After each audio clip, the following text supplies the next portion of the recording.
Chapter 1381. Klein turned around and looked at the figure that was both familiar and unfamiliar at the same time. He had imagined all sorts of situations where Utopia would be attacked, but he never expected such a scene. If Amorn had parasitized German Sparrow as a marionette, with Klein's present level and the worms of spirit monitoring him all day long in Sapphira Castle, he would definitely have discovered the problem immediately. And if Zaratul were to transfer the spirit body threads, he would only be able to hide it from him for a short period of time. Furthermore, he needed the help of an angel like the Knowledge Emperor or a servant of concealment. It was impossible to achieve the effect of such a sudden attack. Only the human attributes given by a spectator would slowly ferment without any abnormalities on the surface. To prevent such a situation, he could only periodically sever the spirit body threads, allowing the marionette to enter a dead state. That way, regardless of whether it had any humanity to begin with, it would eventually cease to exist. Unfortunately, Klein had never heard of such a method before. He was only guarding against the invasion of virtual personas on his marionettes. This was perhaps the power of a visionary. He could give every fictitious and insubstantial life a unique humanity. When the stiff and cold face entered Klein's eyes, he felt a force push him. He immediately fell backwards, falling from the layers of ruins of the old city and out of the fog of history. During this process, he wanted to control himself, but he was helpless. This was because the wooden stake that was nailed to his heart had sealed all his beyonder powers. With a thought, Klein looked at German Sparrow and snapped his fingers. Pa. The worms of spirit in Sapphira Castle received his will and abandoned the marionette's spirit body threads. They picked up the Staff of the Stars and prepared to deal a fatal blow to Klein, killing himself. Once his true body died, Klein would be able to revive above the grey fog and escape his predicament. After knowing that Adam was the mastermind, he no longer held any hopes of getting lucky. At this moment, a stone square floating in the void appeared beneath Klein's feet. Pitch-black stone pillars stood up, propping up a magnificent and holy cathedral that enveloped Klein. The Corpse Cathedral, Adam's Corpse Cathedral, the divine kingdom of a visionary. Rumble. Countless silver bolts of lightning descended from Sapphira Castle, piercing through the fog of history and striking the cathedral, but they failed to shake it at all. At the same time, in the ancient palace, the figure sitting at the fool's seat suddenly collapsed to the side, collapsing into a vortex formed from transparent maggots. The vortex extended out slippery and strange tentacles that slapped the surroundings crazily, overturning the junk pile and destroying the long mottled table. Klein's avatars had their connections severed, and since his main body wasn't truly dead, they had lost control and gone crazy, just like Zaratul. Of Klein's expression. In the old city before the first epoch, German Sparrow, who was wearing a half-top hat and a black trench coat, looked up at Sapphira Castle with a rather complicated expression. In essence, he was a corpse. After the spirit body threads were abandoned, he naturally couldn't maintain his existence. Adam of the god. He was a of. German Sparrow slowly collapsed as he cast his gaze at the rooms in the old city. He had died in the ruins. Klein landed on the ground and stood in the middle of the cathedral. He saw that every pillar, arch, and dome was embedded with skulls of different races. Most of them were pale white, and they were densely packed together, staring at outsiders with empty eyes. On the walls, windows, and doors of the cathedral, transparent, distorted, and pained faces appeared, completely separating the interior from the outside world. And at the very front of the cathedral stood a cross that was more than 100 meters tall. In front of the cross, there were rows of black seats with backrests. Dressed in a simple white robe, with a pale golden beard and a silver cross pendant hanging from his neck, Adam stood under the cross and faced the rows of seats like a priest who was about to preach to his believers. His expression was warm and his eyes were clear, as though he was inviting Klein to listen to the scriptures. Klein looked down at the wooden stake that was stuck in his chest.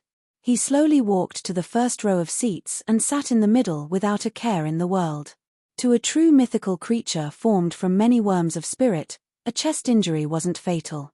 The main purpose of the ancient blood-stained cross-shaped stake was to seal beyonder powers. If not for a true god standing in front of him, Klein could have used his physical strength to pull out the cross-shaped stake and remove the seal. At that moment, He didn't make the attempt because he was afraid that not daring would turn into not wanting to not doing. I never expected you to directly interfere in this matter. If you wanted to deal with me, you didn't need to wait until today. Klein looked at his blood-stained shirt and seriously voiced his puzzlement. He wasn't afraid at all, as though he was certain that Adam wouldn't kill him. Adam held the silver cross pendant with one hand and calmly said, "Before this, you were able to play a significant role in many areas. You took 2 steps forward and continued with a clear gaze. He took 2 steps forward and continued with clear eyes. When Amorn came to steal the corpse cathedral, I made a deal with him. He helped me obtain the first blasphemy slate, and I helped him capture you. Is that so?" Klein suddenly understood. On the one hand, Adam didn't wish to be obstructed by the true creator and other existences when he became a god, and on the other hand, he wanted to obtain the first blasphemy slate.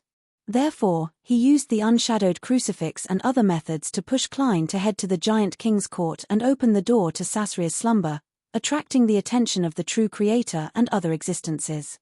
At the same time, he stole the first blasphemy slate at the critical moment through his brother, Amorn.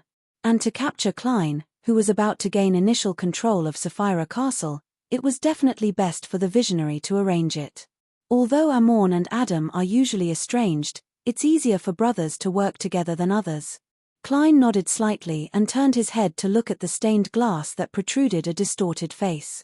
"I also didn't expect Zaratul to cooperate with you. Isn't he afraid of becoming food for Amorn?" When Klein created Utopia, he had expected Amorn to attack and Zaratul to destroy it, but he never expected him to cooperate in a certain sense. From his point of view, the chances of Zaratul completely relying on the Mother Tree of Desire was higher than this, unless Adam had unknowingly arranged for him. Adam's clear eyes were filled with pity. To him, you becoming a great old one means that he will definitely perish.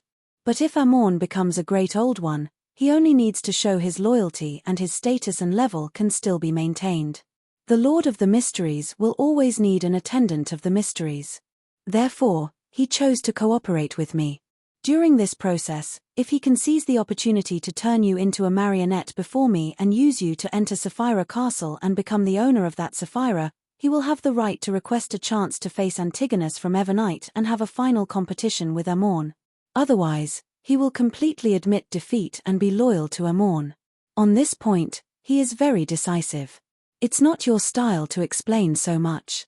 Klein replied casually before asking with a frown, "Becoming a great old one doesn't require all the sequence 1 beyonder characteristics of the corresponding pathway?" He had deduced this from the relationship between the ancient god of the sun and the 8 archangel kings. However, he believed that he had to become a great old one or a quasi-blade old one first before dividing the characteristics. Adam replied with a gentle expression, "For neighboring pathways, all he needs is a uniqueness and a sequence 1 beyonder characteristic. Forcefully occupying more will easily result in losing control. Therefore, after Zaratul pledges allegiance to Amorn, he has a chance of becoming a king of angels. As for he has no way of pledging allegiance to you because he can't split a sequence 2 avatar like the Marauder pathway. He can use him to steal the main body's spirit body, consciousness, and psyche, turning him into the main body. A seer's marionette avatar and a marauder's worm of time avatar were fundamentally different in this aspect.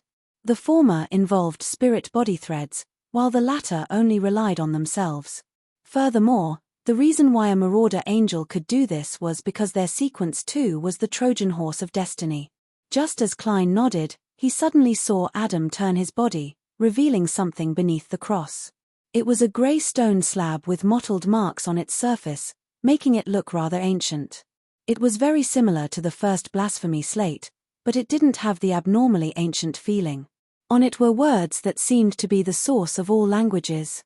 Written on it were sequence names and potion formulas. "The second blasphemy slate?" Klein asked in surprise. His gaze quickly swept across the stone slab, and he didn't decipher the words in front. Instead, he looked at the last few lines. His intuition told him that there was very important information there. "There's no rush. Amorn will wait until he completes the ritual and becomes sequence 0 before stealing your fate. Otherwise, He won't be able to withstand the identity of the owner of Sapphira Castle. And before that, letting you continue staying in my divine kingdom is the best choice. Adam seemed to be consoling a repentant believer. Kill me. Klein mumbled inwardly. At this moment, he had already deciphered the last few lines. God, Creator, Creator, Omniscient and Omnipotent, Lord of the astral world. Chaos C plus Visionary Uniqueness plus Sun Uniqueness plus Tyrant Uniqueness plus White Tower Uniqueness plus the Hanging Man Uniqueness plus 1 Author beyond a characteristic plus 1 White Angel beyond a characteristic plus 1 Thunder God beyond a characteristic plus 1 Omniscient Eye beyond a characteristic plus 1 Dark Angel beyond a characteristic, Lord of the Mysteries, King of Spacetime, Beacon of Destiny, Sapphira Castle Embodiment, Ruler of the Spirit World. Sapphira Castle plus the Fool Uniqueness plus Error Uniqueness plus Door Uniqueness plus 1 Attendant of Mysteries beyond a characteristic plus 1 Worm of Time beyond a characteristic plus 1 Key of Stars beyond a characteristic. Upon seeing this, Klein turned to look at visionary Adam and asked in puzzlement, "Why are you showing me this? Wouldn't it be safer to directly hypnotize me and let me sleep until Amorn becomes a god?" Adam's eyes were clear as he said with a gentle expression, "Why are you showing me this?" Adam's eyes were clear as he said with a gentle expression, "To be honest, if the other side isn't Amorn, I'd be more willing to help you become the ruler of the spirit world. We have too many similarities. In a sense, we're old friends who have met once." At this point, he smiled and said, "We meet again, Mysteries. PS1, update first. By the way, I have something to do tomorrow morning, so the second update is still at 7 in the evening. PS2, happy birthday to all curly-haired baboons. PS3, first day of April, seeking a guaranteed monthly ticket. Chapter 1382.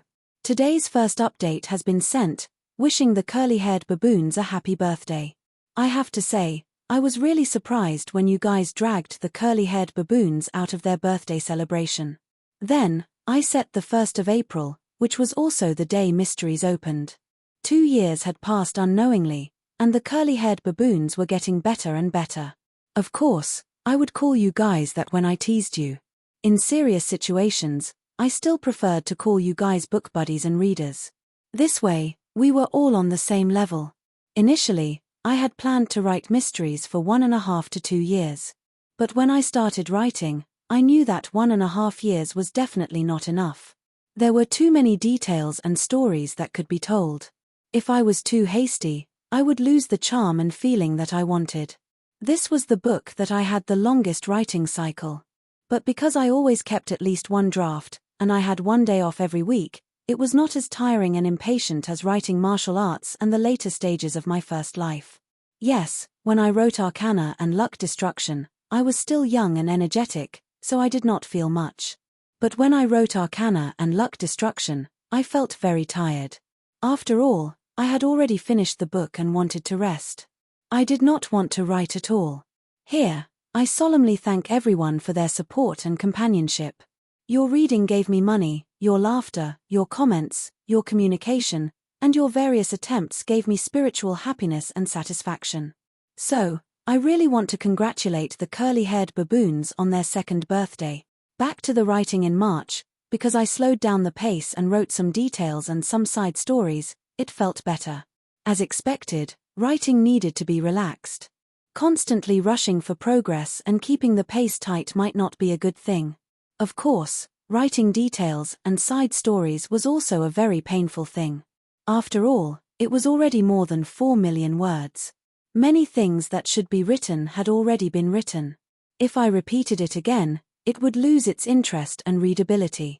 This forced me to constantly use my brain to find new entry points or new writing techniques, striving to give you guys a different reading experience.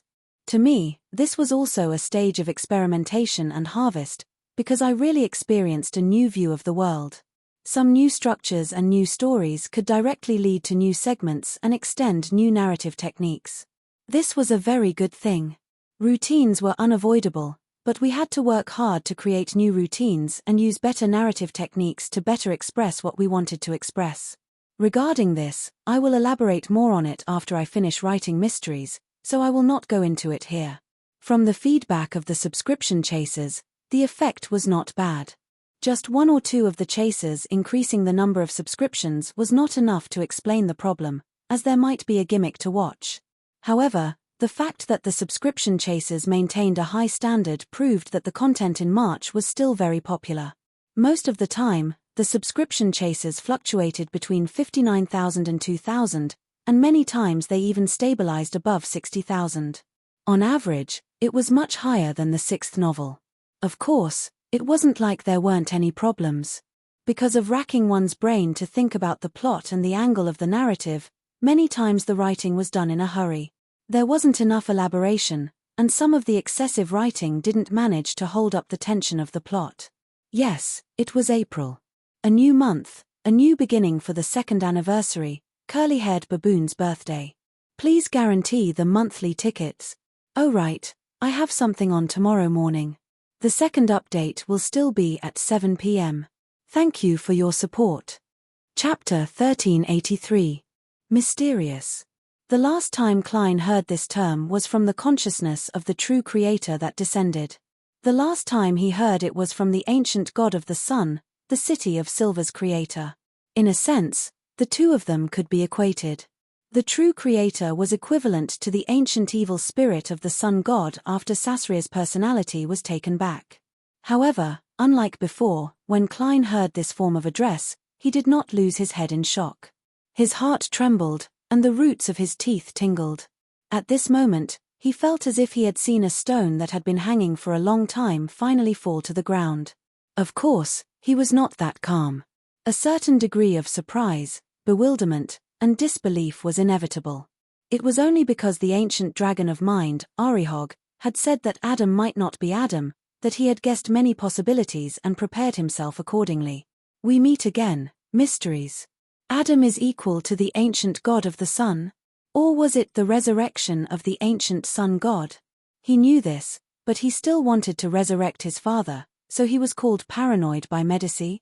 Thoughts flashed through Klein's mind, and he gained a new understanding of a certain matter. No wonder Adam never preached his own doctrine and only spread the legacy of the ancient sun god.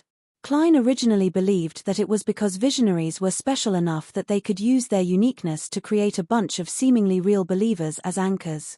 There was no need for them to gather additional faith, but from the looks of it, this might only be one of the reasons.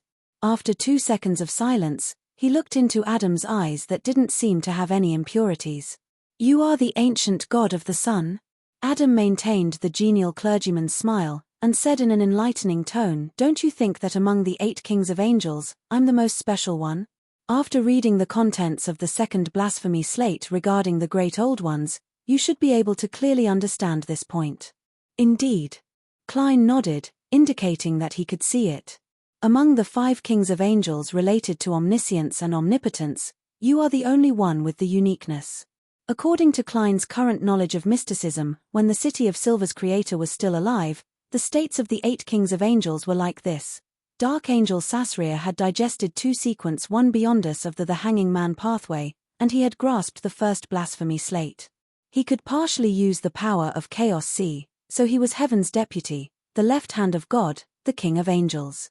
White angel Oscus contained 2 sequence 1s of the sun pathway, Wind angel Leodero, angel of wisdom Herabergen, and angel of fate Ouroboros also had 2 sequence 1 beyonder characteristics of their pathway. Angel of time Amorn and red angel Medici were the uniqueness of their own pathway and a corresponding sequence 1 beyonder characteristic.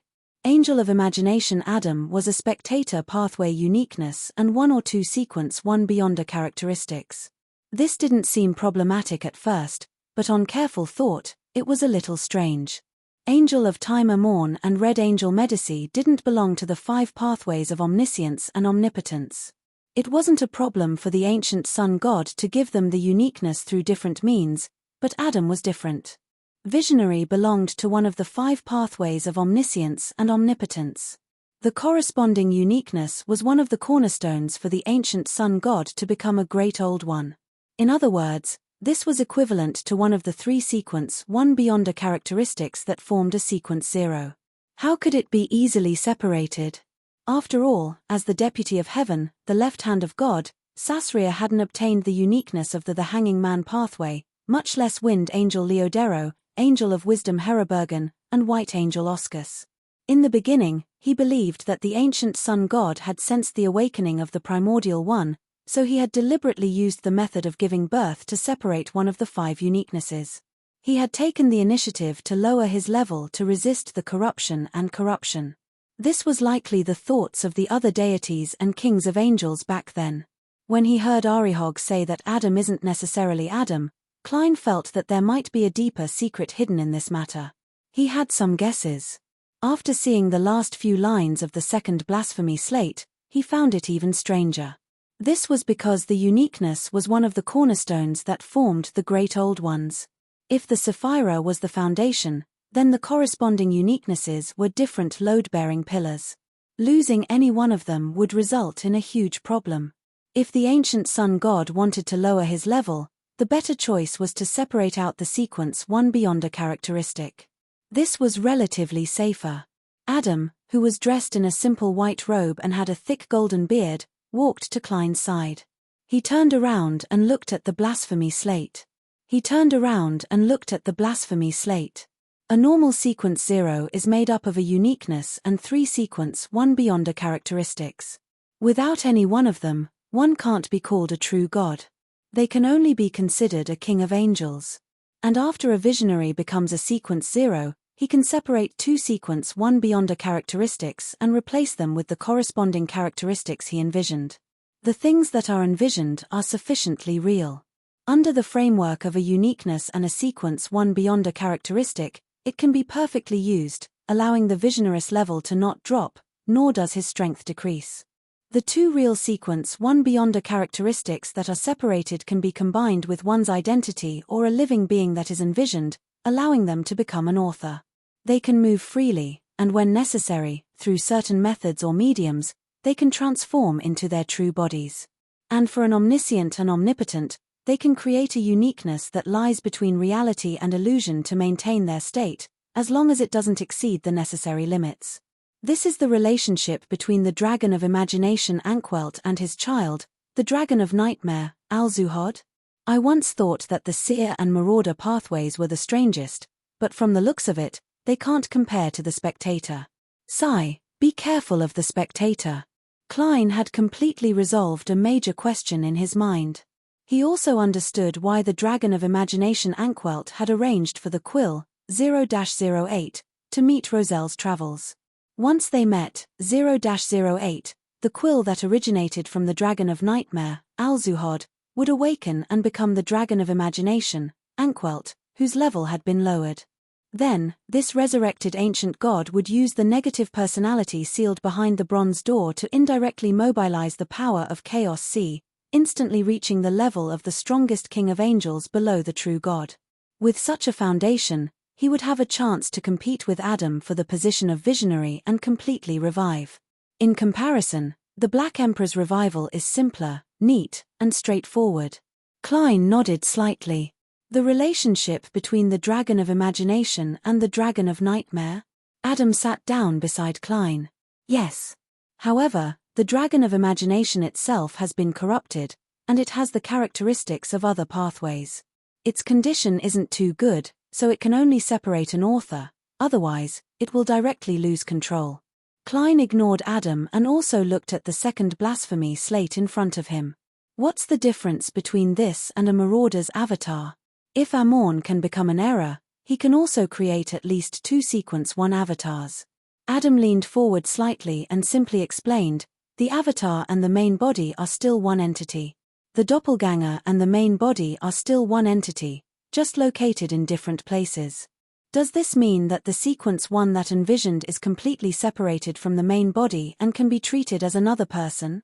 Only through certain methods or with the help of certain mediums can it be awakened. Klein asked thoughtfully, did you awaken when you became a visionary? No. Adam looked ahead and replied with a gentle expression, when I perished and truth was born. Klein asked in surprise, why? Is there no one who suspects it? If the gods knew that the ancient god of the sun had been resurrected in Adam's body, the history of the Fourth Epoch would probably be the siege of the Solomon Empire, the Twilight Hermit Order, and the Amorn family. Apart from Verita's knowing for sure, only Nightfall would suspect it to a certain extent. I disguised myself as a paranoid maniac, a maniac who wished for my father to awaken in my body. This isn't difficult for a king of angels of the visionary pathway. Then Medici. Klein suddenly felt a little sympathetic. Red Angel. Thinking of this, he looked down at the blood-stained wooden stake in his chest and felt that he deserved more sympathy. Adam said calmly, "This is a necessary sacrifice. Why do you think he survived for so many years after becoming an evil spirit without being discovered?" Klein fell silent for 2 seconds before asking, "What's the matter?" He then asked, "Do you plan on making me wait just like that? You can also choose to leave this corpse cathedral, but Zaratul is waiting for you at the door. In your present state, you can only become his marionette," Adam said without much emotion. Klein fell silent as he began reading the remaining contents of the second blasphemy slate. In the fog sea, the dawn silently sailed through the undulating blue waves. Bernadette suddenly opened her eyes and sat up. She furrowed her brows and picked up an item that was placed at the side. The item was completely golden in color, and its surface was engraved with indescribable mysterious symbols. It looked like a miniature kettle. This was sealed Artifact 0-05, Magic Wishing Lamp. Bernadette held the magic lamp, lowered her head slightly, and chanted an honorific name. "The fool that doesn't belong to this era. The mysterious ruler above the grey fog. The king of yellow and black who wields good luck. P.S. Update first before making any changes. Requesting a guaranteed monthly ticket PS2, it's the 2nd anniversary. UN has released some mysterious peripherals. Everyone can go to Taobao's exchange Kitty Genuine Peripherals to take a look. Yes, weigh your interest and wallet. Don't be rash. Think carefully before buying. After all, you are all believers of the God of Poverty." Chapter 1384. Above the grey fog, in the ancient palace, beside the fool's seat. A prayer point of light expanded, sending out halos one after another. It was as though in a closed room, the curtains had suddenly been pulled open, allowing sunlight to shine in and pierce into the eyes of a sleeper. The maggot vortex, which had already calmed down, went crazy again as it waved its slippery and strange tentacles. Klein's gaze swept across the parts related to the Lord of the Mysteries and read the subsequent contents. Eternal darkness, singularity of all, spacetime unitary, river of eternal darkness plus darkness uniqueness, death, eternal sleeper, uniqueness, twilight giant uniqueness plus one night of misfortune beyond a characteristic, one pale emperor beyond a characteristic, one hand of God beyond a characteristic. God of origins, mother of all, brood mother of filth, brood mother plus mother uniqueness, moon uniqueness plus one naturalist beyond a characteristic, one beauty goddess beyond a characteristic. Disorder, shadow of order, nation of disorder plus black emperor uniqueness, judge uniqueness plus one prince of disorder beyond a characteristic, one hand of order beyond a characteristic. Calamity of destruction, root calamity, city of calamity plus demonis, chaos demonis, primordial demonis, uniqueness, red priest uniqueness plus one apocalypse beyond a characteristic, one conqueror beyond a characteristic. Father of devils, lord of anomalies, source of curses, world of shadows plus abyss uniqueness, bound uniqueness plus one king of filth beyond a characteristic, one abomination beyond a characteristic. Demon of knowledge, mystery of madness, knowledge more plus the hermit uniqueness, perfectionist uniqueness plus one knowledge emperor beyond a characteristic, one enlightener beyond a characteristic.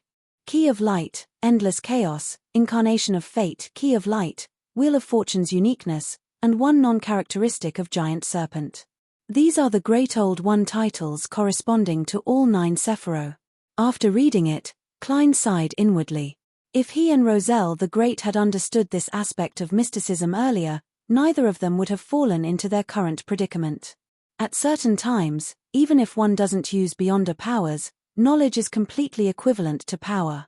The combined titles of the Earth and Moon pathways are somewhat different from the Mother Goddess of Depravity. From the looks of it, it's indeed only a part of her. In other words, the remaining titles and authorities of the outer deity on the moon are Mother Goddess of Depravity, Beginning of Evil, Immortal. By the same logic, the Mother Tree's full name should be Mother Tree of Desire, God of Solace, Eternal Roarer. I'm not too sure about the son of chaos. He seems to have disappeared. No one can understand him in depth. Klein nodded indiscernibly. He immediately asked, it seems that the omniscient and omnipotent one is the strongest. The Lord of the Mysteries and the Spacetime Harmonizer are ranked second, and the rest are at the third level.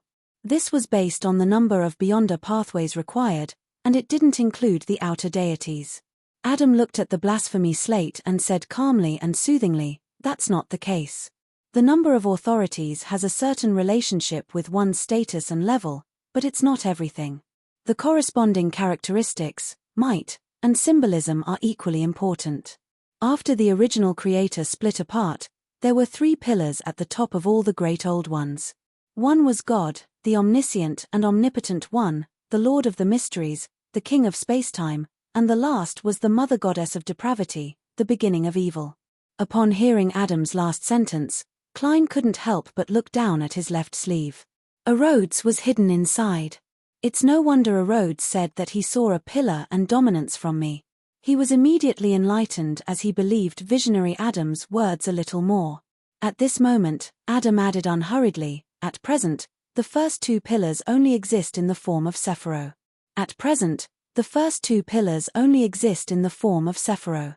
As for the Mother Goddess of Depravity, after she separates the Broodmother and 2 Beyonder pathways, she isn't much different from the other outer deities. Only the symbol of a pillar remains. If it wasn't for the blood-stained wooden stake in his chest, Klein definitely would have felt that the current atmosphere was pretty good. In his days, he even believed that he and Adam were friends, happily discussing some mysticism knowledge while waiting for his child, Amorn, to return home for dinner. Of course, I'm that meal. I have to say that a spectator's ability to influence the perception, experience, and state of mind of others is just too powerful. As Klein told himself to be vigilant, he said in puzzlement, I thought that an outer deity like the Mother Goddess of Depravity who has 2 or even 3 Sephiro is considered a pillar. Adam looked down at the silver cross pendant hanging on his chest. She only has 1 Sephiro. Under normal circumstances, Sephiro can't be divided. Only when the original creator split apart, producing an embodiment of convergence and separation, can tear apart the Sephiro and absorb a portion of it onto our planet. In other words, the current Mother Goddess of Depravity's Sephiro is incomplete, and the future Great Old One, the Mother of all, won't be a complete Great Old One? Klein pressed. The corners of Adam's mouth twitched as though he was smiling. That was the case in the beginning, but the Sephiro has the ability to make up for itself. The current Mother Goddess of Depravity's Sephiro isn't incomplete, and the Broodmother can also create a Great Old One. The only problem is that the Mother Goddess of Depravity can only use a portion of the pillar symbol that she has unless she fuses with the Broodmother again. This has also caused the birth of life and yin powers in the entire universe to undergo a certain mutation. However, tens of thousands of years is a very short period of time on an astronomical scale. The corresponding effects haven't spread. And if any outer deity obtains a Sephiro that's similar to him, it's equivalent to having 2 Sephiro. I can't predict what will happen. Before this, only the original creator contained more than 1 Sephiro, but as long as he wakes up, he will definitely split. Klein nodded and asked thoughtfully, the original creator contained at least 9 Sephiro. The first creator contained at least 9 portions of source substance. This doesn't mean that having 2 or even 3 portions of source substance will cause problems. There should be a critical point. No one can verify this matter at the moment. Adam held the silver cross pendant on his chest and said, I'm guessing that some existences have attempted it in the past. After all, convergence is a strong instinct, but the results are unknown. Which existences? Klein rubbed the blood-stained wooden stake that was stabbed into his chest. Adam cast his gaze back at the 100-meter-tall cross in front of him and calmly said, the god from the early First Epoch can also be called the Primordial One. The god in the early First Epoch can also be called Primordial. In addition, there's also the Lord of the Mysteries, which is the one you often mention. As he spoke, Adam turned his head to glance at Klein and mimicked him, saying, that's right. The celestial worthy of heaven and earth for blessings. These 2 seem to have passed away. The results of their attempts don't seem too good. Before Klein could think of what he wanted to say, Adam had already turned his head and looked at the second blasphemy slate. One thing I can be sure of is that certain Sephiroth can't be contained at the same time. In this universe, there's a hidden fourth pillar. It represents everything, including the end of the Great Old Ones and the universe itself. It corresponds to the two Sephiroth, the river of eternal darkness and the city of calamity.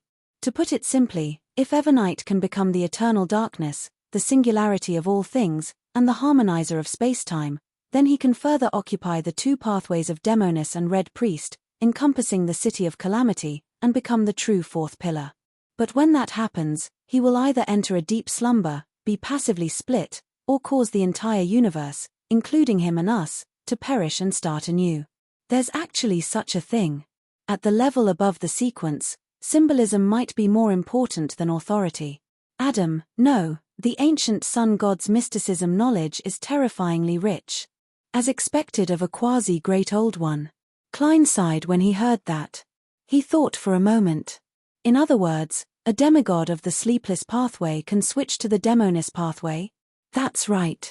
Adam looked ahead and said, but that way, there's no way to become a great old one unless I think of a way to separate the beyonder characteristics from before. As he moved his gaze upwards, he began deciphering the demigod-level potion formulas of the spectator, sleepless, and arbiter pathways as he changed the topic. Where did the potion formulas related to the great old ones come from? The first blasphemy slate doesn't seem to have any. They contain different sequence 0 potions. Adam's expression changed slightly as his face seemed to glow. After I gained the authority of omnipotence and omniscience, I began deducing the methods and pathways to become a great old one. Finally, I found a suitable formula and figured out the different symbolism. Unfortunately, the primordial one had also awakened in my body at that time. Therefore, when you perished as the ancient sun god, you used a portion of your remnant body and will to create a second blasphemy slate? Klein sighed. From then on, there was light in the apocalypse. It also ended the chaotic battle between deities due to their emotions, and other reasons.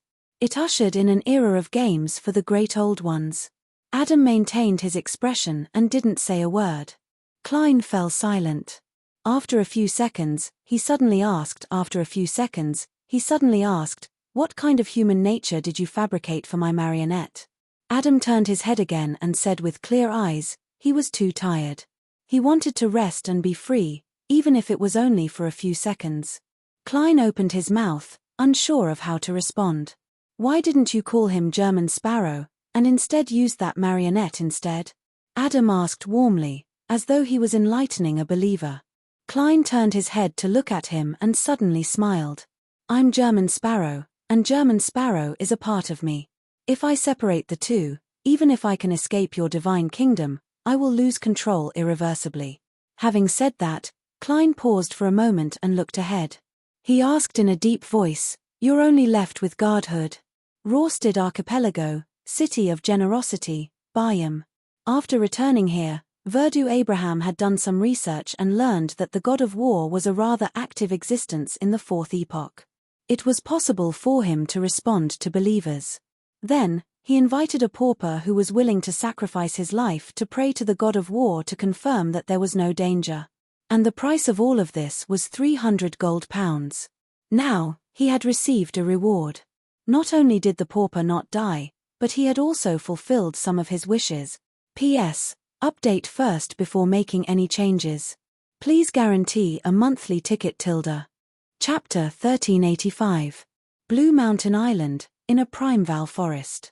Verdu Abraham, who was prepared, was worried that he would be discovered by the official Beyondus if he held a ritual outside the city.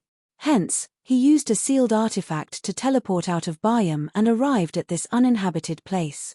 Touching his aching ribs, Verdu took off his classical robe and placed it to the side. Following that, he set up an altar, lit the candles, and burned the correct essential oils, extract, herbal powder, and other items.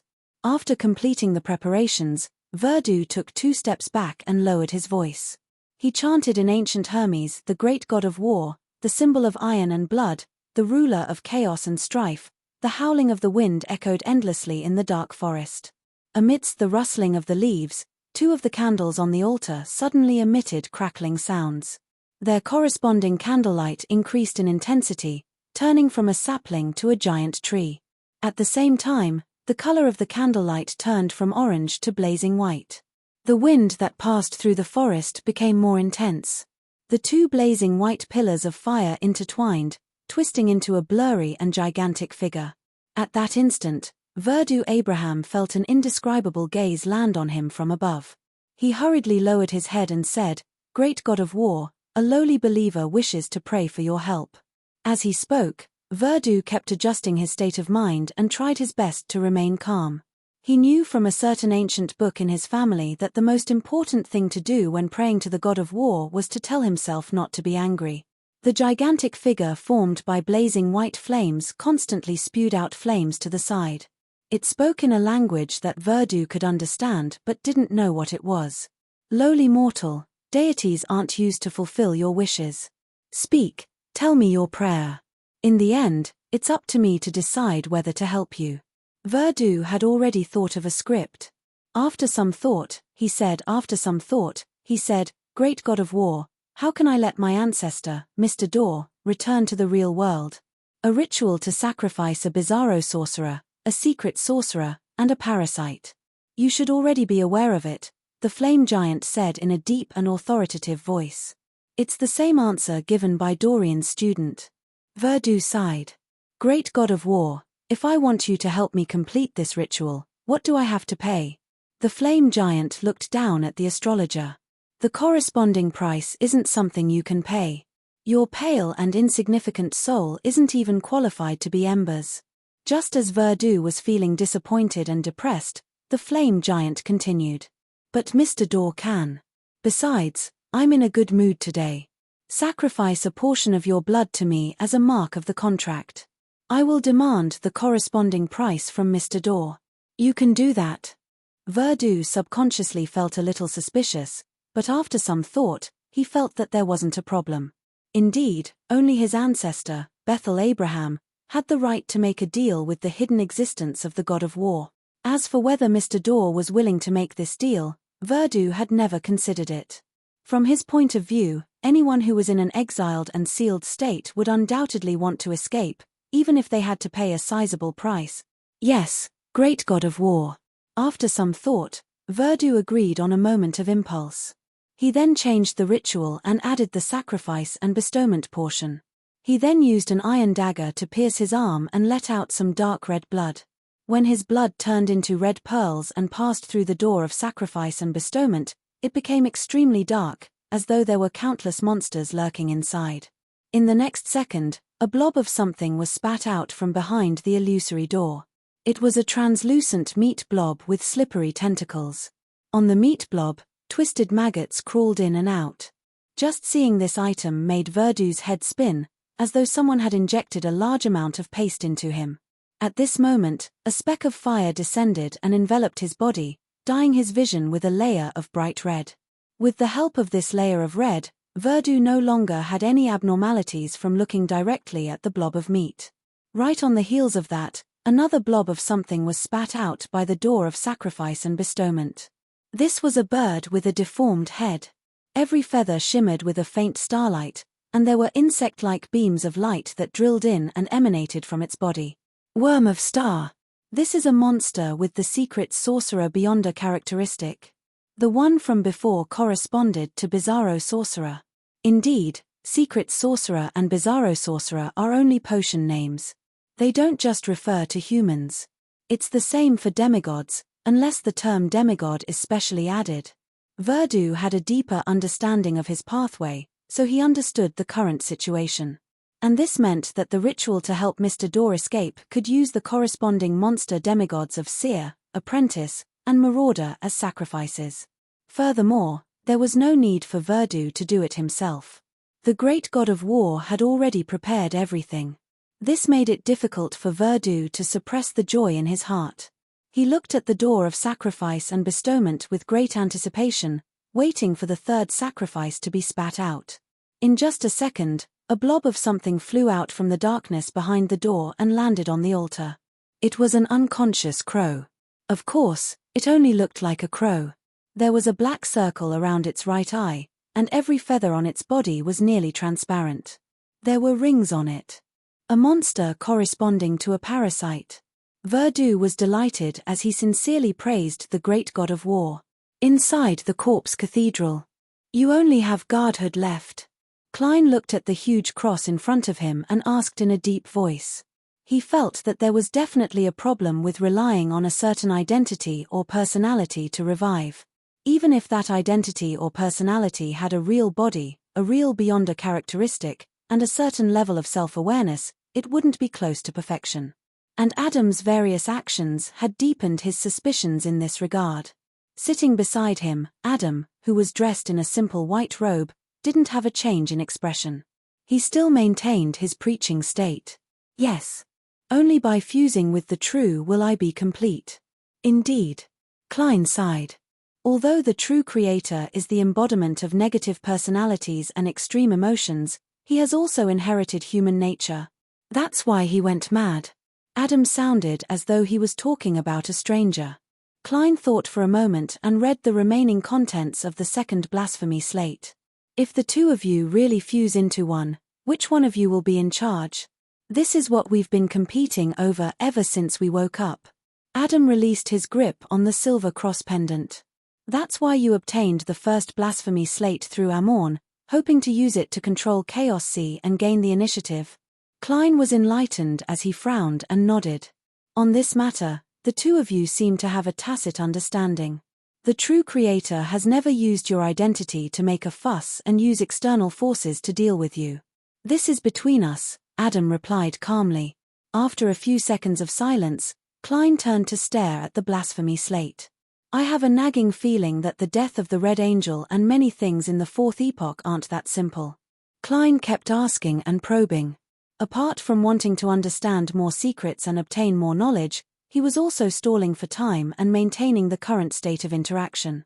Compared to being hypnotized by Adam and becoming muddle-headed or falling asleep, he preferred to remain awake. With this in mind, Klein looked down at the blood-stained wooden stake that was stabbed into his chest. He felt that the stabbing pain it brought was very real. Why do you say that? Adam asked in return, looking like he was about to begin praying at any moment. Klein deliberated over his words. Before the return of the Black Emperor, the Solomon Empire only had one true god, the true creator, as well as the Red Priest uniqueness.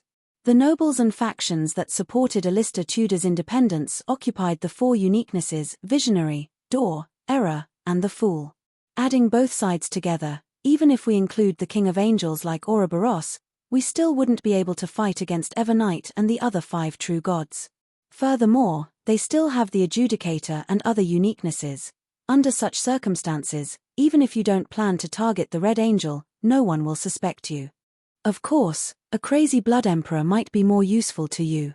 Adam's gaze remained fixed on the huge cross. You don't understand because you don't know enough. In the Fourth Epoch, apart from the three empires and the true deities and kings of angels backing them, there are also the Demonis sect and the Moses ascetic order.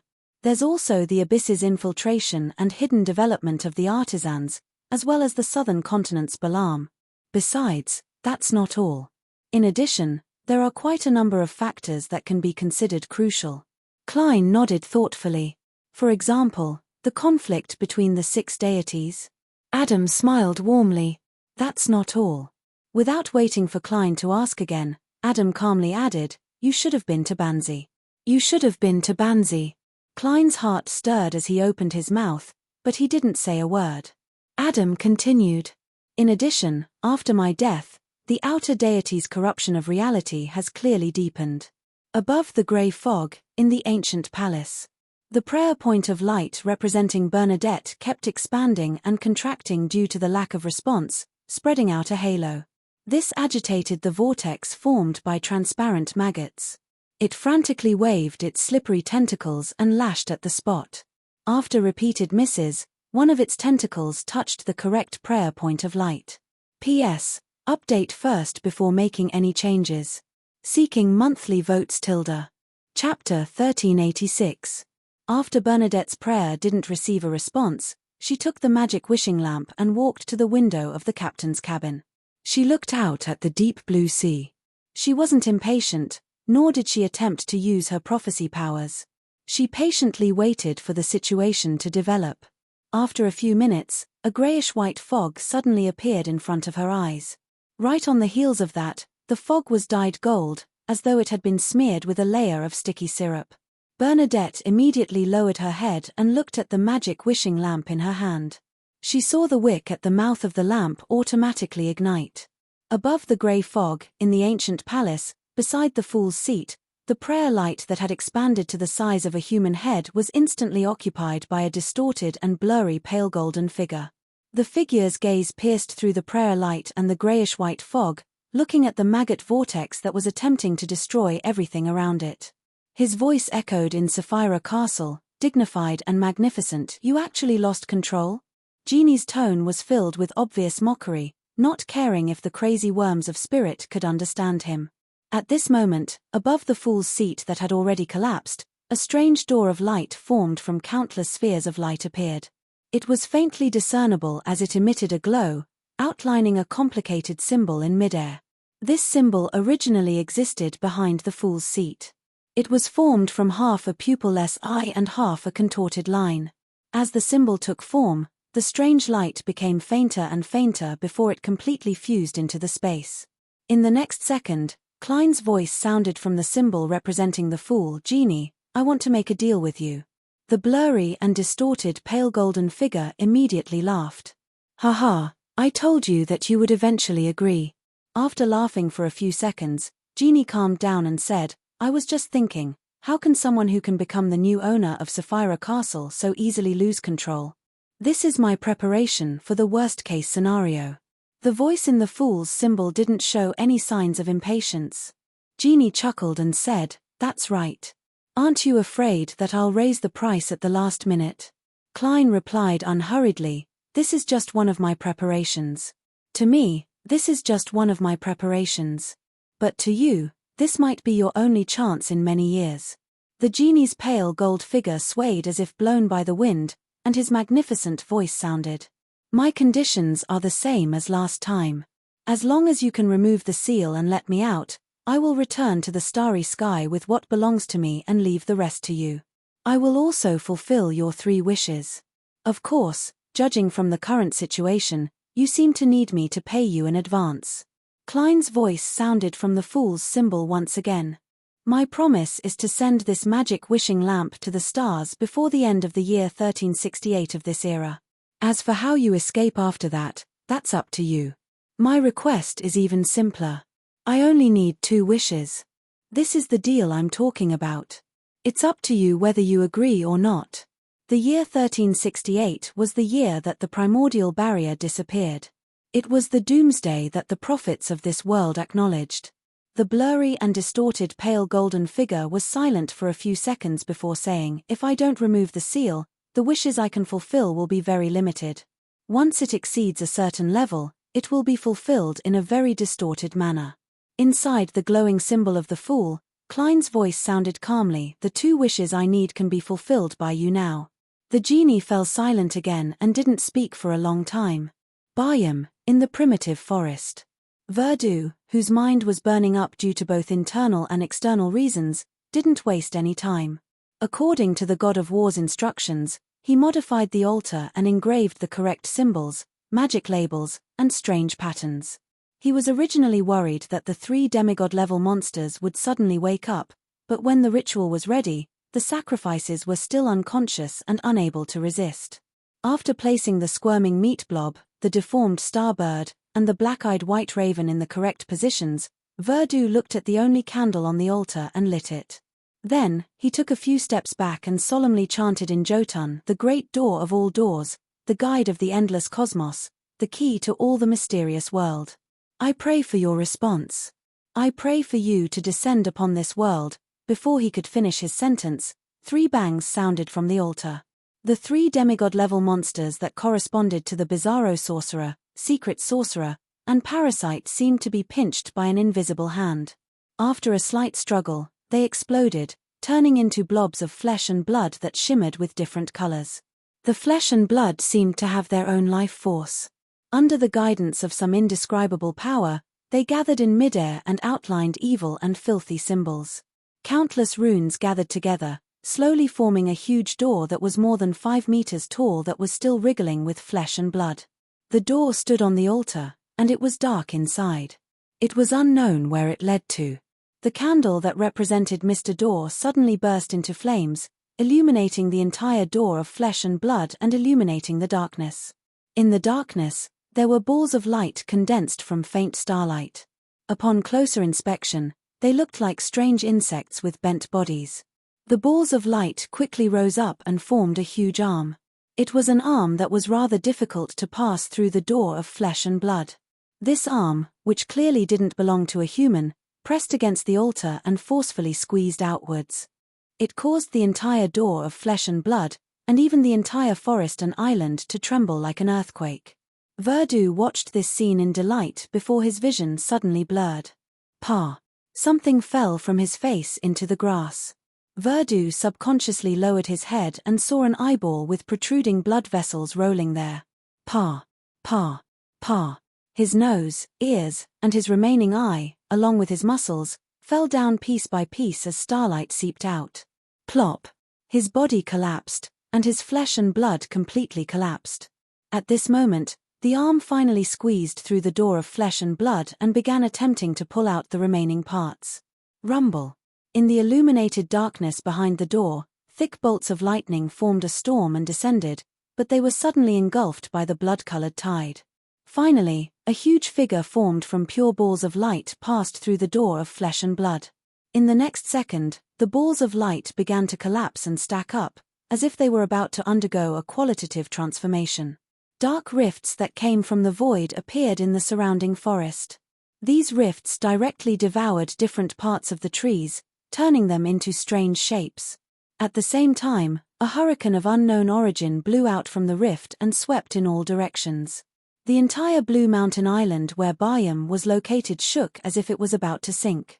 In the Cathedral of Waves, Alger Wilson, who was vexed over Verdu's teleportation away and unable to monitor it, suddenly heard the sound of doors opening one after another. Every door in different parts of the city opened automatically at this moment. Alger turned his head to look at the forest outside the city, which seemed to be the source of the anomaly. Creak. The moment the door opened, in the new city of Silver, Derek, who had long woken up from the earthquake, frowned. Creak. Creak. Creak.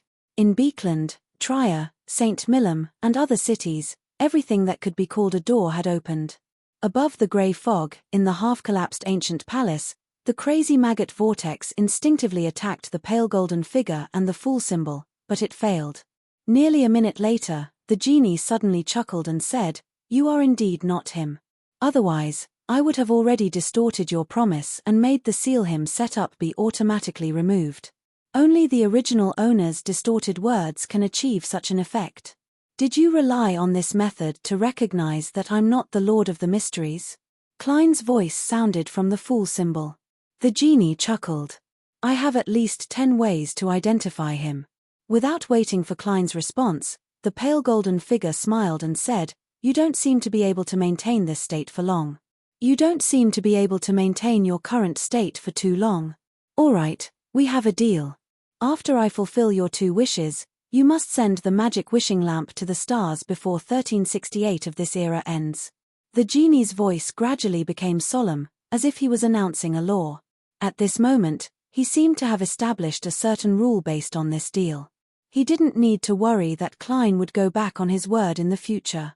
If you can't fulfill this promise, even if you have become the Lord of the Mysteries, you will perish and split apart. The genie warned and asked, "Tell me your 2 wishes. Take note, don't involve high-level Beyonder characteristics, and don't exceed the limits of my current abilities. Otherwise, the wish will be fulfilled in a distorted manner. This is a rule that has already been set. I can't violate it now." Inside the symbol of the fool outlined by the light, Klein's calm voice sounded, "The first wish, put the 2 wishes made by Bernadette Gustave under my name. This should be very simple for you." The genie immediately smiled. "As expected, you want to use the rule that something bad will happen to you if you make a 3rd wish to resist your current predicament." "That's right. This is based on my own level. I will satisfy you and let you die in pain. Klein's voice rang out again. Second wish, let my utopia give birth to a corresponding region in the spirit world. This doesn't involve the advancement of a sequence, nor does it have anything to do with higher-level Beyonder characteristics. You can definitely do it. The genie's pale golden figure swayed a little and said with a smile, "You're right. Your wish shall be granted." Inside the corpse church, Klein touched the blood-stained wooden stake on his chest, seemingly considering how to get it out. During this process, he casually asked Adam, "Did you not attempt to become a god in the fourth epoch because you did not obtain 0-08? That was one of the factors. More importantly, there were still many hidden dangers that had not been resolved at that time." Adam gazed warmly at the huge cross in front of him. Klein turned his head and looked at the visionary. For example, back then, the primordial's remnant will was still very strong. Before he finished speaking, a large amount of blood suddenly flowed down from Klein's head. But the corners of his mouth curled up slightly. P.S. Asking for monthly votes. Chapter 1387. Adam turned his head and looked at Klein. His clear, light-colored eyes reflected the face that was bleeding red. His expression didn't change at all. There was a tinge of pity in his geniality, as if he was a god watching over the mortals. Klein looked at him with a smile as his head cracked inch by inch. This trend then spread to his body, causing him to collapse into a pool of blood. Shirts, coats, and other items were floating in the blood. Submerged in them was the blood-stained wooden stake and an ancient mirror. In the corpse cathedral, in visionary Adam's divine kingdom, Klein died in such a strange manner. Adam, who was dressed in a simple white robe, watched this scene with a gentle and calm expression. It was unknown whether it was because he had expected this or because he had suppressed his own emotions. Above the fog, in the ancient palace, the crazy maggot vortex instantly stopped moving and disintegrated into dead worms of spirit. In the next second, these worms of spirit turned illusory and were dyed grayish-white, as though they had fused into the fog of history. Then, they came back to life, flickering with a deep light as they wriggled and gathered together. In just a few seconds, the worms of spirit reformed into a figure. It was none other than the black-haired, brown-eyed Klein Moretti in a formal shirt. With the return of the owner of Sapphira Castle, the destroyed mottled table and 22 high-back chairs quickly recovered. The junk that had been scattered all over the ground was once again piled together. Klein picked up the staff of the stars that was embedded with many gems and sat in the seat belonging to the fool. The entire space above the grey fog trembled as a majestic and mighty invisible force surged out. Klein then nodded at the golden figure that occupied Bernadette's prayer light. "I will fulfill my promise." The genie chuckled. "It seems that you have not inherited his cunning and shamelessness. Very good." Just as she said that, the blurry and distorted golden figure rapidly retreated, no longer projecting itself onto Bernadette's prayer light. "Well done." As Klein split out a worm of spirit to respond to Queen Mystic's prayer, he lowered his head and made a wish. "I wish that I can recover to the state I was in before tonight." When his true body died, he only took away the core portion of the miracle invoker Beyonder characteristic. The rest was isolated by Adam's corpse cathedral and couldn't be retrieved. Of course, a large portion of Klein's characteristics were in the bodies of the worms of spirit above the grey fog, as well as the remaining marionettes in Utopia. Zaratul didn't need additional Beyonder characteristics, nor did he wish for it to affect his condition. Therefore, he didn't directly use the law of Beyonder characteristic convergence to suck away the characteristics of the same pathway in Utopia. Instead, he used other methods to gather them. It was relatively slow and required a certain amount of time. After making this wish, Klein summoned the curtain, draped it behind him, and snapped his fingers. In the junk pile, the sequence 9 to sequence 3 Beyonder characteristics of the seer pathway that had been separated from the curtain floated up at the same time, turning into pure points of light that drilled into Klein's body. His state instantly returned to the time when he was almost done digesting the miracle invoker potion. Apart from not having a physical body, he was no different from when he was attacked. Right on the heels of that, Klein cast his gaze at Utopia, which was closely related to him. In Utopia, the hooded Zaratul, whose face was covered with a white beard, stood on the roof of St. Oriana Cathedral. Beside him were the historical projections of Roselle Gustave, William Augustus, and Abomination Soir. He patiently waited for the door to the corpse cathedral to open and for German Sparrow to walk out. Under his control, a portion of his marionettes were dealing with the small number of Utopia marionettes that were beginning to mutate, leaving the marionettes that temporarily remained normal until the end. At this moment, on the motionless Utopia marionettes, illusory and dense spirit body threads suddenly floated up and rapidly floated towards an infinite height. They instantly came alive as they turned around and looked at Zaratul and his historical projections. The pairs of eyes shimmered in the darkness. At the same time, a huge shadow descended from the grayish-white fog, enveloping the entire Utopia. Zaratul and his historical projections instinctively raised their heads and looked at the sky that was filled with a faint grey fog. In the next second, William Augustus's historical projection raised the sword in his right hand and solemnly announced, "This place is not to be sealed." The shadow that enveloped Utopia immediately shook as many gaps appeared. It was unable to completely isolate the marionette city from the outside world. Roselle Gustave's historical projection immediately transformed into a chaotic torrent of information that surged towards Klein's remaining marionettes in a bid to interfere with their actions. Abomination Soir's historical void projection attacked the curtain-like shadow and expanded the corresponding gap. Zaratul then extended his hand and connected the void in front of him with another island in the Berserk Sea that he had previously located. Following that, as long as he took a step forward, he would be able to leave Utopia. At this moment, Klein's marionettes opened their mouths and chanted an incantation in Jotun before the torrent of information could enter their spirit bodies, Leodero. If this was the forsaken land of the gods, due to the remnant divine powers of Tyrant, just this name alone allowed Klein to directly trigger the power of a deity. However, that wasn't the case in the outside world. As for whether to punish the fellow who shouted out his true name, it was up to the Lord of Storms to decide.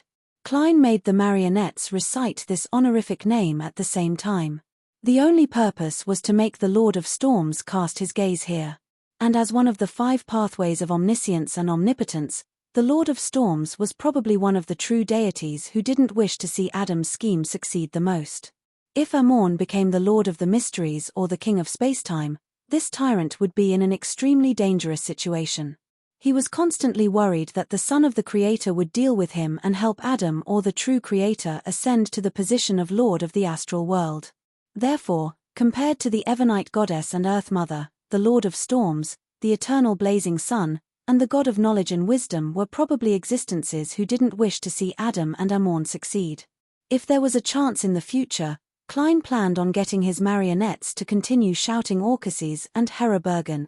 The surroundings of Utopia immediately turned gloomy, as though it contained the indescribable wrath of nature. Before Zaratul could take that step, bolts of lightning of different colors instantly appeared in the night sky. They bared their fangs and brandished their claws as they wantonly expanded. They seemed to envelop the entire sky in a sea of lightning. Rumble. Before the deafening sound spread out, the lightning descended on Utopia like a torrential rain. Rorsted Archipelago, new city of silver, top of the spire. Derek Berg, who was looking at the source of the earthquake, heard the sound of doors and windows opening at the same time. Furthermore, it wasn't just one, but thousands of them.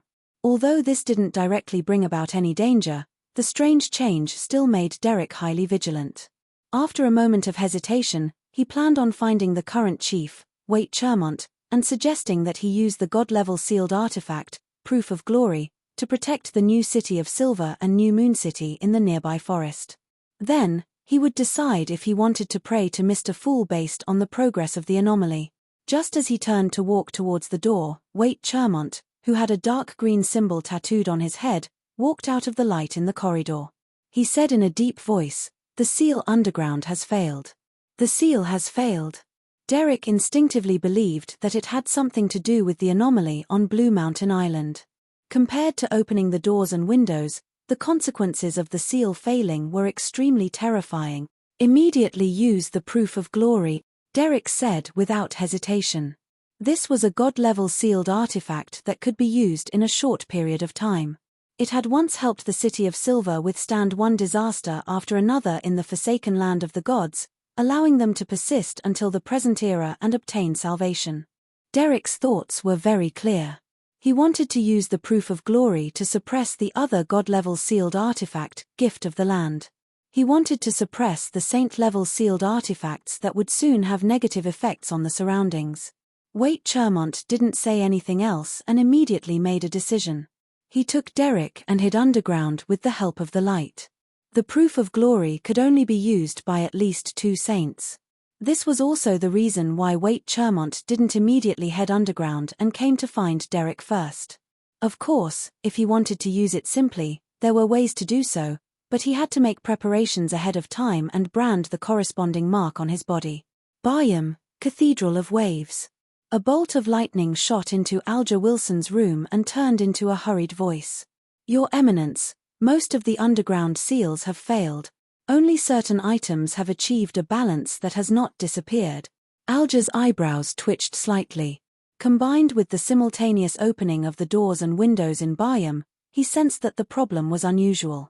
He immediately said to the void, "Immediately form small teams of 3.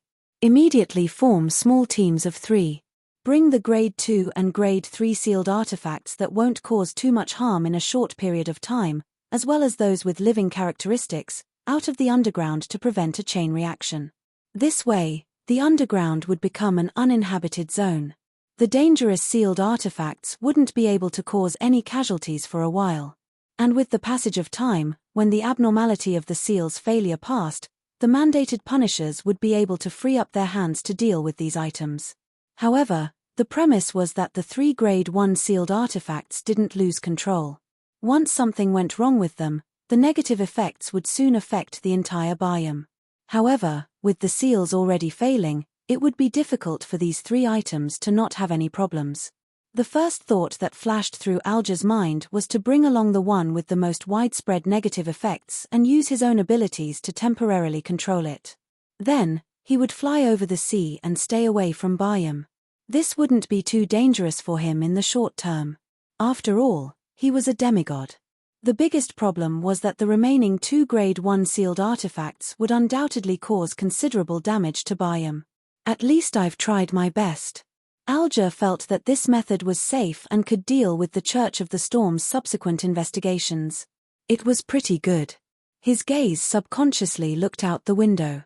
There were a few schools and workhouses near the cathedral. Alger retracted his gaze and fell silent for 2 seconds. He sighed and continued. Leave the rest to me. His words turned into electric waves one after another, combining into silver-white lightning that flew underground. P.S. Depending on the situation tomorrow, I'll decide if I want to be the first to add updates to the monthly votes for March. Divine King of the 9 Heavens. Chapter 1388. As he sent the message to the mandated punishers, Alger had already quickly formulated a plan in his mind. He would make the best use of his time to pray to the Lord of Storms, hoping to receive the Lord's blessings or help. Then, he would immediately rush underground and use his Beyonder powers to forcefully suppress the 3 Grade 1 sealed artifacts, including the Blue Door. During this process, if the Lord of Storms responded to his prayers or the abnormality of the seal's failure ended in time, there was naturally no need to consider other countermeasures. However, if neither of these things happened, and he began to find it difficult, he would seek help from Mr. Fool. To Alger, once he had to do so, no matter what method he used or how he tried to hide it, it would be difficult for him to escape the fate of being suspected. After all, suppressing 3 Grade 1 sealed artifacts with his own strength was indeed inconceivable. When the time came, his only choice was to immediately abandon his position and flee after the abnormality ended and the seal took effect again. He would waste all his years of hard work, and he would lose the position of cardinal that he had painstakingly obtained. However, compared to his own life, this was a price and sacrifice that he could pay. As for the consequences of his chances of obtaining the Book of Calamity plummeting, Alger didn't care about it at the moment. He was still far from the level where he needed to consider such problems. Of course, as a demigod and cardinal of the Church of the Storm, he believed that he was definitely under the watch of the Lord of Storms. After abandoning his position and fleeing, He had to obtain the blessings of other existences to survive. Otherwise, the outcome would be unimaginable. And on this matter, he could only rely on Mr. Fool.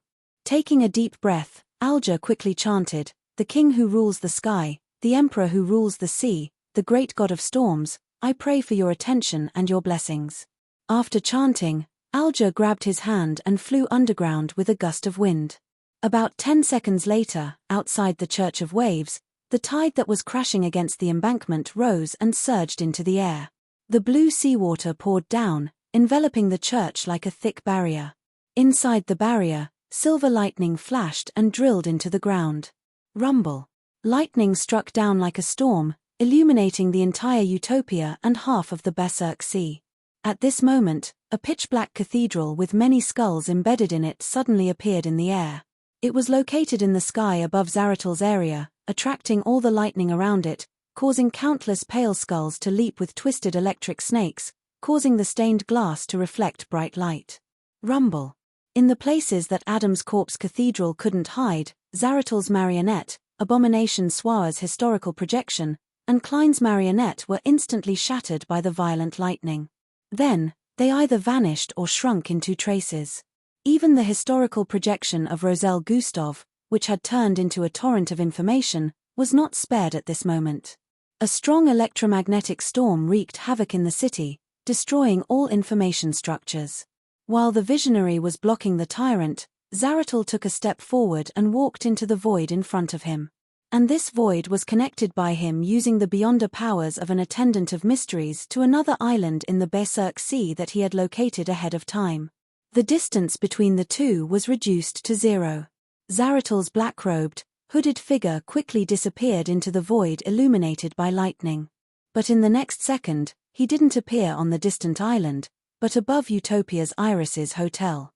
Just a moment ago, when Zaratal was stunned by the might of the storm, Klein, who was in Sapphira Castle, seized the opportunity to use the curtain draped over his body and mobilized the power of the Sapphira. He forcefully grafted the void in front of the target to Iris's hotel, silently changing Zaratal's key setup.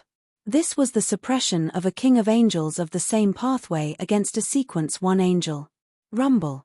The never-ending lightning struck down, enveloping Zaratal, who had a long and dense white beard. Zaratal's pitch-black eyes didn't show any change in expression. His body rapidly faded and disappeared amidst the bolts of lightning. He had only come as a historical void projection. His true body was hiding in a certain fragment in the fog of history. Sitting in the fool's seat, Klein immediately cast his gaze at the grayish-white fog below, at the countless spots of light in the fog.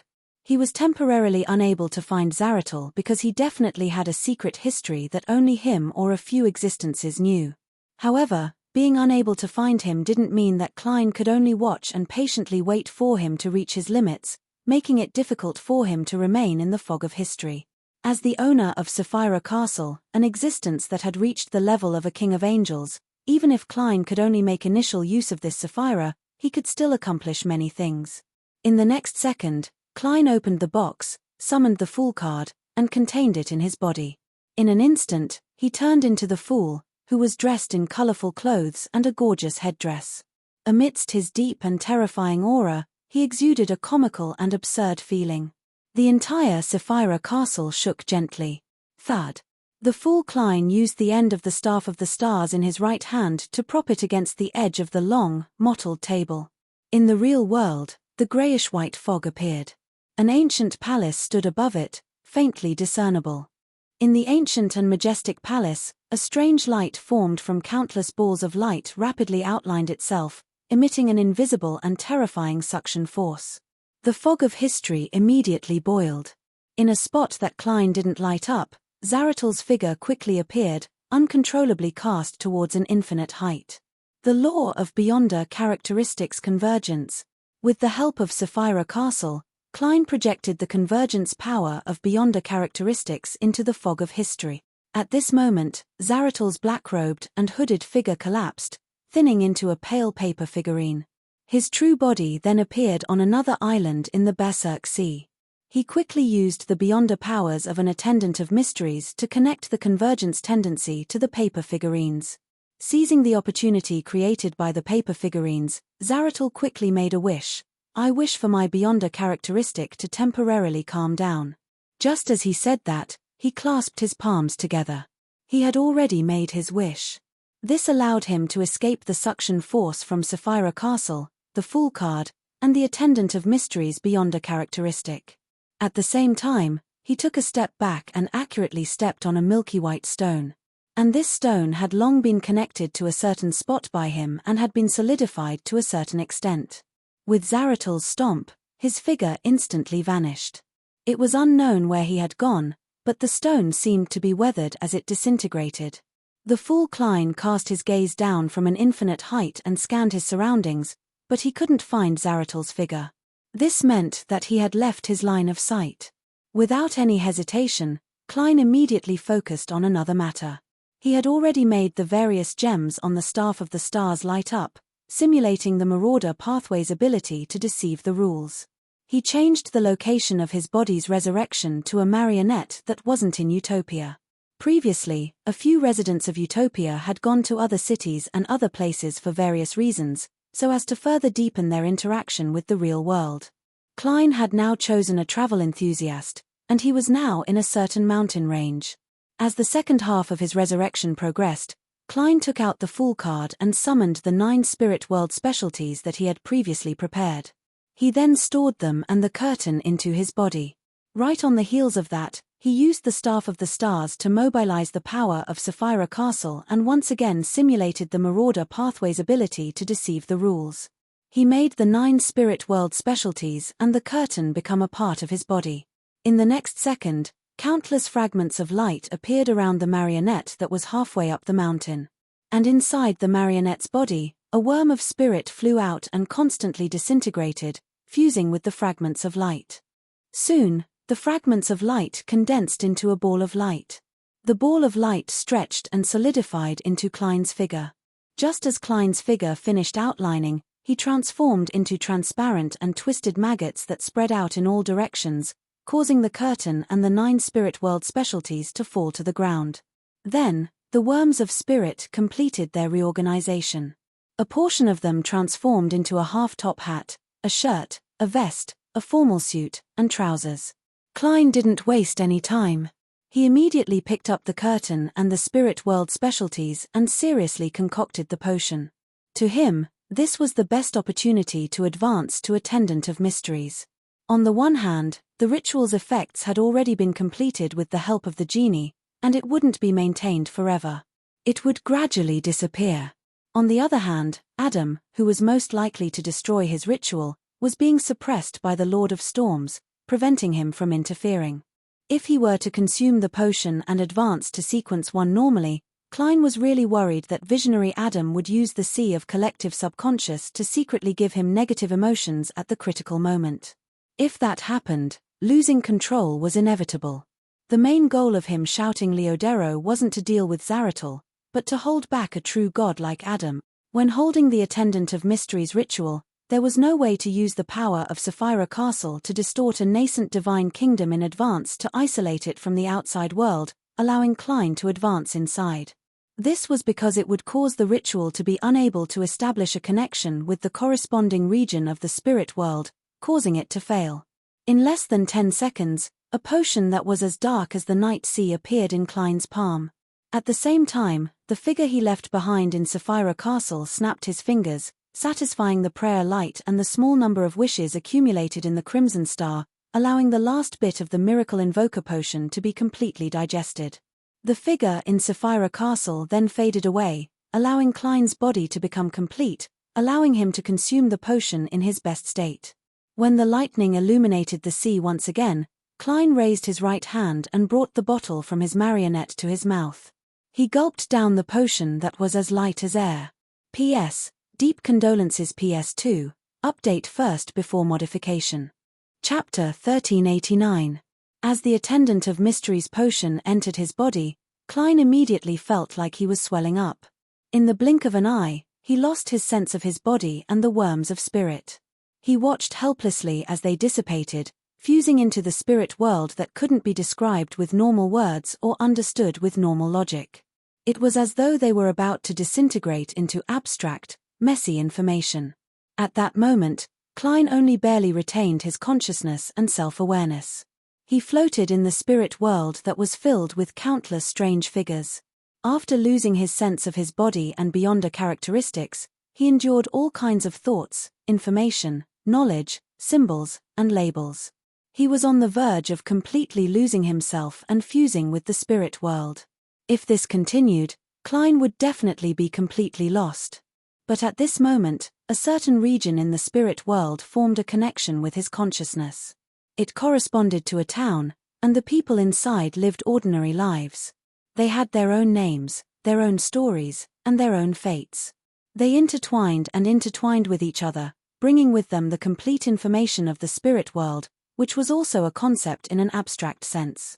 This town was eventually destroyed in a terrifying natural disaster and buried in the dust of history. Klein dispersed like fog. His body that had nearly fused with the spirit world, under the guidance of fate, fused with the spirit world projections of different utopian marionettes and regained corporeal form. Bayam, in the basement of the Cathedral of Waves, in a room that was no longer sealed. Alger stretched out his hands and pressed down on the door in front of him. The surface of the door was blue in color, and there were mysterious and strange engravings protruding from it. It was already half open, and inside was a deep darkness without any light. It was unknown which world it was connected to. The darkness seemed to have a life of its own. At that moment, it was silently surging out like a stream of water, eroding the surrounding area. Bang! Alger exerted strength with his feet, causing the ground to crack and spew out scarlet magma that was close to white. This was a disaster he had created. His goal was to stop the advancement of the darkness. However, after the surging magma entered the darkness, it vanished without a trace. As a result, the darkness shrank back a little and paused for a second before continuing its erosion. Boom! Alger continuously created hurricanes, torrential rains, and lightning disasters, repelling the darkness again and again. As for his hands, he firmly pressed down on the blue door, preventing it from opening any further. If it was only this Grade 1 sealed artifact, Alger wouldn't have any problems. He would even have the strength to attempt sealing it. However, at that moment, there were two equally dangerous items around him. This forced him to sing loudly, using the melody of death to influence his surroundings and interfere with the operation of the other sealed artifacts. He also built layers of blue seawater around him. The walls were slowly dyed grayish-white, as though they had turned into stone. This trend was unstoppable as it spread towards Alger's body. I can last for at most 30 seconds. The Lord of Storms hasn't responded. Thoughts raced through Alger's mind as he suppressed his reluctance and indignation and quickly made a decision. Of him of his, he immediately, of Blue Mountain Island, in the primitive forest of Blue Mountain Island. At the door of flesh and blood, layers of collapsing and condensing, the spheres of light that were seeking a qualitative change seemed to form a figure constructed from layers of doors. This figure wore a blood-colored tide as its robe. Its body kept distorting and changing, reflecting the different regions of different planets. At this moment, a blinding ray of sunlight tore through the night sky. It descended from the astral world, melting everything it touched along the way. Beyond this ray of sunlight, the darkness that couldn't be seen surged over, attempting to devour Mr. Dor Bethel Abraham, who was seeking to advance to Sequence 0. The ground where the altar was located shook violently as a huge hole tore open, allowing the door of flesh and blood and Bethel Abraham to fall into the depths of the earth's core, facing the chaos sea that contained all colors and possibilities. Following that, a blurry light seeped out of the void and enveloped the forest, attempting to restore the trees, soil, and altar to the most basic particle structure. And in the only gap of the glimmer of light, a pair of brass eyes appeared. They stared at the door of flesh and blood and Bethel Abraham, wanting to reflect their appearances into their pupils. Mr. Dor let out a low growl, causing the blood-colored robe to flutter. This robe connected to the evil tide that surged behind the door of flesh and blood, spreading out crimson moonlight. Upon touching the moonlight, the night that couldn't be seen through automatically gathered together. It stretched out its limbs and head, turning into a female human that resembled a shadow. It possessed its own life, its own consciousness, and was no longer controlled by the user. Without exception, the glaring sunlight turned into a young man wearing armor of flames. The shaking earth grew eyes and closed its mouth. The barrier formed by the faint light revealed terrifying facial features. Around the brass-colored eyes, eyelashes drilled out and turned into wings. These obstructions and disturbances fell into chaos at the same time, giving Mr. Door a chance to catch his breath. Seizing this opportunity, he entered the final step of becoming a god. At this moment, the door of flesh and blood suddenly collapsed and covered the surface of Mr. Door's body, making him seem to turn into another person. Klein's body seemed to split into countless people. They had their own preferences, their own personalities, their own perseverance, and their own fate. They lived in a town called Utopia. These people quickly lived through their short lives. Amidst the torrential lightning, they woke up and realized what their most intrinsic identity was. They were Ju Mingrue, Klein Moretti, Sherlock Moriarty, German Sparrow, Dawn Dantes, and Merlin Hermes. A thing could have many names, but its essence wouldn't change. These people raised their heads and looked up at the illusory city in the spirit world. They saw illusory and dense spirit body threads, a symbol formed from a portion of the pupilless eye and a portion of the contorted lines. With this symbol as the core, Klein's figure was outlined with his eyes tightly closed. Worms of spirit, bits of Beyonder characteristics, and pieces of self-awareness flew up from the corresponding spirit world region of Utopia. They were cast towards Klein's slightly illusory body, allowing it to gradually become corporeal. At this stage, there was no clear boundary between Klein's spirit body and his body of flesh and blood. It was both one and separate, in a rather subtle state. In other words, a spirit body could be equivalent to a body of flesh and blood, and a body of flesh and blood could also fuse with a spirit body. As long as Klein was willing, he could switch between these two states at any time. Of course, he could also separate his body of flesh and blood from his spirit body. Each had their own uniqueness. This was just a matter of a thought. 2 seconds later, the reorganization was completed. Klein, who was floating in the depths of the spirit world, opened his eyes. His pupils were only deep black without any light. He had already advanced to Sequence 1 and become an attendant of mysteries. Silently, a grayish-white fog appeared behind him. Above the fog was an ancient palace. Inside the palace stood a door that was stained with bluish-black colors. It was formed from countless spheres of light. This door of light appeared rather clearly in the spirit world. It separated out a rather blurry phantom and cast itself towards Klein's body. As the phantom transformed into a complicated symbol and imprinted itself on Klein's glabella, the entire spirit world and the real world outside began to tremble gently, as though they had encountered an earthquake that came from an extremely distant place. At that moment, Klein's surroundings turned dark. Illusory stars appeared one after another. They surrounded the strange door of light as though they wanted to gather over. Among these illusory stars, the 2 largest stars overlapped, corresponding to a certain region in the real world. As for the 3rd, 4th, 5th, and 6th stars, they were located elsewhere in different places. Through these illusory stars, Klein saw Mr. Door and Amorn on a particular island. He saw the concealed world, Antigonus in the dilapidated palace, Zaratul who was hiding in an unknown land, Palez Zoroast who was on Leonard, and dark demonic Wolf Kota. With the help of the anomaly that occurred when he gained further control of Sapphira Castle, Klein found the angels and kings of angels that corresponded to the 3 pathways of mysteries. Of course, this vision could only last for a few short seconds. Once Amorn and Zaratul reacted and used the right method to hide themselves, Klein would no longer be able to lock onto their true bodies.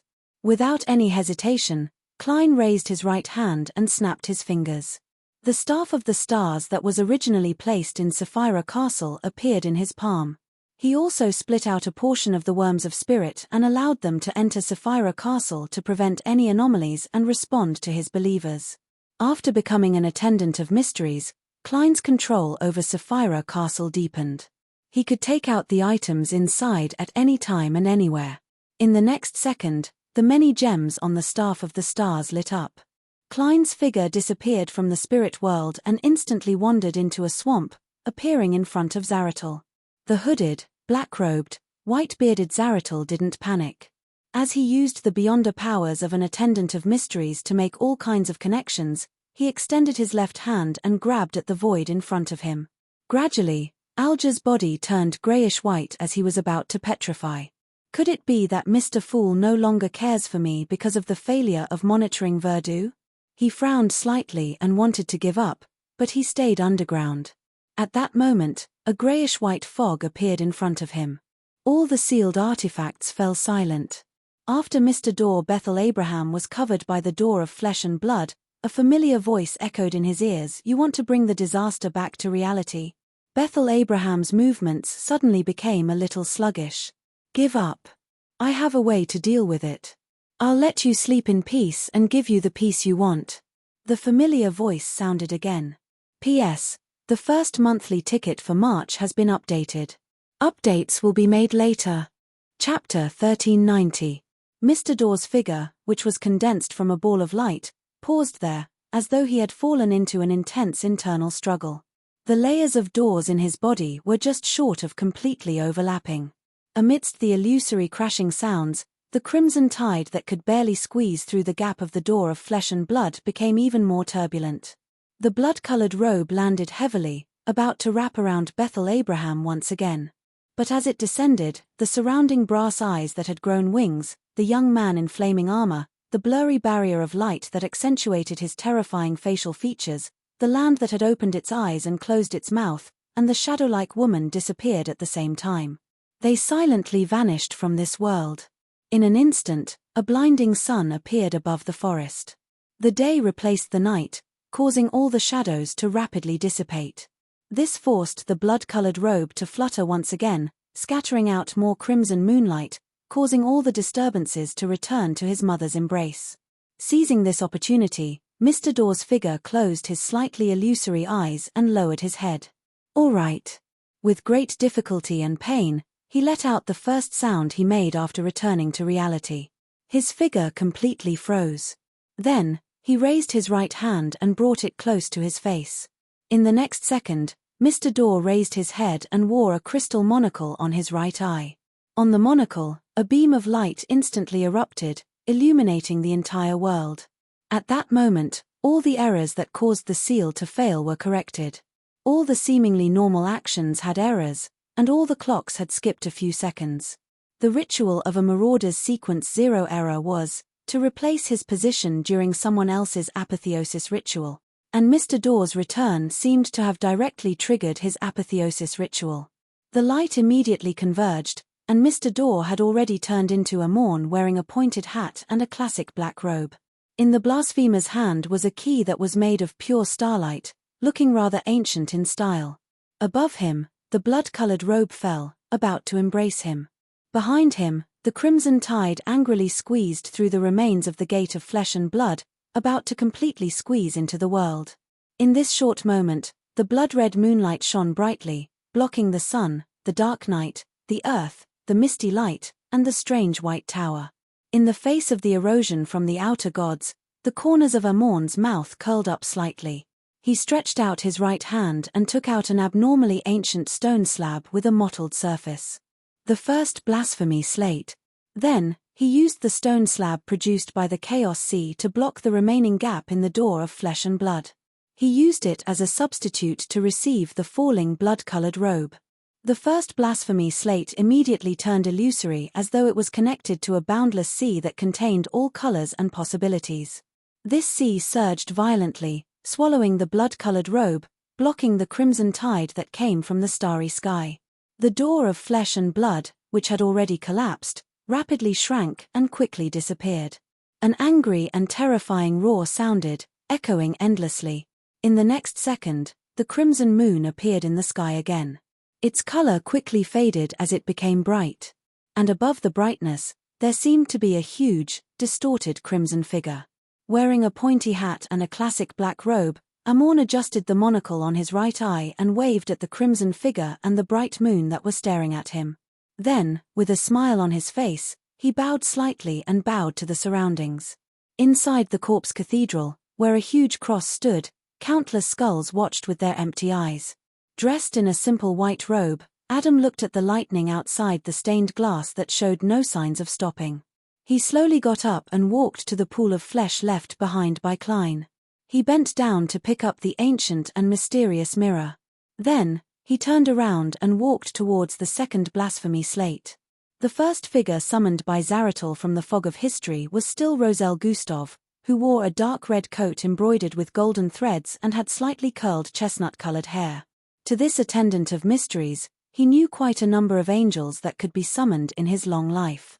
There were only a few that were stronger than a sequence one knowledge emperor. For example, the ancestor of the Antigonus family before he became the half-fool, the angel of fate Ouroboros, and the upper echelons of the Red War army that could indirectly obtain the power of the Red Angel. But in the present situation, Zaratul believed that it was safer to first summon Roselle Gustave's historical void projection. Before the ancestor of the Antigonus family became the half-fool, he was also a sequence one attendant of mysteries. He would be suppressed by an enemy who had further control of Sapphira Castle and whose level exceeded most kings of angels and was close to that of a true god. After Zaratul chose to cooperate with Rose School and Adam, the success rate of summoning the angel of fate Ouroboros would undoubtedly drop. It wasn't suitable for him to attempt it at a critical juncture. The Red War's upper echelons, who could borrow power from the past Red Angel, didn't directly possess the powers, so the actual effects they could produce wouldn't be much stronger than Knowledge Emperor Roselle Gustave. In comparison, Zaratul would definitely choose the historical projection that he was most familiar with and was the easiest to summon. His plan was to seize the opportunity when German Sparrow wandered over and didn't prepare the historical void projection ahead of time. He would use Knowledge Emperor Roselle Gustave, the upper echelons of the Red War army, and Abomination Soir to hold him back, giving himself enough time to create a miracle. The moment Roselle's figure appeared, complicated and illusory symbols immediately condensed in his eyes. He wanted to inject large amounts of miscellaneous and useless knowledge into his target's mind, causing his head to explode. At the same time, Zaratul used the various connections he had set up ahead of time to shift his location. This swamp was his home ground. As he let slippery and transparent tentacles penetrate the hooded black robe and extend into the fog of history, he summoned the upper echelon of the Red War army. At this moment, Roselle Gustave's historical projection suddenly turned his head. Using the subtle connection between them, he looked at Zaratul's true body. Zaratul's mind was instantly filled with a large amount of redundant information and useless knowledge. His head nearly exploded, and his thoughts were temporarily unable to move. He froze there. His eyes didn't even have the time to change. The historical projection of Knowledge Emperor Roselle Gustave that he summoned had betrayed him. Klein was both surprised and unsurprised by such an outcome. What wasn't surprising was that this was something he was in charge of. His worms of spirit in Sapphira Castle had already grafted Roselle's current state with the concealed state that Klein had experienced. What was surprising was that Adam hadn't warned Zaratul to be careful of Roselle Gustave. After Klein had previously sensed that there were some coincidences, his preparations were to use the connection between the Fool's symbol and Roselle Gustave's seal. Through the corresponding prayer point of light, he had transformed a worm of spirit that carried certain words and will into light and threw it to his fellow countryman who was sleeping, awakening him. And with the help of a miracle, him was given some power to temporarily suppress the corruption of the mother goddess of depravity. At that time, the worst situation that Klein could prevent was that something had happened to him and he was unable to contact Sapphira Castle. As for the worms of spirit in Sapphira Castle and the other worms of spirit that were scattered in different places, they would lose control and be unable to save themselves. Once he gave Roselle's worm of spirit a mutation, Roselle would know that something had gone wrong. He would use the Black Emperor's ability to distort order to make the worm of spirit remain lucid for a certain period of time. As for the method that the worm of spirit and Roselle would discuss to save himself, Klein didn't know either. This was the true reason why he could hide it from Adam. With his experience in the Hall of Truth, he knew that he wouldn't have any secrets when facing a visionary.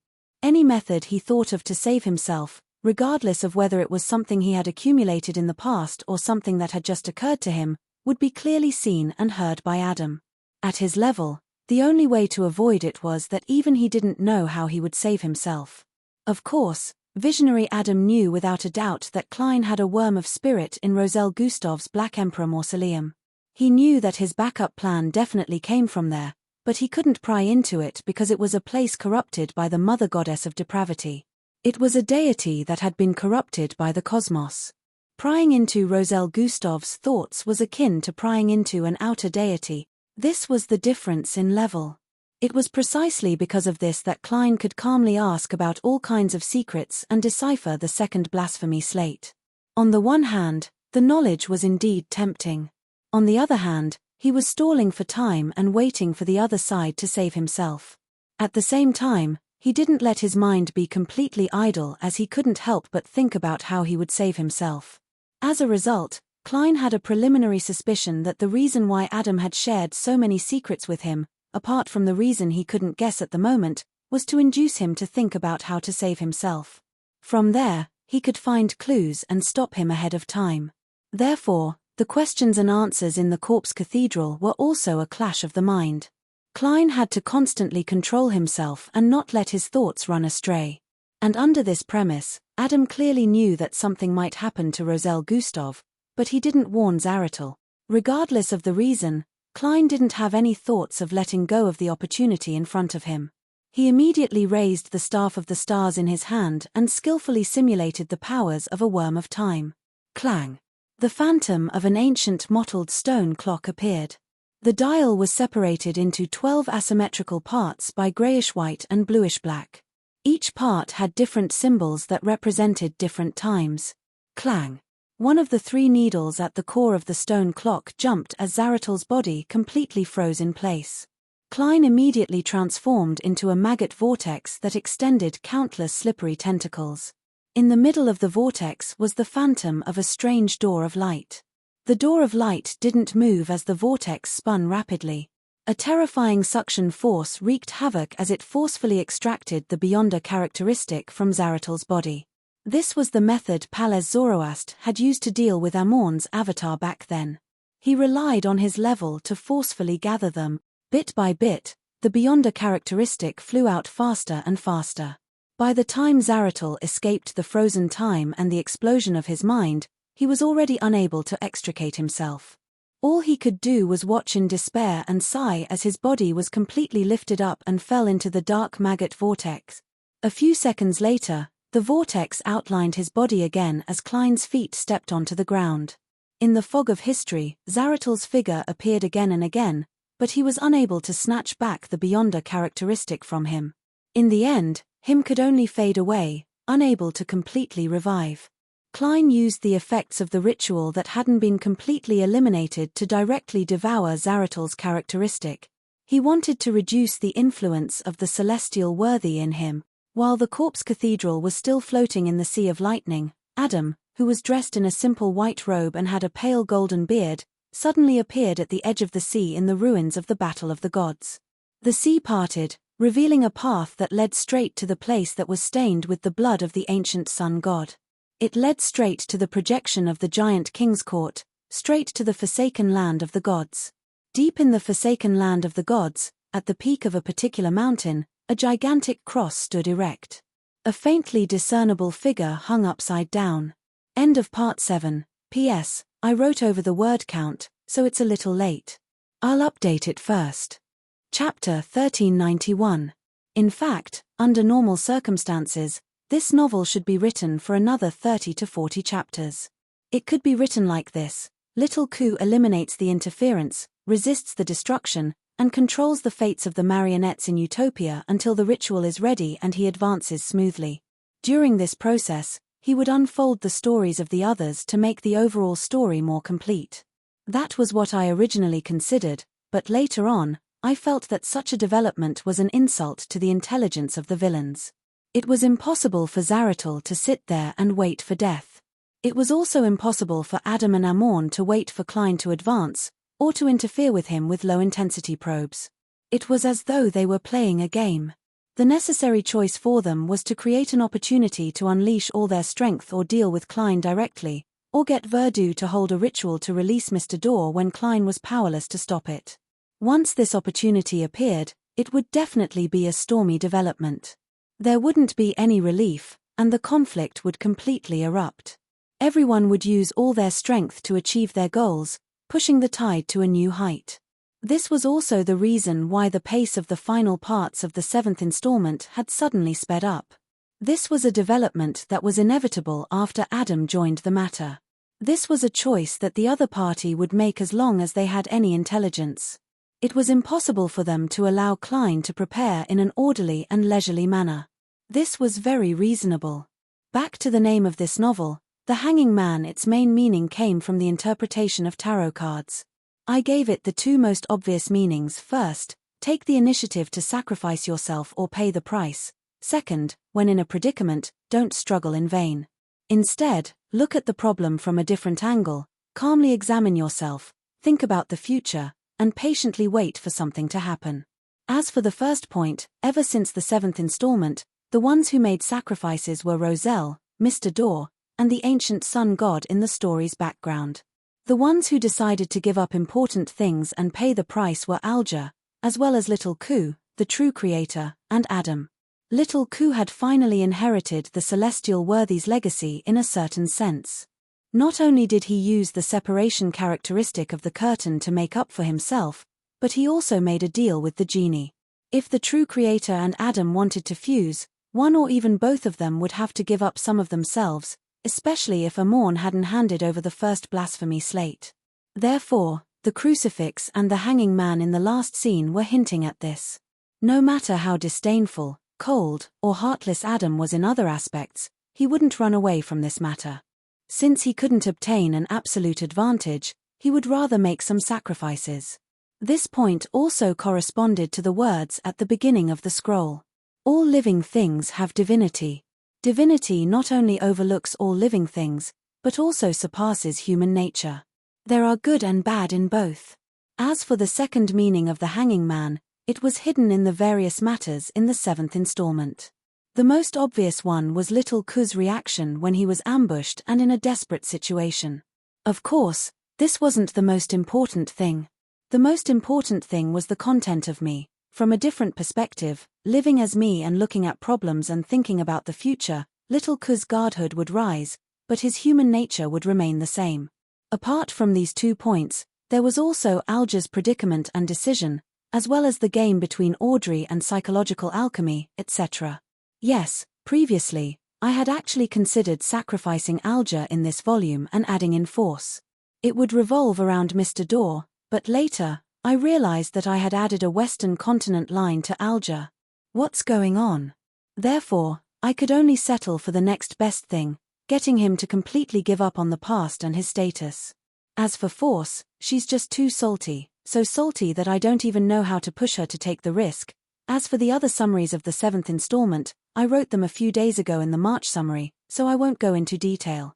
All I can say is that I'm very satisfied with the slow pace at the beginning, the different perspectives, and the different narrative techniques. As for the intense ending at the end, it's a result of the conflict between the characters. They have their own thoughts, their own choices, and their own fates. As an author, I can't say that this is the best, but I have to respect it. When a story develops to this stage, when the fates of the characters are intertwined and converge into a torrent, it means that the end has arrived. As for the other 2 points, the first is Mr. Daw. Mr. Daw's sacrifice had been set up for a long time, so in the end, it was only presented with a few simple actions and a sentence. There wasn't any additional sensational or unnecessary description. I think that's pretty good. 1,000 words are in that choice. The second is Zaratul. To be honest, I originally hoped for a huge battle. Curly Tail has to have a huge battle, but after Little Ku used Genie to complete his advancement, his strength and status have been reversed. Furthermore, there's also Roselle's backstab. I really can't think of how Zaratul can turn the tables. If it's said that in Utopia, Zaratul could still create a miracle when faced with such a situation, then after escaping in a hurry for the first time and losing his marionette and the initiative, I don't think there's a need to worry about writing new words. Of course, I don't like to add memories to the villains before they die. This results in Zaratul, who has always been secretive and mysterious, not having enough stories. His character's image isn't fully developed, and this can be said to be a pity. And this is also a problem I've always wanted to resolve. Bosses are habitually set to be too strong, resulting in him not having many chances to appear. As a result, when he appears at the end, there's a lack of consistency and a lack of accumulation of emotions. It's difficult to create the impact and explosive feeling that I want. I hope that Amorn can bring me an opportunity to resolve this. Alright, that's all for the 7th book. It can be said that this book has the highest number of subscriptions. The last few copies are at around 65,000. Usually, it's maintained at around 59,000, with the lowest being less than 57,000. Ever since Mysteries began, it's not surprising that the average number of subscriptions has been increasing. It's very rare for the subscriptions of every book to increase. To me, this is the first time it's happening. Yes, the name of the 8th book is easy to guess. The Fool. It starts with the clown and ends with the fool. Going by the usual schedule, I will rest for 3.5 days. Today is half a day plus Monday, Tuesday and Wednesday. I will update on Thursday, which is the 9th of April at 12:30 p.m. UN, I have already thought of the ending scene before I opened the book. However, I still have to think about how I should develop it. Also, I have to think about the battle of wits and courage with Amorn. Lastly, since I have opened a single chapter, I might as well ask for a monthly ticket. Also, I will be promoting a book, My Cell Prison. It's also about occultism and Chulhu. Just by looking at the author's name, a Fae in yellow reincarnated into a cell, carrying the power of the Book of Prison and arriving at the parallel world where the Ancient Ones have awakened. Steam civilization, horror dimension, old Yongya king, hybrid demons outside the city. The Gate of Destiny has been opened. Crusaders, library, control, machinery and occultism will become a brand new growth system for humanity. The hymn of humanity is the hymn of courage. The courageous knights, galloping under the world ruled by the ancient kings, reclaiming the freedom that belongs to humanity. Chapter 1392. Late at night, the sound of doors and windows opening woke Wendell up from his deep sleep. He got out of bed warily and surveyed his surroundings. What exactly happened? Did Utopia encounter a huge storm? Wendell, who hadn't slept well for the past few days, finally fell into a deep sleep, but he had no choice but to wake up. His thoughts were still a little frozen, and he appeared rather confused. He then realized that there was no wind blowing in through the wide-open window, nor was there any rain. It was as if he had opened it in his sleep to take in a breath of fresh air. Wendell suddenly thought of the Beyonder incidents he had experienced and learned about through the dossier. He thought of the fear of the unknown that had once ruled his heart. He didn't know what would happen next, nor could he guess what he would encounter. He felt a chill run down his spine as he trembled. At this moment, he heard a commotion outside the door. All kinds of sounds entered his ears. There were the sounds of running, the sounds of certain actions being judged, the sounds of the current order being modified, and undisguised shouts. There's an abnormality with the underground seal. Raise your guard. The underground seal? What's sealed beneath the Irises Hotel? Wendell was surprised and confused when he heard that. He couldn't help but walk to the door and look around. He then saw his MI9 colleagues whom he barely knew, as well as Colonel Zio Dericha, who was on duty tonight. MI9 found Utopia through me? They're going to deal with the abnormality here? Just as this thought flashed through Wendell's mind, he subconsciously frowned. He realized that the layout of the corridor outside was completely different from the Irises Hotel. Not only were there gas wall lamps on both sides, but there were also classical lampstands. The floor was maintained to be very bright, and the floors were more than 3 meters tall.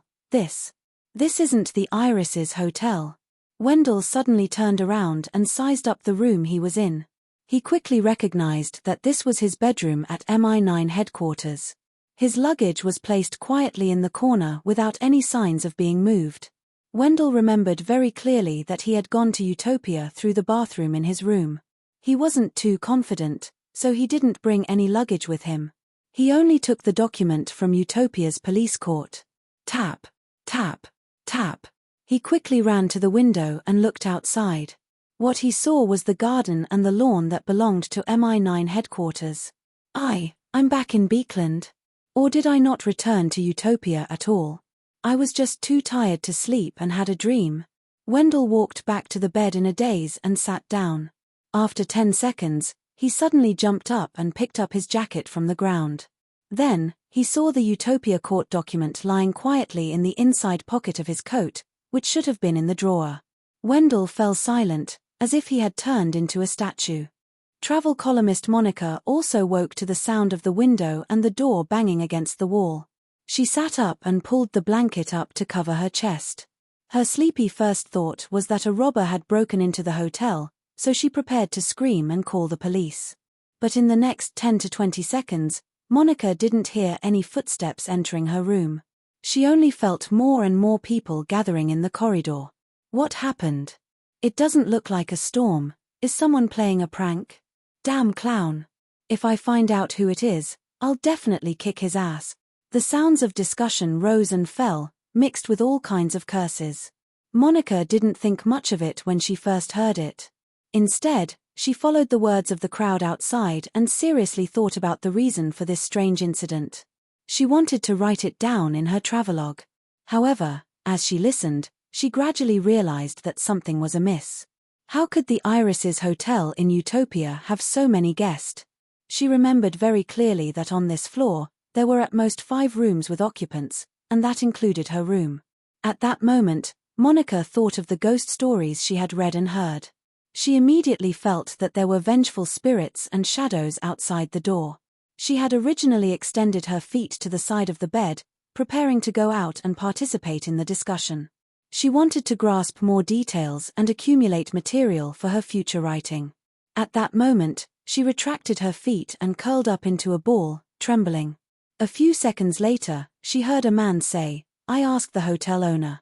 I asked the hotel owner, and he said he didn't know what happened. Maybe there was a short storm just now. Go back to your rooms and rest. Lock the doors and windows. Yawn, I have to wake up early tomorrow to go to the Royal Museum." The Royal Museum. Monica was stunned. As a travel writer and a traveler who had spent a long time in Utopia, she naturally knew that there wasn't a royal museum here. In the Kingdom of Ruin, a museum with such a name had to be in Beekland. And it would take many hours to take the steam locomotive from Utopia to Beekland. Even if she woke up early and arrived there, she wouldn't be able to reach the Royal Museum before it closed. Monica slowly lifted the blanket in puzzlement. She heard the sound of doors and windows closing. She carefully got out of bed and walked to the door. During this process, she gradually saw the room illuminated by the moonlight. Hiss! Monica nearly screamed. This wasn't the guest room she had slept in previously, be it the layout or the decorations, they were completely different. The ghost stories that she had just thought of surged into her mind again, causing her legs to go limp. She almost couldn't support her body. Just as Monica's teeth chattered, she saw a hotel business card on the table. It was prepared for the guests. If they brought it with them when they went out, they wouldn't be unable to find their way back. Even if they couldn't read, they could use it to ask for directions. Monica subconsciously approached it and used the moonlight to read the words on the business card. Culpensa Hotel, West Beekland, 19, Morning Street. West Beekland. Beekland. Monica's eyes widened as she felt as though time and space were in disarray. Beekland, Hillston Borough, in a house with a fireplace. Force heard the door and window open, but she didn't immediately wake up. This was because she had fallen into a strange nightmare that she couldn't escape. She dreamed that her teacher, Dorian Gray Abraham, had been affected by the family's sealed artifact and had died a bloody death in front of her. She dreamed that she had lost control and mutated, turning into starlight worms that curved into the shape of a door. She dreamed that the end of the world had arrived, and the surging tide of blood had drowned the entire world. Zio, German Sparrow, and company weren't spared. Finally, Force escaped the dream and sat up, panting heavily. As a demigod who had once been an astrologer, she knew what such a dream meant. She hurriedly restrained her emotions and looked up. At some point in time, the glass on the oriel window in the bedroom had completely cracked open. Something must have happened. Furthermore, it has something to do with the apocalypse, the House of Abraham, and the apprentice pathway. Force silently muttered to herself. She immediately got up, put on her cloak, and prepared to teleport to her teacher's place to confirm his safety. This change added a sense of urgency to her advancement to Sequence 3 or even Sequence 2. After learning about the apocalypse from Mr. Fool and German Sparrow of the World, Force had actually been working hard, but the secret sorcerer potion wasn't something that could be digested in a short period of time. Furthermore, without making any contributions, she was too embarrassed to ask her teacher for the formula and ingredients of Wanderer. Of course, if she wanted to, she could have obtained it from Mr. Dorr, but how could she be bewitched after being warned beforehand? With a flash, Force disappeared from the room. A few seconds later, she appeared at Dorian Gray Abraham's residence. She saw her teacher sitting there, pressing his heart, looking frightened. "Do you need potions?" Force asked cautiously. She had bought some medicine from Mr. Moon for the diseases of old age. Dorian took a deep breath and shook her head. "No need." Force immediately relaxed a little. "Teacher, I dreamed that you encountered the negative effects of the sealed artifact. The doors and windows around me also underwent unnecessary changes, so I came to take a look." Dorian looked up at the open window and said with a solemn expression, "Your dream wasn't wrong. I almost died just now, but at the most crucial moment, the seal took effect again." At this point, he suddenly stood up and said to Force, "Quick, take me somewhere else. I'm worried that something might happen to the other family members." Force did not hesitate. She immediately grabbed her teacher's arm and asked for the exact location. Their figures quickly faded and became transparent, disappearing without a trace. After traveling through the misty, colorful spirit world for a few seconds, Force and Dorian suddenly left their current environment and landed in what looked like a study. There were a few people standing here. They were all members of the House of Abraham who wielded different sealed artifacts and could travel. "Veyros, why are you here?" Dorian blurted out. Veyros and company shook their heads in unison, feeling confused and alarmed. In the next second, countless resplendent starlight appeared in the void.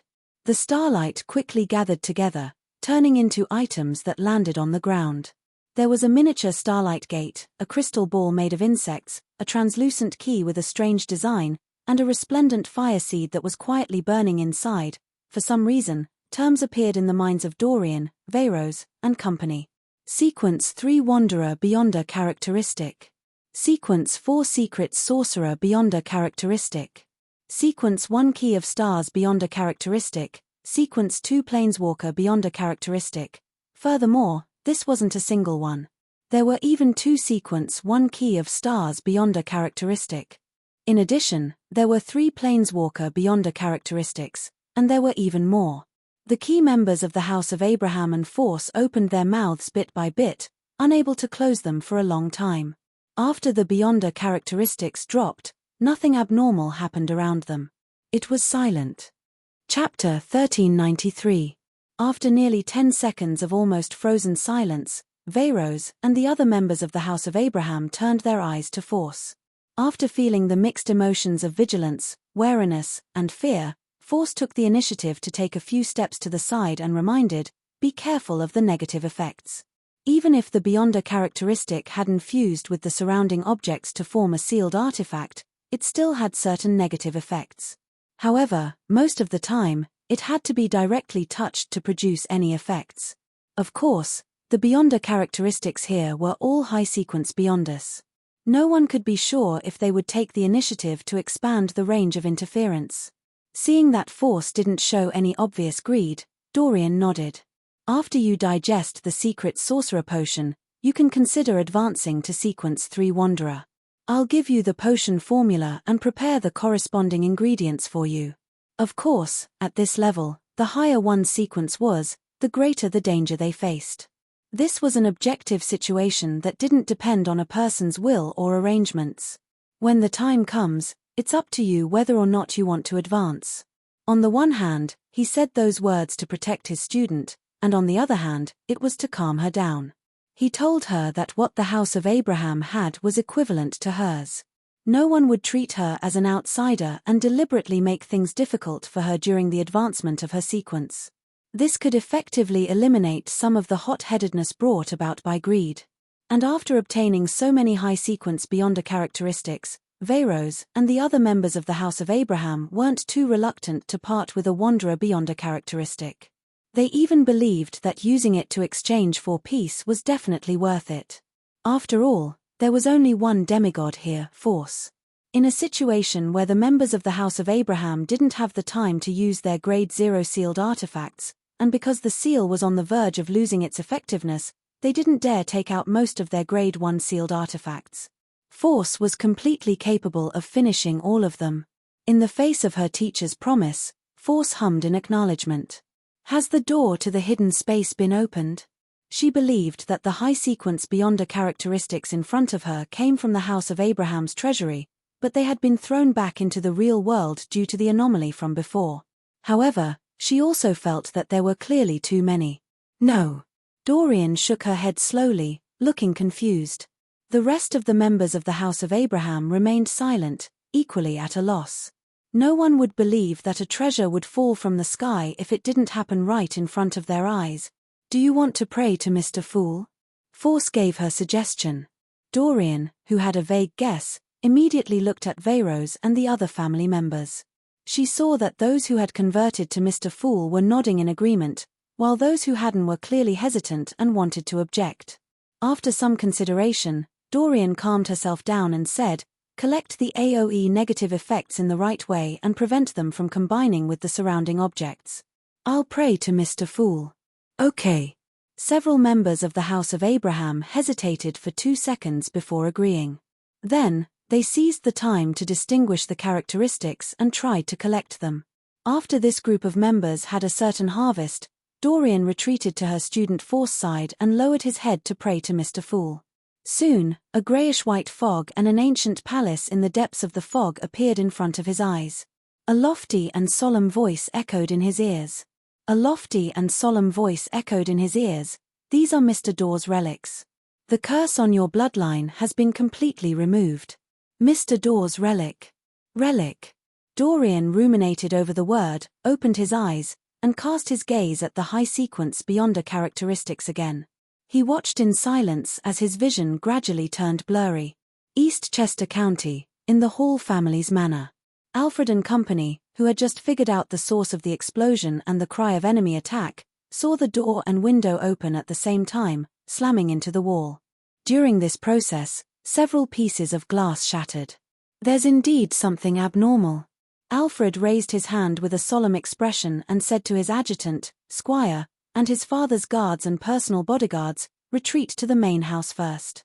Let's return to the main house first to prevent any possible accidents from happening. At the same time, send a telegram to the Archbishop of the East Chester Diocese to request for assistance. He believed that the most important thing wasn't to investigate the cause of the abnormality, but to protect his father, mother, and sister. There was plenty of time to do the former after daybreak, but if something went wrong with the latter, there was no way to make up for it. After returning to the manor's main house and arranging for strict patrols, Alfred walked into the living room and said to Earl of Hall, there was indeed an abnormality, but the guard was unable to describe what he saw. There was indeed something unusual, but the guard couldn't describe what he saw. He only said that he felt great fear at that moment. Earl of Hall nodded calmly. We'll do further investigations after daybreak. Sit down and rest first. Beside him, Audrey held her mother's arm and quietly listened to her father and 2 brothers' conversation. Of course, this was only on the surface.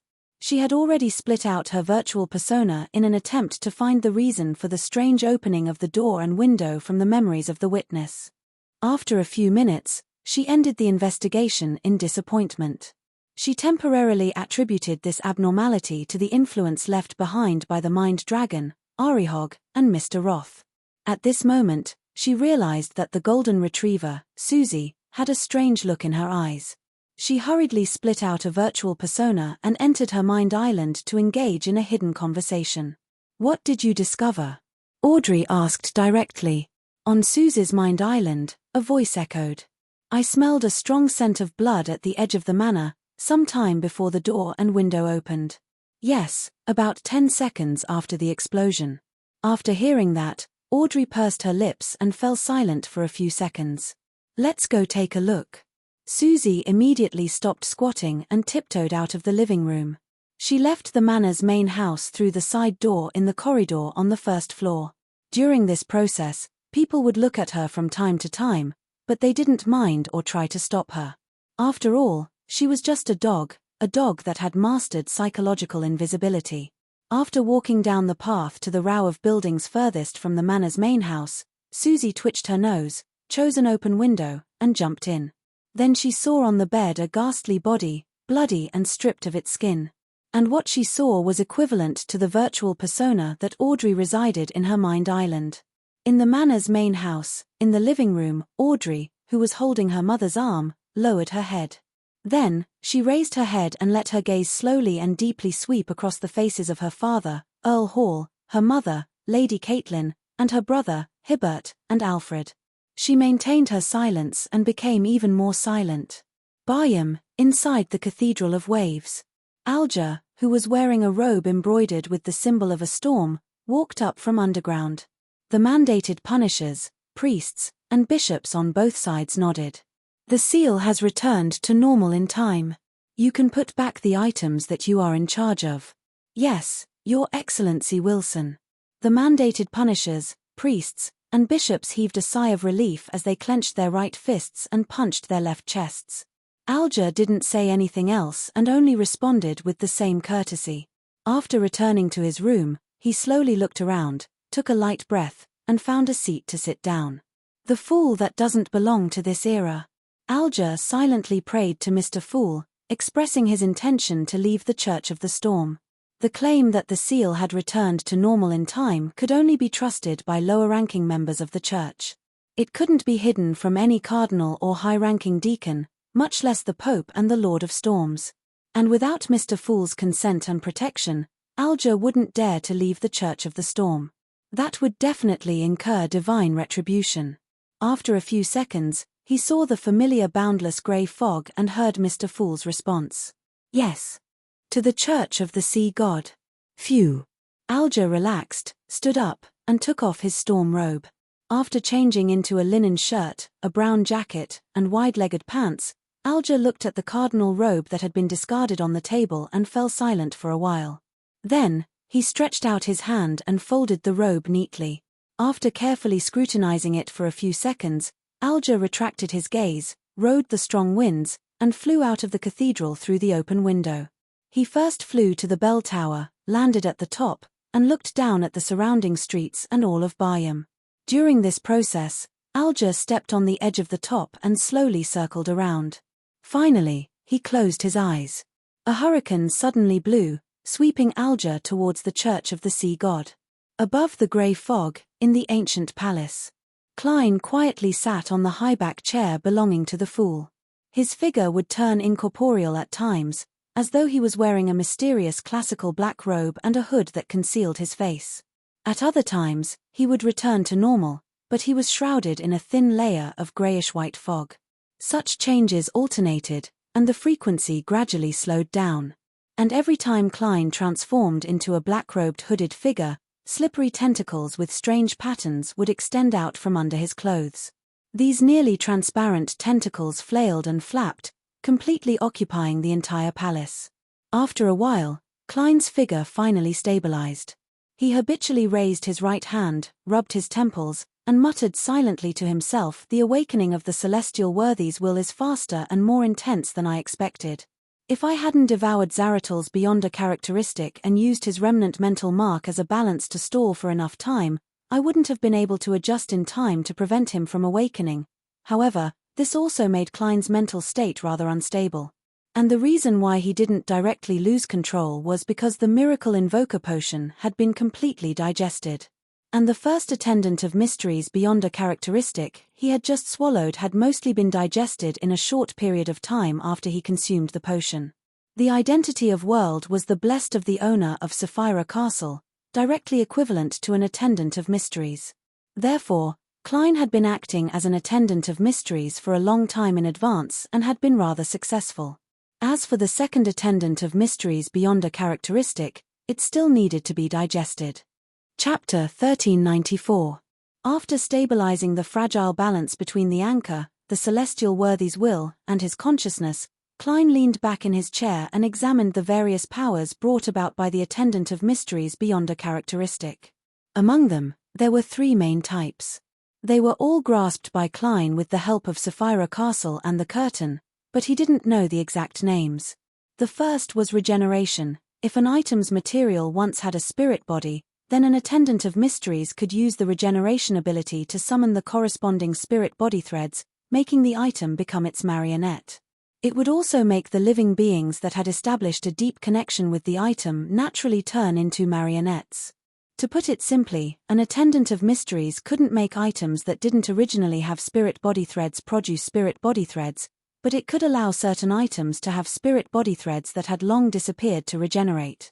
The former represented steel products, gold coins, and gold pounds. The latter mainly consisted of food like beef and fish. Once humans ate them and became marionettes' food, they would also turn into marionettes. It was as if they had suffered a strong corruption. The second was reorganization, also known as tampering. This could reassemble many physical objects or abstract concepts to achieve an unimaginable effect. It was like tampering with definitions, logic, directions, or rules. The third was realm of mysteries. This was an ability used to create the embryonic form of a divine kingdom. It could bring about a certain concealment effect. Reorganization manifests the authority of the transformation domain. Realm of mysteries focuses on the concealment domain. The two elements of the fool's symbol are already present. However, reorganization and tampering don't sound nice, and the meaning isn't clear enough. It's still better for me to use graft. It's clear at a glance. Klein mumbled inwardly before casting his gaze around. Now, he had further control over Sapphira Castle. He could directly borrow the powers of the seer pathway that were close to Sequence 0. He could also use most of the beyonder powers of the Marauder pathway and Apprentice pathway below Sequence 0. It was similar to Dark Angel Sasria back then. Of course, Dark Angel Sasria could only use the first blasphemy slate to indirectly use the powers of Chaos C. As for Klein, he was the owner of Sapphira Castle, but he had yet to completely grasp the Sapphira. Therefore, his level was higher than Dark Angel Sasria's. As for his strength, in theory, he should be stronger, but his strength was affected by too many factors. Klein, who had only stepped onto the path of extraordinary for a few years, could not guarantee that he would be able to defeat the Deputy of Heaven, the left hand of God. In short, he could already be considered a king of angels among kings of angels.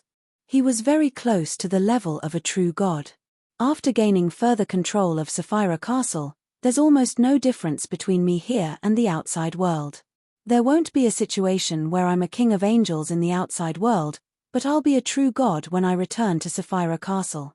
The greatest advantage of this place is that it provides a defensive barrier that even a true god can't break.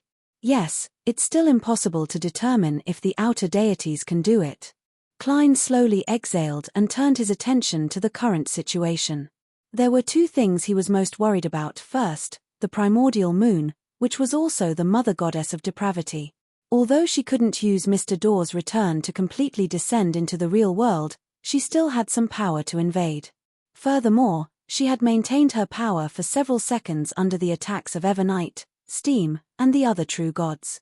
It remained to be seen if this would affect the surrounding environment, the corresponding pathways, and certain items.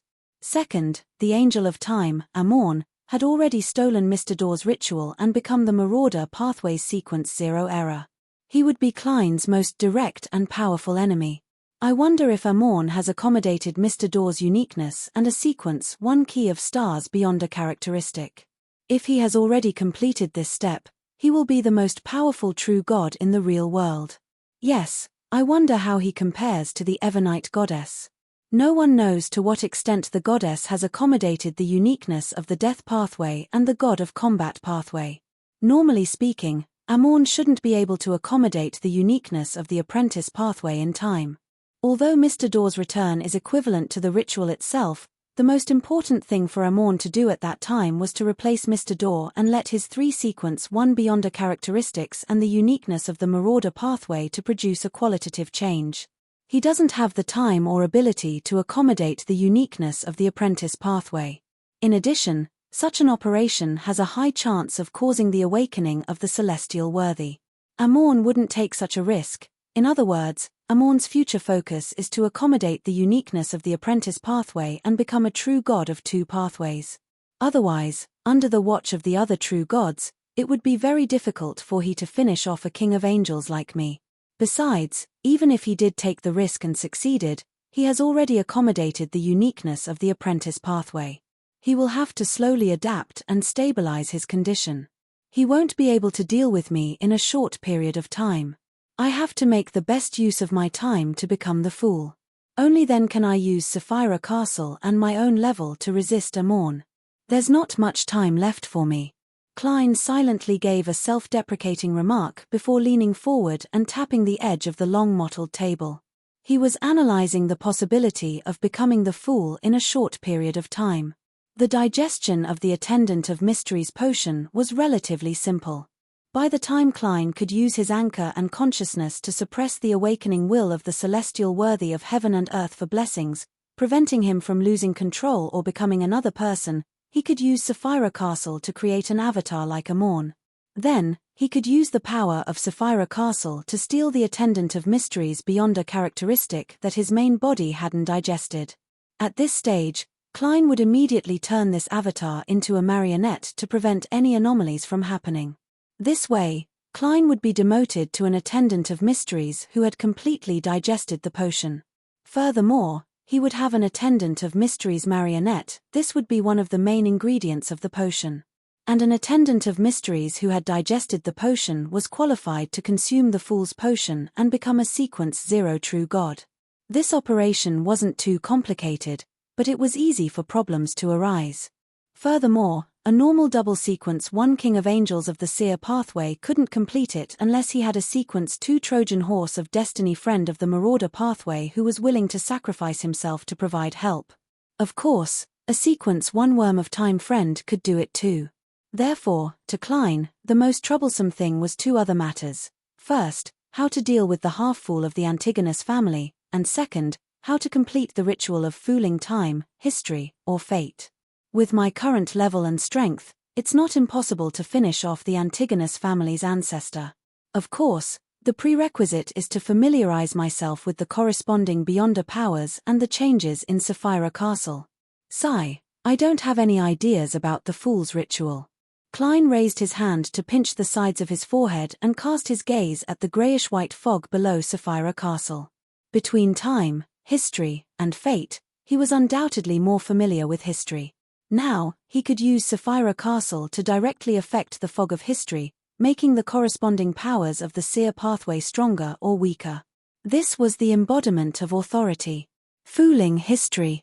Fooling history. Klein tapped the edge of the long mottled table again as all kinds of thoughts flashed through his mind, but he kept rejecting them. From his point of view, all the methods that could be realized couldn't satisfy the requirement of fooling history. This was because history would objectively record what had happened. Anything that existed had to be reasonable. And the methods that could satisfy the requirements, such as returning to the past, consuming the potion, and becoming the fool from history, were impossible. At the very least, Klein currently didn't have the ability to reverse time. As his gaze moved deeper into the fog of history, Klein suddenly had a feasible idea. The current true history was like this. The members of the Tarot believed that they were following the fool who didn't belong to this era, an awakened ancient god or an existence that surpassed the ancient gods. And in fact, Mr. Fool was originally just an ordinary person who was hung above the grey fog. He used all kinds of resources to package himself and improve himself. Klein's train of thought was inspired by Amorn. Using Sapphira Castle, he could create an avatar and use Sapphira Castle to steal his main body's fate, consciousness, anchors, and the Sequence 1 Attendant of Mysteries beyond a characteristic that belonged to Zaratul. Thus, the main body's beyond a characteristic would be formed purely from that curtain, and the celestial worthy of heaven and earth for blessings would awaken bit by bit. This way, the Tarot members' understanding was correct. Mr. Fool was a great awakened existence. And this went against the true history, but it was indeed a fact. It could be considered as completing the requirements of the ritual. Of course, The premise was that the avatar theft had to happen in Sapphira Castle or some other secret place. Otherwise, it would also be recorded in history, preventing it from achieving the effect of fooling. As for how to deal with the awakened celestial worthy of heaven and earth for blessings, or how to kill his main body and make him into a potion, Klein temporarily had no idea. The outcome of such an attempt is equivalent to suicide. Before being killed by the celestial worthy of heaven and earth, the avatar's attendant of mysteries beyond a characteristic must have been digested. After all, it successfully revived the Lord of the Mysteries. Klein shook his head and threw the idea of only caring about the beginning and not the end to it to the back of his mind. Since he couldn't think of a solution, he decided to seek advice from an existence who might know what to do. He had two targets. One was the Snake of Fate, Will or Septin, and the other was the Evernite goddess. The former might have some thoughts on fooling fate, while the latter probably knew what ritual the Antigonus family's ancestor had used to accommodate the fool's uniqueness. After stabilizing his mental state, Klein left Sapphira Castle and directly teleported to Beekland. Chapter 1395. Deep in the forsaken land of the gods, at the peak of a mountain stood a huge cross that existed between reality and illusion. There was a blurry figure hanging upside down. Many ancient wooden stakes had pierced through his body, stained with flowing blood that didn't drip down. He was nailed to the cross. At the bottom of the cross, the angel of fate Ouroboros, who was dressed in a simple linen robe and had silver hair that reached his waist, sat there. He had a gentle and pious expression as he prayed. Half of his face was covered by a pale golden beard as Adam walked over and stopped in front of the huge cross. He raised his head and silently looked at the hanging figure. He held a rhodes in one hand and the second blasphemy slate in the other. His eyes were clear and his expression was calm. After an unknown period of time, the hanging man's figure on the huge cross suddenly faded and spread out into a shadow curtain that connected the sky to the ground. Behind the curtain, there seemed to be a pair of cold eyes that watched the entire world. In the next second, the shadow curtain cracked open. It was dark inside, and there was a faint echo of illusory tides. Adam raised his left hand, causing the ancient and mysterious magic mirror to emit a blurry glow. Amidst the faint glow, a sticky but illusory black liquid surged out. A boundless sea that seemed to contain all colors and possibilities appeared. It looked like it was within reach, but it didn't affect reality in any way. Right on the heels of that, Adam placed the second blasphemy slate into the illusory scene.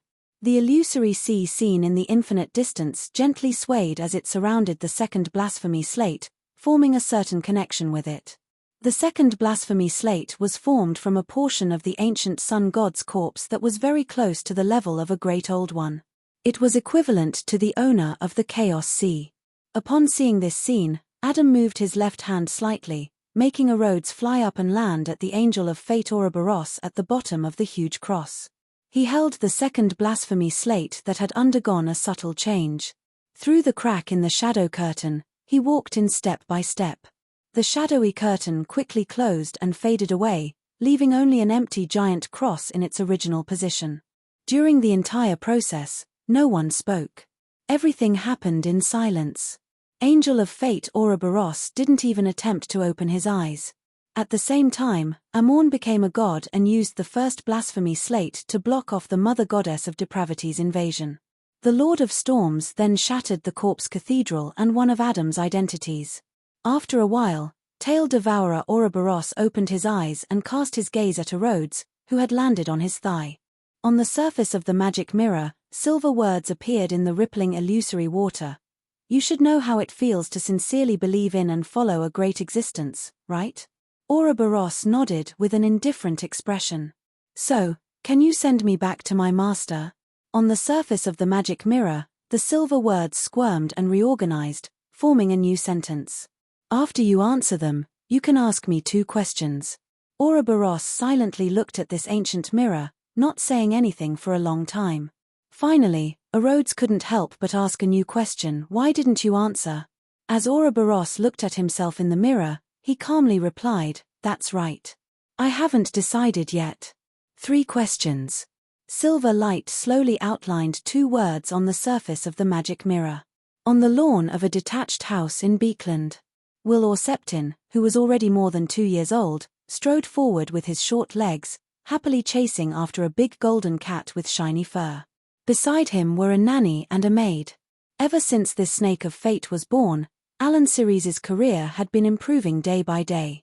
Now, he owned a private hospital that specialized in providing medical services to the upper class. As he ran, Will Orseptin stepped on a slippery spot. With a whoosh, his body involuntarily leaned back.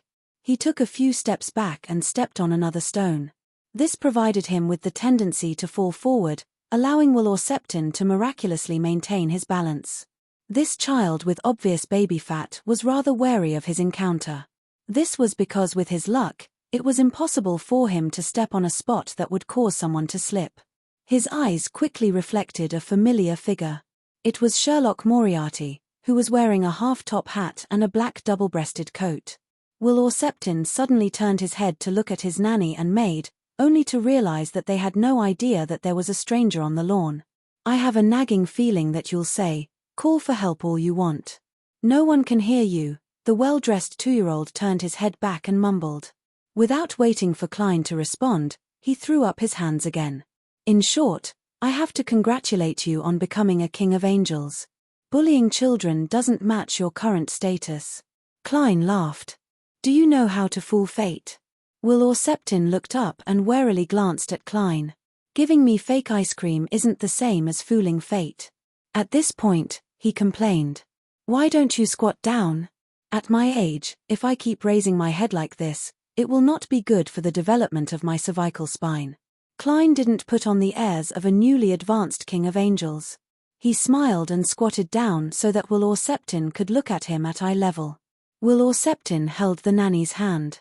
"Unless I advance to sequence 0 and become a wheel of fortune, any fooling of me isn't equivalent to fooling fate." Klein asked thoughtfully, "That's right. You haven't found the opportunity to accommodate the die of probability?" "No."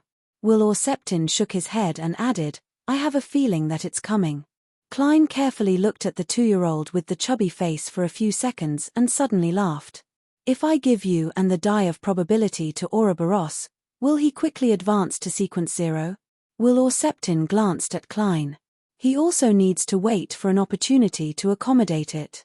Moreover, the opportunity needed to become the wheel of fortune is different from accommodating the die of probability." As he spoke, Will Orseptin curled his lips.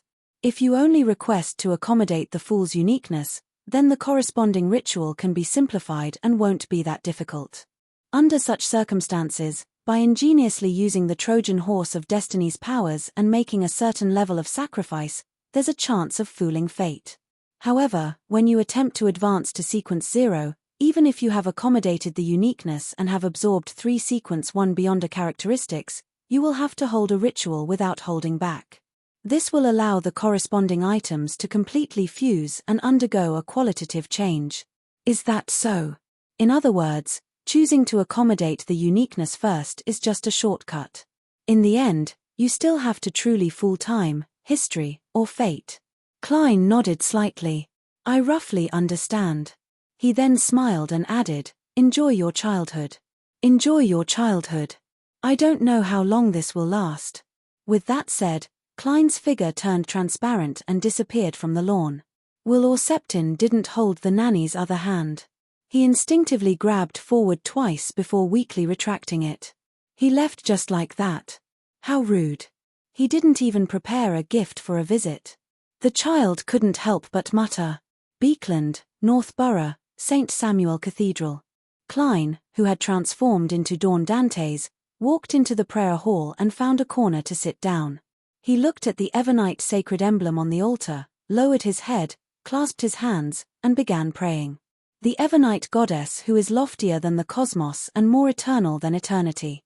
You are the mother of concealment, the empress of misfortune and horror. As he prayed, Klein, who had his eyes closed, gradually felt his body and mind calm down, as though he had entered a half-awake state. After an unknown period of time, an endless darkness appeared in front of his eyes.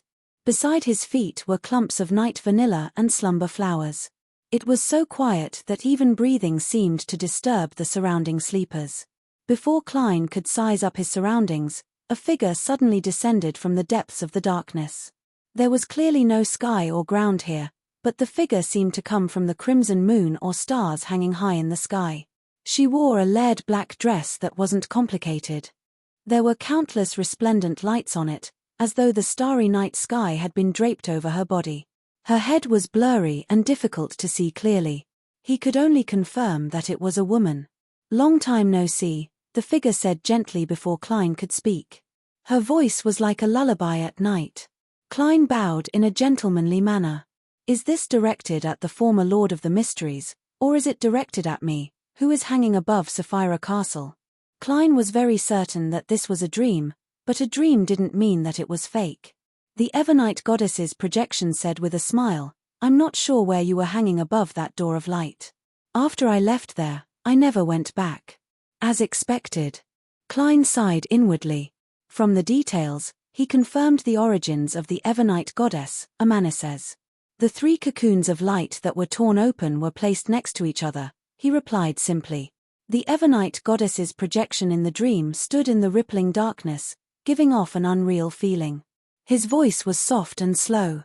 "The people there are all candidates for the Lord of the Mysteries' resurrection, but for some reason, he lost control of many things.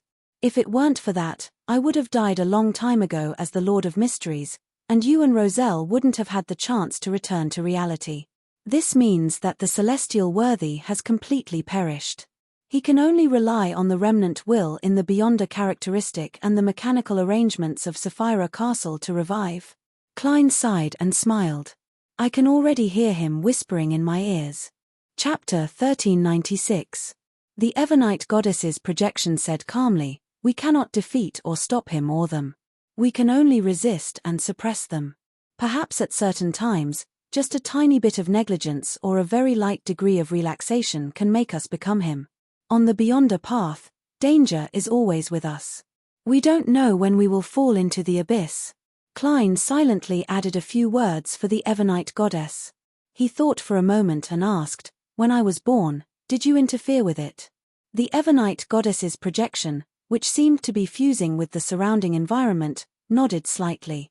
"I used Antigonus's uniqueness to indirectly affect Sapphira Castle and tampered the corresponding location of the Beyonder characteristic that accompanied your birth to the forsaken land of the gods." As expected. Klein sighed and frowned. "Antigonus's uniqueness can indirectly affect Sapphira Castle?" The Evernite goddess's projected voice replied in a soft, nocturnal voice. "He has lost control and gone crazy. This also means that his self-awareness can no longer suppress the will of the Lord of the Mysteries in his body. The 2 psyches have been stitched together, reflecting the most primitive, instinctive, bloody, and crazy side. And that Lord of the Mysteries is the former owner of Sapphira Castle. The current Antigonus can naturally use this identity to indirectly influence Sapphira Castle. It's no wonder the Evernite goddess's understanding of Sapphira Castle and the strange door of light is greater than Roselle the Great's. On the one hand, she was born in Sapphira Castle, and on the other hand, she imprisoned the crazy Antigonus." Klein was enlightened when he heard that. "Why were there no Beyonder characteristics accompanying you and Roselle when you were born? In that case, be it the Evernite goddess or Roselle the Great, they would definitely choose the seer, apprentice, or marauder pathway."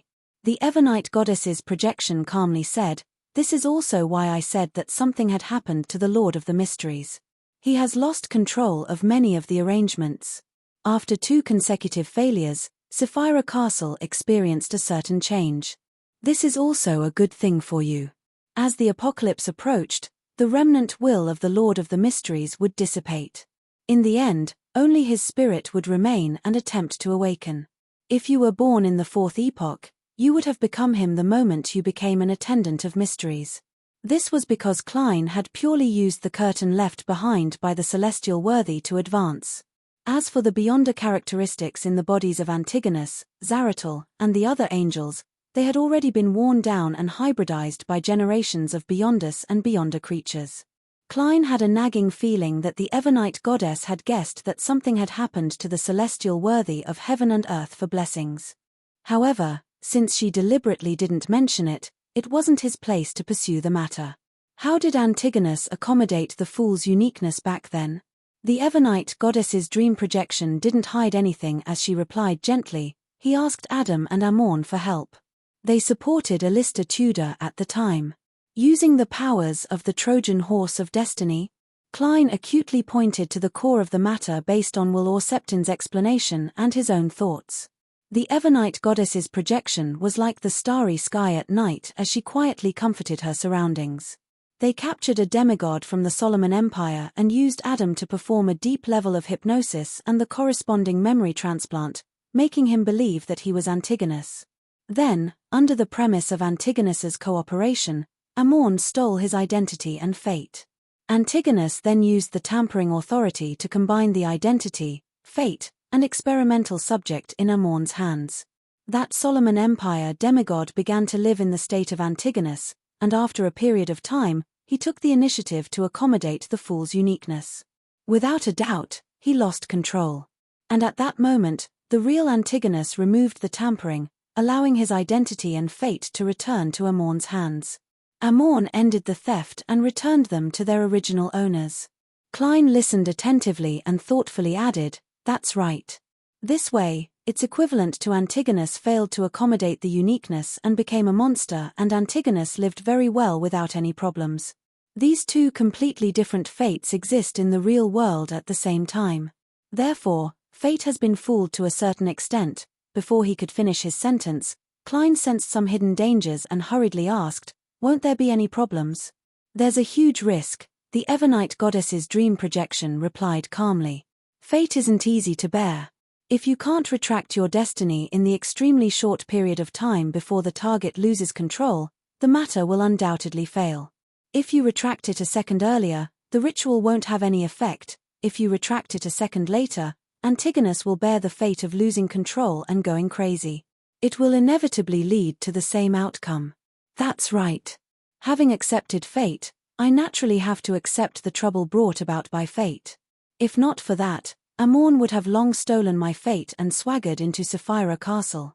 Klein mumbled inwardly as he began to think about how he should mimic the ritual of the Antigonus family's ancestor. Under the premise that a normal ritual was very difficult to complete and that the matter was very urgent, using a simplified ritual to accommodate the fool's uniqueness seemed to be the best choice. "When I become the half-fool, my control over Sapphira Castle will improve. My level and strength will at least reach the level of a true god. This way, even if I don't have a chance of winning against a dual pathway true god, I'll be able to protect myself and wait for reinforcements." As Klein thought about the comparison of strength and the development he hoped to obtain, he had a preliminary ritual plan. He planned on getting the Evernite goddess's help to suppress the Antigonus family's ancestor. Then, he would use Sapphira Castle to steal the other party's identity, fate, and self-awareness. This way, his body would have his own consciousness, the will of the celestial worthy, the self-awareness of the Antigonus family's ancestor, and the anchors that originated from the new city of Silver, New Moon City, and the Rorsted Archipelago. And to a certain extent, he would become Antigonus, inheriting his fate of losing control and going crazy. The reason why Antigonus would go crazy was because his self-awareness could no longer suppress the will of the celestial worthy's awakening. The two psyches were stitched together. When his self-awareness entered Klein's body, there was no doubt that the same process would repeat. This was because the will of the celestial worthy in Klein's body wouldn't be much weaker than him. In other words, the fate of losing control and going crazy was unavoidable. Klein wouldn't have any additional burdens if he accepted it. At the same time, his own consciousness and the anchors that were more than the current Antigonus could mediate, maintaining a bottom line that still had some rationality left. In such a state, he would use the identity of the Antigonus family's ancestor to accommodate the fool's uniqueness. And in the corresponding fate, this was something that he had already accommodated, so it wouldn't bring any more impact. Hence, fate had been fooled. After the ritual ended, Klein would be released from the theft and regain his original identity and fate. He would no longer be affected by the madness and directly become the half-fool. There were two main hidden dangers to this plan. First, it was the maintenance of his own state. Any slight accident could easily cause Klein to go completely crazy, leaving him powerless to save himself. Second, no one knew how much the celestial worthy's will in the Antigonus family's ancestor would awaken without any suppression, and what changes it would bring. He could only rely on the Evernite goddess to balance it. At this moment, the Evernite goddess's dream projection seemed to guess his thoughts. If you want to steal Antigonus's fate, it's best to let him enter a temporary state of eternal slumber. I can try to help you, but I need a medium to have sufficient confidence. This is an angel that has accommodated the fool's uniqueness. What medium? Klein asked as though he was thinking.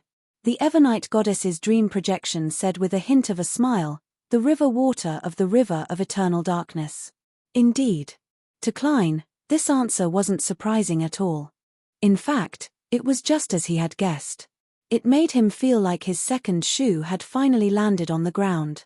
He deliberated for a moment and said, just the river water. The Evernite goddess's dream projection nodded slightly. You have no way of taking away the entire river of eternal darkness now. You will understand when you reach the depths of Calderon City. There are some things I'll ask you when you return. Without waiting for Klein's response, she added, to you, there's an unusual danger there. For you, that place is unusually dangerous. It's best for you to wait until your mental state stabilizes before going. All right. Although Klein didn't know what he would encounter deep in Calderon City, he knew that he wasn't in the right state to take risks, especially when it involved Sapphira.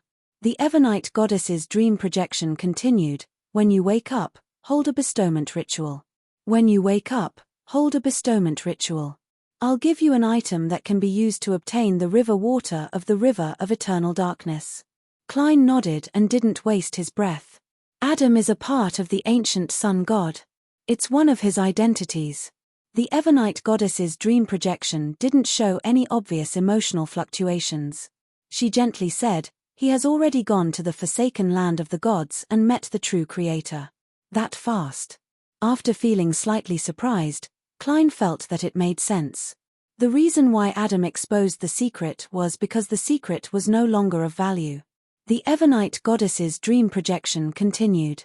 Regardless of what happens next, it will take a long time. You don't have to pay attention to it for now. After Klein nodded, the figure in front of him quickly turned blurry. The night vanilla and slumber flowers beneath his feet flew up one after another, filling the darkness. He then opened his eyes and saw the dark hall and the pure light that shone through the holes in the wall. The latter was like a star embedded in the velvety night sky. Chapter 1397. As Klein stared at it, scarlet flames suddenly appeared and engulfed him. By the time the sparks scattered, his figure had already disappeared from St. Samuel Cathedral. In an ordinary hotel's empty room, Klein walked out of the suddenly rising flames and began to set up a bestowment ritual. Soon, the mysterious door formed by candlelight opened, and an ancient ornament flew out from the boundless darkness and landed on the altar. This accessory seemed to be made of gold. It was shaped like a slender bird, surrounded by pale white flames that formed wings. Its bronze eyes shimmered with layers of light, as though there were illusory doors hidden within. Klein sincerely thanked the Evernite goddess, ended the ritual, and picked up the golden bird-shaped accessory. This seems to be the image of the legendary phoenix ancestor, Greg Race. Apart from its own pathway, this ancient death seems to have grasped a portion of the authority of the apprentice pathway. This can be confirmed from the ruins of the city that believes in the phoenix in the forsaken land of the gods. It's no wonder most ancient gods find it difficult to control their emotions and are on the verge of madness. No, it's constantly wandering between madness and rationality. Before the first blasphemy slate appeared, all Beyonder creatures didn't have the concept of a sequence pathway. They only had the instinct to converge, reproduce, and blind attempts. As Klein carefully examined the golden bird-shaped accessory, he sighed inwardly. As the owner of Sapphira Castle, he could sense the subtle connection between this accessory and the river of eternal darkness. That's why it can carry the river water of the river of eternal darkness. Yes, the river water of the river of eternal darkness is definitely not river water in the true sense of the word, but an abstract concept or symbol. Klein nodded thoughtfully and threw the golden bird-shaped accessory into Sapphira Castle, sealing it in the junk pile to prevent it from bringing about any unnecessary accidents. On a mountain peak outside Bayam City, The Red Angel evil spirit watched as the edge of the sea gradually lit up. An orange-yellow sun slowly left the horizon. At some point in time, a young man wearing a pointed hat and a classic black robe appeared beside him. The man played with a crystal monocle and wore it on his right eye. He was none other than Amorn, who had become Mr. Error. Sauron Einhorn Medici turned to look at Amorn. You actually used your main body as an offering. If it wasn't the main body, how could I steal the ritual in time and replace Bethel? Amorn replied with a smile, as a qualified conspirator, you shouldn't have thought of this. The Red Angel evil spirit scoffed. How do I know you're not bluffing? Perhaps you predicted my prediction? Amorn smiled and did not give a direct answer. Instead, he took out a strange crown covered in rust and blood. This is your reward. He threw the item to Sauron Einhorn Medici. After the Red Angel evil spirit caught the strange crown, he was somewhat surprised. Oh, you didn't even try to renege on your debt. Doing something that doesn't match your thoughts is also a form of fraud. Amorn pinched the monocle on his right eye and said with a smile, I'm looking forward to you becoming a red priest and devouring that demoness. When the time comes, your image will definitely be especially interesting. When he said this, Amorn's smile was filled with undisguised mischief. Sauron Einhorn Medici fell silent for a moment. I don't think there will be any fundamental difference from now. A bloody mouth split open on both sides of his face, and then quickly closed again. Amorn adjusted the monocle on his right eye and turned to look at the other side of the sea. The situation in the Western continent seems very interesting. With that said, Mr. Error, the former Angel of Time, turned into light and dissipated. The Red Angel evil spirit looked in the direction Amorn was looking and tossed the strange crown in his hand. On both sides of his face, bloody mouths appeared again. After absorbing this beyond a characteristic, it's best you stay away from Banzi. If you wish to grow breasts and be swollen all over, you can continue staying there. Medici curled his lips. Shouldn't that be your wish? Facing the altar filled with materials and artifacts, Klein raised his right hand and snapped his fingers. The table in front of him became empty and clean in an instant, and all the miscellaneous items were sorted and returned to their original places. This was a miracle that stemmed from some of the wishes that Klein had accumulated. Compared to the miracle invoker and attendant of mysteries of the past, the miracles I can create can be said to be of many types. They're very practical, including but not limited to building houses, interior decorations, garbage sorting, environmental protection. Klein looked at the cleaned altar and laughed self-deprecatingly. He then opened the door and left, walking towards the street. He wanted to return to reality and human society to strengthen his humanity and stabilize his mental state. His current problem was rather troublesome. It involved the awakened will of the celestial worthy of heaven and earth for blessings. If he couldn't suppress it first and directly seek out Miss Justice for treatment, it would only corrupt her and cause his psychiatrist to suffer from mental illness. Of course, if Miss Justice could reach the level of a sequence 2, she wouldn't be affected too much. Beekland had already completed its reconstruction, and the number of pedestrians coming and going had returned to its peak. Just as Klein pushed open the hotel door, he heard all kinds of voices. Wait. Fresh fish from Pritz Harbor. It has more meat and fewer bones. It's suitable for frying. Special ginger beer with muffins and potato chip. Fresh and hot oyster soup. The freshest vegetables. Most of these voices came from the peddlers on the street. A small number came from the passengers who were chasing the public carriages or the pedestrians who had been hit by those who were in a hurry. The morning scene slowly unfolded with such a hubbub, noise, and chaos. Klein listened to these unfamiliar yet familiar shouts as he quietly looked at the scene in front of him. He didn't move for a few minutes. Only when a thief approached him did he put his hands into the pockets of his black coat and walked into the nearest coffee shop. A cup of good coffee, a serving of lamb stewed with tender peas, and a loaf of oat bread, Klein said to the owner of the cheap coffee shop. A total of 11 pence, the boss answered after doing some mental calculations. Then, he added, everything has gone up in price. Everything has gone up in price these days. Klein didn't say a word. He took out a 1 solely note from the junk pile in Sapphira Castle and handed it to the boss. He then found a seat by the window with a less greasy table and sat down. He pulled out a few tissues as a cushion. Following that, Klein spread out the letter and took out a dark red fountain pen. After looking at the early morning scenery and the passers-by for a while, he finally wrote, "Dear Mr. Aztec, I haven't written to you for another month because I had no choice but to sleep for a period of time. This isn't because I was injured, but because of the ritual. When I woke up and walked into human society again, I suddenly recalled my life in Tingen when I walked onto the streets. Back then, the morning was always very noisy. A large number of citizens left their residences and rushed to the factories and companies. Itinerant peddlers gathered on the streets, peddling vegetables, cooked food, and fruits of questionable quality. They were always very cheap. I would protect my wallet and carefully squeeze through them to the station. I would wait for the public carriage with many people.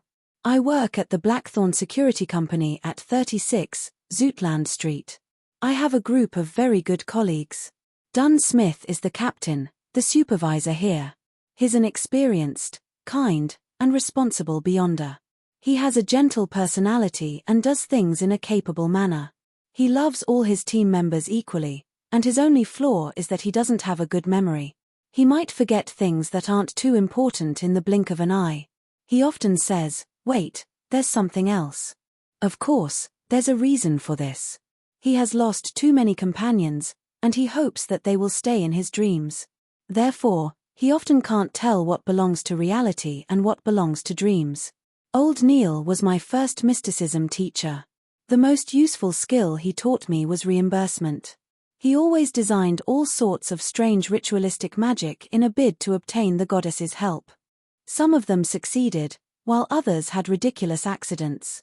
To this day, I can still recall them. He's a very kind person. Even if it's for his dreams, he doesn't want to hurt others. Leonard is a poet with his own secrets. At first, I thought he was very mysterious, a hidden beyonder that needed to be taken seriously. Later, I realized that he's a crude, simple, impulsive, rebellious, easygoing, and impolite young man. Furthermore, he really doesn't have any literary talent. He can only rely on memorizing to complete his acting. Yes, he does have some strengths. He's considered brave, and he has a sharp intuition and terrifying reasoning ability. However, that's only limited to certain matters. Fry looks cold on the outside, and he's a beyonder that people don't dare to get close to. But in fact, he's very responsible and passionate. He's always willing to lend a hand when others need help. Kenley is very short. He used to be a civilian staff member, but he later volunteered to become an official member. He's rather shrewd, but he never declines when he encounters a case. Every time he plays cards, he talks about his fiancée the most. Roshan is the receptionist at the Blackthorn Security Company. She's lively and a little lazy, and she's well liked by everyone. To us, she's like a younger sister. She also likes every single one of us, but she hates all official members. This is because her father was once an official beyonder, but he died heroically in the line of duty. Perhaps, in her heart, an official member is equivalent to a person who receives a notice of critical illness. Mrs. Oriana is an accountant, a victim of a supernatural case. She's delicate and gentle, and she pursues a refined life. She doesn't speak much, but she takes good care of everyone. She never makes things difficult for us financially. For example, she rarely rejects old Neil's requests for reimbursement. No matter how ridiculous the reason is, she only leaves it to the captain to decide. Madame Seeker Tron has a rare case of white hair, and she's an unsuccessful writer. She has an outstanding temperament, and she has a quiet personality. She doesn't look like a beyonder who fights in the dark. She's also very brave and determined. Even in the face of death, she doesn't back down. Madame Royal is very similar to Fry. They don't talk much, but they care about their colleagues very much. Well, except at the card table. Bright is the best at writing reports among the clerks. He's a romantic gentleman. Even though he's been married for 15 years, he still loves his wife very much. I think he'll live a good life because he abides by the maxim that the less he knows, the longer he lives. Cesar Francis is our carriage driver. Although he's considered a clerk, He often comes into contact with dangerous situations. Therefore, the captain leaves the matters of purchasing and applying for supplies to him. He doesn't have a high presence, and that might be the key to his continued survival.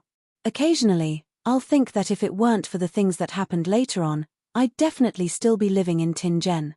I'd go to work on time every day, take my shifts underground, handle a few cases, play cards with my colleagues, and occasionally accompany Melissa and Barnson to watch plays or circuses. If I can go home early one day, I'll study delicacies. That's one of my hobbies. I might visit you during the weekend and talk to you about the history of various fields. Unfortunately, life always pushes us forward, forcing us to face one change after another. Chapter 1398. After Klein wrote some more of his impressions of Tingen, he simply mentioned that he had completed the ritual and become a Sequence 1 attendant of mysteries. He had also resolved one of the shadows that had shrouded his heart for a long time, the leader of the secret order, Zaratul. He didn't describe his predicament in detail, but he seriously discussed the mental problems of angels. Putting away the pen and folding the piece of paper, Klein reached into Sapphira Castle and took out the Aztec copper whistle. He brought it to his mouth and blew at it. In the cheap coffee shop, white bones gushed out like a fountain, forming a gigantic messenger. The messenger then shrank its body to the height of a normal person. At the same time, it knelt down on one knee and extended its palm. "There's no need to be so afraid of me." When Klein saw this, he laughed and said, "It's not like I'll do anything to you." As he spoke, he picked up the letter and placed it in the skeleton messenger's palm.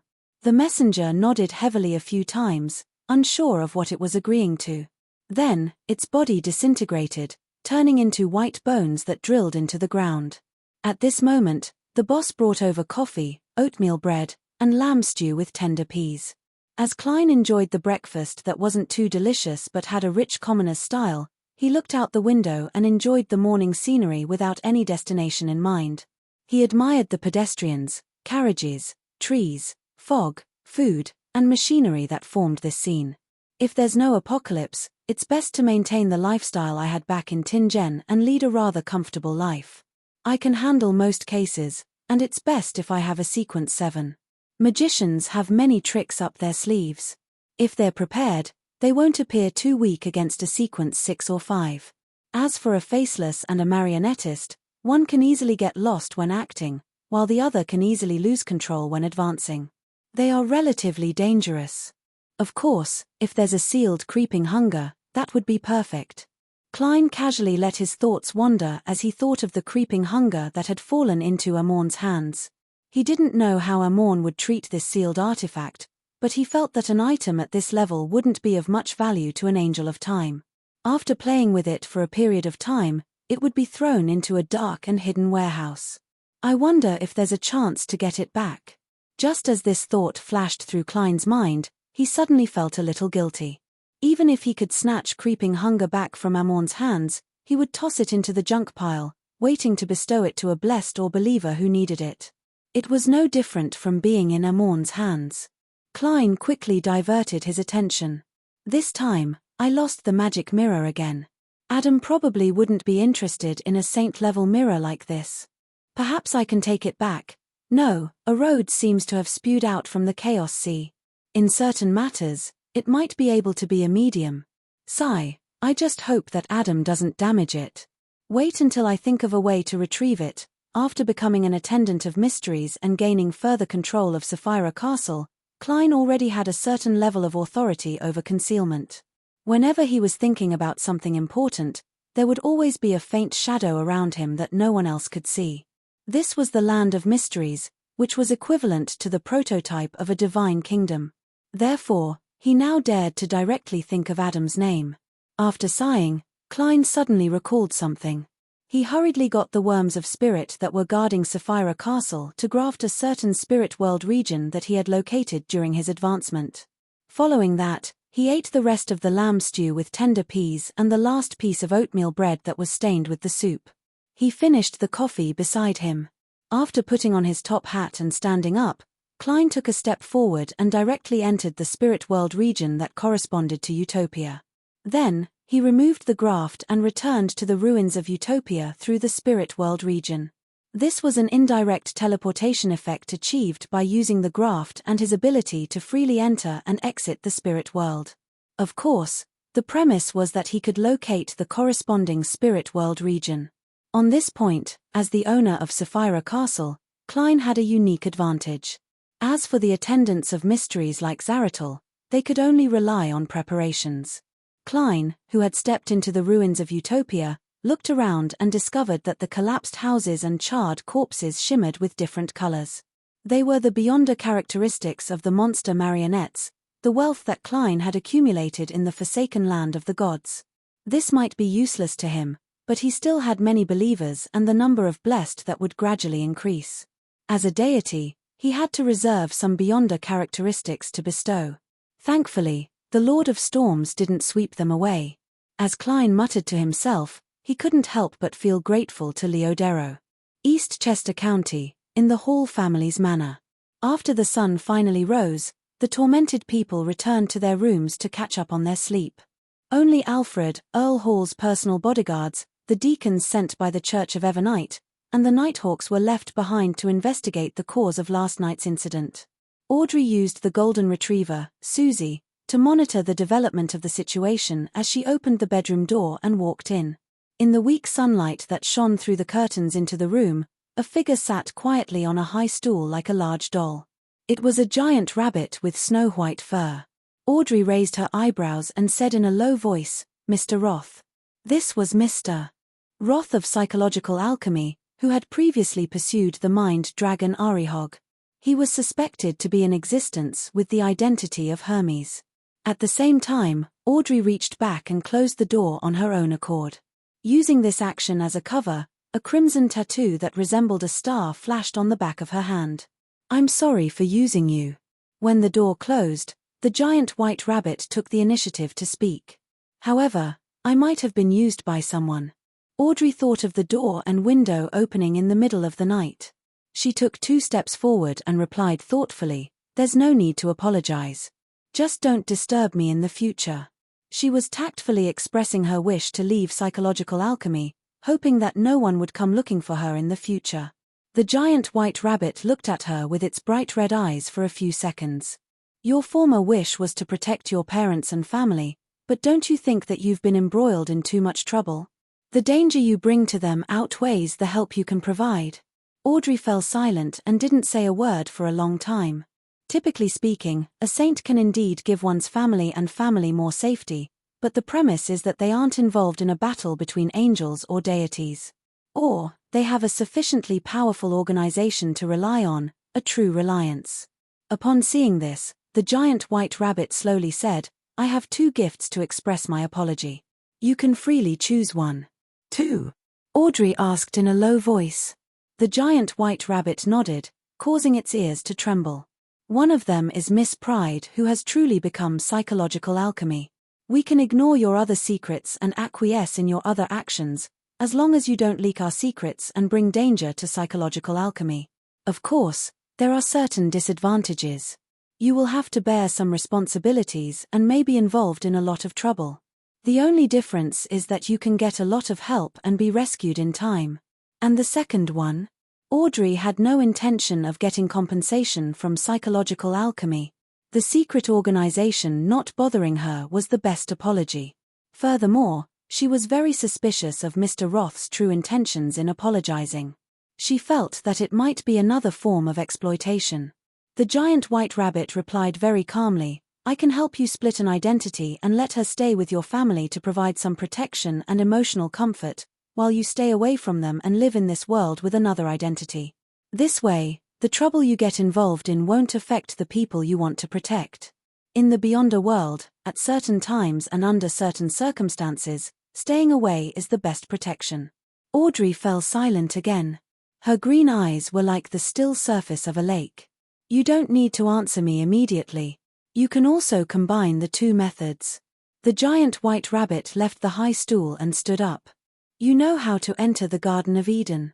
As it spoke, its figure gradually disappeared, merging into the sea of collective subconscious. Biam, in a room in the Church of the Sea God.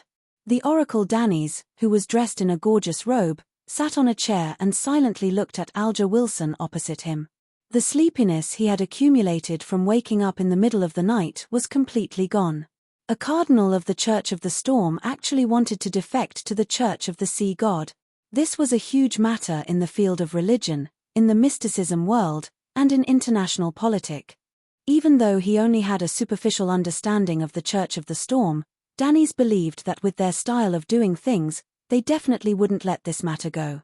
Perhaps a natural disaster that could destroy the entire Rorsted archipelago was already on its way. Furthermore, a cardinal would definitely be highly regarded by the Lord of Storms. Alger's betrayal could attract divine punishment at any time. The more Danny's thought about it, the more he trembled, afraid that he would be implicated. This reminded him of a proverb from his hometown: "Don't go near those who are despised by God." This was because when those fellows suffered lightning punishment, it was very likely that they would implicate the people around them. If it wasn't for German Sparrow sending me a message as Mr. Fool's attendant to get me to settle down Alger Wilson, I would have long tied up this bomb that had gone out of control and sent it back to the Church of the Storm. The more afraid Danny's was, the more he couldn't help but mutter inwardly. Of course, he was just casually thinking about it. He didn't even consider the comparison of strength between the two sides. After a while, someone knocked on his door. Danny's jumped up abruptly, walked quickly to the door, and opened a gap. "What did you get?" he asked in a low voice. The intelligence director of the Sea God Church outside the door said succinctly, "That's right. Your Excellency, the Church of the Storm has changed a cardinal." "What about the original one?" Danny's asked, slightly stunned. "It's said that they've been transferred back to headquarters." The head of intelligence reported the information he had obtained from some servants in the Church of Waves. Back to headquarters. While Danny's was confused, a grey fog suddenly appeared in front of him. Mr. Fool's words rang in his ears. "From today onwards, Alger will wear a mask and assume the position of the Pope of the Church of the Sea God. P.S. Asking for recommendation votes and monthly votes on Monday tilde." Chapter 1399. The Pope. Danny's was shocked. He almost couldn't believe what he had just heard. If this order hadn't come directly from Mr. Fool, he definitely would have cursed. Of course, if he was facing the German Sparrow, he would be able to hold it in. "Lord Oracle, do you have any other questions?" The intelligence director of the Sea God Church outside the door saw that His Excellency Saint Danny's expression had become rather strange and was momentarily afraid. Danny's collected his thoughts and squeezed out a smile.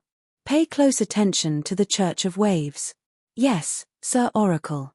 The intelligence chief secretly heaved a sigh of relief and hurriedly bowed and left. Danitz turned his head and looked at Alger Wilson with a beaming smile. "Mr. Fool has already given a revelation." Alger did not hesitate at all. He immediately stood up and pressed his right palm against his left chest. Danny straightened his back and said solemnly, "God said that from today onwards, Alger will wear a mask and become the Pope of the Church of the Sea God. Mr. Fool's will is my will." Alger couldn't hide his smile as he bowed. Half of his smile was for Danny's to show his humility, and the other half was from the bottom of his heart, because this oracle meant two things: Mr. Fool and the Lord of Storms had reached a certain agreement and had a tacit understanding that his defection would no longer be pursued. Of course, he had to wear a mask and use a fake name so as to not embarrass the Church of the Storm. Becoming the Pope of the Church of the Sea God was a crucial step to the throne of the Sea God. From Alger's point of view, this meant that he had officially become Mr. Fool's subordinate. In the future, be it in exchange for the identity of Sea God or taking a step further to become the leader of the Church of the Fool, he had quite a good chance. As for Mr. Fool, he was a great existence that was on the same level as a true god or even higher. How could his agent not be an angel? After bowing, Alger waited patiently for a while until the Oracle Danny's brought a silver-black mask. He took the mask and solemnly put it on his face. Leonard wore red gloves and strolled along the coast of Midseashire, enjoying the leisure he had after dealing with a transcendent case. As for the strange opening of the doors and windows last night, he had already received orders from the Holy Church to not investigate further. Leonard wanted to obey this order, but he was powerless. This was because he had long learned the general truth from Palais Zoroast. Mr. Daw returned to the real world, and the Angel of Time, Amorn, took the opportunity to steal his apotheosis ritual and advanced to sequence 0, error. Almost at the same time, Mr. Fool awakened further. Through Sapphira Castle, he established a weak and fleeting connection with the Beyonders of the three pathways, Seer, Apprentice, and Marauder. As an angel of the Marauder pathway, Palez Zoroast could undoubtedly sense that Amorn had become a god and experience the corresponding change in authority. He also discovered that Sapphira Castle had established a certain connection with him. Old man, Amorn has already advanced to sequence 0. The current you shouldn't be of any use to him. Why are you still parasitizing me? After taking a deep breath of the fresh morning air, Leonard suppressed his voice and asked in puzzlement and concern. In his mind, Palez Zoroast chuckled. Naive. Do you think that you've become a saint and have grasped a lot of mysticism knowledge, so you no longer need my guidance? You can choose to teach me face to face, Leonard said after deliberating over his tone. To him, having an angel parasitizing in his body had both advantages and disadvantages. The advantage was that even if he encountered a real mythical creature, it wasn't as if he didn't have the strength to resist it. As long as he shouted "Old Man," the problem might be resolved. In addition, the history of the Fourth Epoch and all sorts of uncommon mysticism knowledge were also rather useful. The most obvious disadvantage was that his life was under the control of the parasite. If the other party had any ill intentions, he wouldn't be able to stop it. This problem was once what Leonard was most worried about, but it wasn't important now. This was because Mr. Fool's recovery was increasing, and he could completely suppress Palez Zoroast. Furthermore, Leonard had also become a high-ranking deacon of the Church of Evernite. He would definitely receive the attention of the Evernite goddess, and he might even be specially marked. Under such circumstances, it was impossible for the deity who wielded concealment to not discover Palez Zoroast. If Old Man had any ill intentions, he would have long been finished off. What troubled Leonard the most was that many things weren't convenient because of this. Although he was already used to entering and exiting the bathroom with an old fellow parasitizing in his body, to the point of squatting by the toilet and chatting with him, he still preferred to be alone in such situations. Therefore, he felt that it was better for Old Man to leave his body and live in his house like an elder. It was a better way to interact with him. When he needed to deal with more dangerous matters, he could let Old Man temporarily parasitize him. Upon hearing Leonard's suggestion, Palez Zoroast scoffed. Are you still thinking of removing the parasite when you return home and then parasite when you need to go out? You think I'm your bodyguard? Leonard chuckled dryly and said, That's right. If you haven't fully recovered and want to continue parasitizing, I have no objections. Palez Zoroast was silent for 2 seconds before his slightly aged voice echoed in Leonard's mind again. For the position of Lord of the Mysteries, the Fool and Amorn will definitely have a battle. When the time comes, under the influence of the various laws of the Beyonder characteristics, us angels of the same pathway might be affected. It's still safer to seek the protection of the Evernite.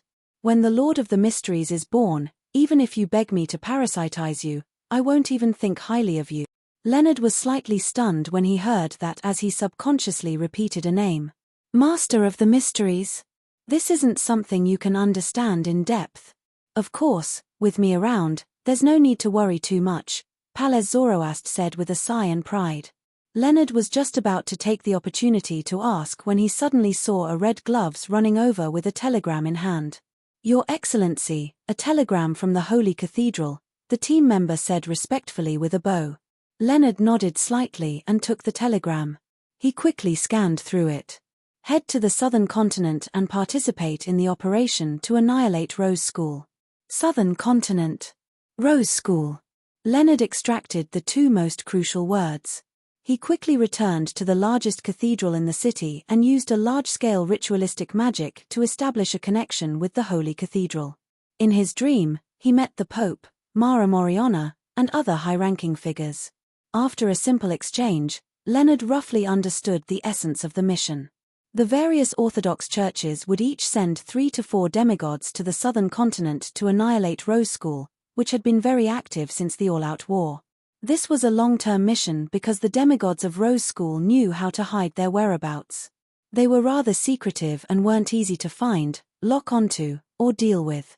According to the Pope, it would be pretty good if they could see sufficient results in 3 years. During this process, the Holy Cathedral would rotate the demigods based on the situation to ensure that the archbishops and high-ranking deacons in charge of this matter were in a relatively stable mental state. After leaving the dream, Leonard surveyed the area and suppressed his voice. "Old man, things are a little strange. Why are the various churches suddenly annihilating Rose School? This wasn't an easy task. In the past few centuries, it wasn't like the Orthodox churches hadn't made similar attempts, but they could only suppress and weaken them. They were unable to truly eradicate Rose School. On the one hand, this was because of the enmity between the allies. There was suspicion and a lack of cooperation. On the other hand, it was because the demigods of Rose School were indulging in their desires, and despite their abnormal mental states, they still knew how to hide, and conceal themselves when faced with danger. They wouldn't take the initiative to send themselves to their deaths. In addition, they had the protection of the chained god and the mother tree of desire. It was difficult for the deities to provide precise guidance for their actions. Palles Zoroast didn't immediately answer Leonard's question. After more than 10 seconds, he sighed and said with a slightly aged voice, "This is to eliminate latent dangers and prepare for the apocalypse." Prepare for the apocalypse. Leonard opened his mouth, wanting to say something, but he ultimately fell silent. Prepare for the apocalypse. Leonard opened his mouth, wanting to say something, but he ultimately fell silent. Beekland, Harvest Church.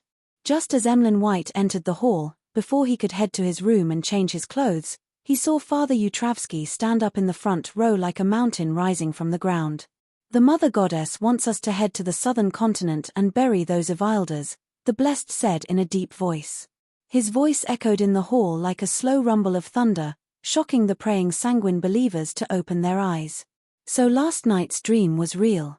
Emlyn was enlightened when he heard that. He had dreamed of the ancestor last night. He dreamed that she wanted him and Father Yutravsky to join forces with the Rose School Temperance faculty to head to the southern continent to deal with the Rose School members who believed in the primordial moon.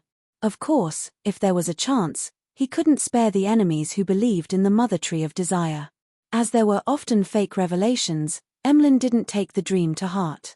He planned on changing his clothes and completing his prayers before seeking confirmation from Father Yutravsky. He grunted and replied to Father Yutravsky in a rather calm manner, "Yes, Father. There's no rush. I'll contact the members of Rose School Temperance faculty first." Father Yutravsky nodded without minding it. "Then choose some willing sanguine. Republic of Intis, capital of Trier." A supervisor of an intelligence agency was assigning tasks to his subordinates. Suddenly, his vision turned blurry as a voice that seemed to come from afar sounded in his ears. "Orville. Dillon. Orville. Dillon, P.S., seeking monthly recommendation votes on Monday tilde. Chapter 1400. As a Beyonder who joined Intis's Directorate General for Foreign Security as a member of the Secret Order, this wasn't the first time Antoine had encountered something like this. In certain scenarios in the past, he would hear the ravings of Hornacis. Phlegria. Hornacis. Phlegria. He had nearly lost control several times because of this. And unlike the past, the contents of the murmurs seemed to have changed. After the ravings subsided and everything in front of him returned to normal, Antoine frowned slightly and muttered to himself, "My mental state has been very stable recently, and I haven't consumed any potions or attempted to advance. Why would I hear the murmurs of a secret existence? This seems to be different from the previous ones. What does Orville represent? I lack sufficient information and have no way of deciphering it. Dillon. Yes, the upper echelons of the order mentioned that our mysterious and terrifying leader had once hidden an ancient castle named Dillon. Man, I can't help but tremble at the thought of that existence. Although he has returned to normal in the past 2 years, the terrifying legends and actual destruction he left behind are enough to give me nightmares for the rest of my life." Antoine calmed himself down and temporarily suppressed his puzzlement as he continued assigning missions to his subordinates. In front of a tombstone, Klein, who had just put down a white bouquet of flowers, turned his head slightly as though he was listening to something. Although he didn't hear anything, As a king of angels who wielded partial authority of this pathway, he could acutely sense that something abnormal was happening. Some secret information was being transmitted to specific targets. Zaratul isn't completely dead. Klein retracted his gaze and muttered to himself. Back then, he had relied on his level, and authority to forcefully stop Zaratul's resurrection. Furthermore, he didn't notice any abnormalities, but after examining himself, he discovered a problem. What he had absorbed from Zaratul was a complete set of Sequence 9 to Sequence 1 Beyonder characteristics.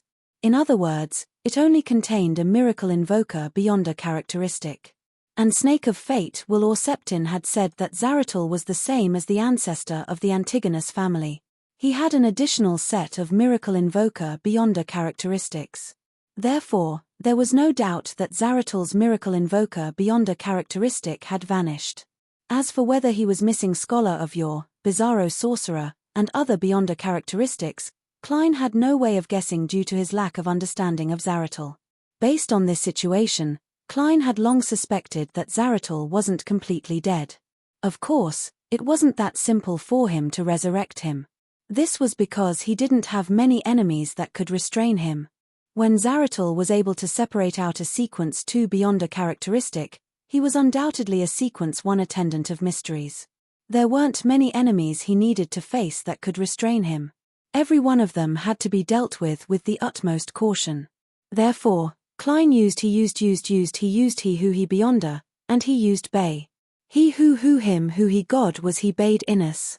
From the looks of it, he must have used a secret method to guide a specific target to resurrect him. However, he didn't directly use it to resurrect him. Instead, he made multiple arrangements. He needed an opportunity or some medium to make the preparations work. From the looks of it, he hid the Beyonder characteristic that contains a Miracle Invoker somewhere in a special way and covered it up. Otherwise, I could have used Sapphira Castle to directly see it when I advanced to Attendant of Mysteries. Yes, after that, he should have used a secret method to guide a specific target to resurrect him. He hasn't accommodated a uniqueness, so there's no way for he to broadcast across all channels. Furthermore, he has to be wary of me or Amorn hearing the corresponding content after advancing and causing certain damage. Therefore, the target groups he can guide are rather limited. All members of the Secret Order, or a portion of the members. Klein nodded in thought as he squatted on one knee. He then exhaled and grumbled without hiding anything. Why is it so difficult to kill a high sequence Beyonder of the seer pathway? There were always all kinds of preparations and trump cards. This made him truly understand why the goddess didn't directly kill the ancestor of the Antigonus family. To the half-fool, death might mean new life. However, elaborate and complicated concealment arrangements often mean that one's ability to take risks is poor. Who knows, Zaratul's resurrection arrangements might benefit some lucky person from the Secret Order. This is even more likely than his miraculous return from the fog of history. Also, there's a chance of being interfered with, influenced, and used by an outer deity. Klein scoffed inwardly as he slowly stood up. He temporarily didn't have any thoughts of searching for the Miracle Invoker Beyonder characteristic. This was because under the immense pressure brought about by Amorn's mistake, he had no choice but to make use of his time to strengthen his humanity and stabilize his mental state. He had to head to Calderon City in the spirit world to obtain the river water of the River of Eternal Darkness so as to accommodate the fool's uniqueness. He didn't have time to waste on unimportant matters. After he successfully advanced and regained the balance of the situation, he didn't mind heading to Intis and starting from the members of the Secret Order to find the treasure vault that Zaratul had hidden, allowing this angel who had survived since the Fourth Epoch to rest in peace. Reining in his thoughts and lowering his head to stare at the tombstone in front of him, Klein slowly retreated, stuffed his hand into his pocket, and walked sideways into the spirit world. During this period of time, he was like a traveler in the sense of mysticism. From time to time, he would return to places he had previously stayed, and from time to time, under the guidance of fate, he would randomly traverse the spirit world, heading to different realities and witnessing different scenes. As a result, the portion of his self-awareness that belonged to him gradually recovered and strengthened bit by bit. Now, He could better coordinate with the anchor and suppress the awakening will of the celestial worthy to a certain extent. This made his mental state much more stable than when he met the Evernite goddess. In the spirit world, which was a spirit world formed from rich layers of colors that resembled abstract oil paintings, Klein aimlessly walked a few steps without any sense of direction. Then, he followed the guidance of fate and spirituality to leave this place and return to the real world. The first thing that appeared in front of him was a small square and a cathedral that belonged to the Evernite goddess. At this moment, many people were entering the cathedral with happy expressions. "I'm back in Beekland." Klein looked up at the sun that pierced through the thin clouds and followed the crowd to the cathedral's entrance. Just as he passed through the entrance, his gaze suddenly froze. He saw Barnson Moretti. This black-haired, brown-eyed man had a face that resembled Klein's, but he looked a little older. His hair was neatly combed to the back, revealing his broad forehead. He stood beside the altar, dressed in a well-ironed formal attire, looking somewhat nervous. Klein stared for 2 seconds before quickly retracting his gaze and looking to the side. Then, he swept his gaze across the front row and saw Melissa, who was wearing a beige conservative dress. Compared to before, the girl's face no longer looked childish, but there was more meat on her face. She no longer looked as thin. She constantly chatted with the people around her, skillfully handling all kinds of matters and interpersonal interactions. "You're still dressed so old-fashioned. Good thing you didn't get a black suit." Klein's lips curled up as he muttered to himself. He walked to a corner of the church and found a seat to sit down. After more than 10 minutes, Melissa finished her work and sat in her seat. Festive and cheerful music began to play, gradually becoming somewhat sacred. A lady in a holy wedding gown walked in from the door with her father in one hand and her mother in the other. She walked step by step along the aisle towards the altar. Near the altar, Barnson swallowed a mouthful of saliva and could not help but smile. It was his wedding. Klein, who was in the corner, saw this scene. He leaned back a little, lowered his head slightly, and muttered, laughing like a curly-haired baboon. After the bride was sent to the front of the altar by her parents, she first bowed to Barnson, then turned to the holy emblem and the priest. Barnson returned the greeting and turned around. When the bride's parents were seated, the priest said, "Under the gaze of the goddess of mercy, I shall witness a holy marriage. Praise the lady." All the guests present, as long as they were believers of the Evernite goddess, raised their right hands at the same time and tapped their chests 4 times in a clockwise manner, drawing the stars. This included Klein. After everyone calmed down, the priest turned his head to the bride. "Madam Ruthbrook, are you willing to make this man beside you your husband and enter into a marriage contract with you? Are you willing to love him, respect him, accompany him, and take care of him for the rest of your long life, be it for richer or poorer, in sickness or in health, until the end of your life?" The lady named Ruth looked at the sacred emblem of the Evernite goddess and nodded solemnly. "I am." The smile on Barnson's face overflowed once again. The priest turned to look at him. "Mr. Barnson Moretti, are you willing to make this lady beside you your wife and enter into a marriage contract with you? Are you willing to love him, respect him, accompany him, and take care of him for the rest of your long life, be it for richer or poorer, in sickness or in health, until the end of your life?" Barnson immediately nodded. "I am." Upon seeing this and hearing this, Melissa's vision turned blurry. She felt both sad and happy. After all the things that had happened, the family had finally welcomed a new member. Suddenly, she subconsciously turned her head and looked at the corner. She saw an empty seat. No one was sitting there. Melissa pursed her lips and shook her head slightly. Her gaze swept across the area for a few seconds before she slowly retracted it and looked back at the altar. It wasn't until the priest announced the marriage contract and that Barnson and Ruth were officially husband and wife that Melissa smiled again. East Chester County, in the Hall family manor. Klein's figure walked out of the void. His mental stability had recovered a little, and he could seek treatment from a psychiatrist. At the same time, he had to resolve a problem. Chapter 1401. On the balcony that was enveloped by the autumn sun, Audrey wore a refreshing holiday straw hat and sat on a recliner, leisurely flipping through a fashion magazine. On the small round table beside her, there were exquisite pastries and a cup of black tea that was a specialty of her family's manor. Suddenly, she raised her head and looked at the edge of the balcony. She saw German Sparrow, who was wearing a black trench coat and silk top hat, walking over. Audrey turned her head and glanced at her personal maidservant, Annie. She realized that she, like the other servants around her, had turned a blind eye to the stranger's strange appearance. At the same time, Audrey also noticed that the surroundings seemed to have darkened a little. She then stood up, lifted her skirt slightly, and bowed. During this process, she had originally planned on discussing psychological alchemy and Mr. Roth's problems in a relatively serious manner. However, on second thought, she smiled and used a lively tone that could influence the emotions of others. "Mr. World, are you here to seek psychological counseling, or are you here to deal with the problem of Roth?" If it was just the former, Audrey believed that German Sparrow, the World, would let her meet him above the grey fog.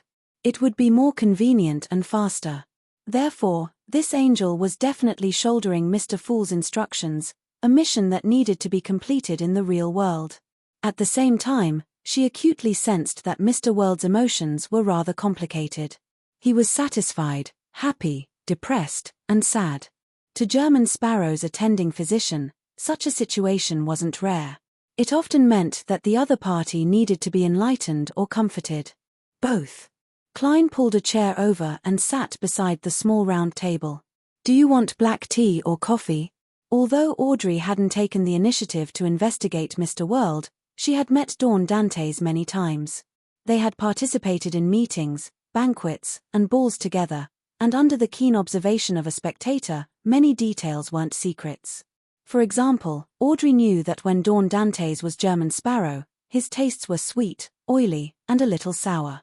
He liked to drink coffee with sugar and not milk, he liked to put lemon slices in his black tea, his first choice of all pastries was cream, he loved foie gras, roasted chicken skin, and preferred ribeye steak over beef tenderloin. He loved desi pie far more than bread. In addition, Audrey was certain that he was a spice aficionado. He had high requirements for seasonings, and in this aspect, his tastes were more inclined towards Desi County. Based on these details, Audrey believed that it was very impolite not to invite Mr. World to enjoy it. And these pastries had to be paired with black tea or coffee. Black tea. Klein thought for a moment before replying.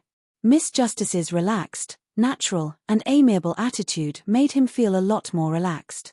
He felt that such a state was more beneficial for the subsequent appeasement.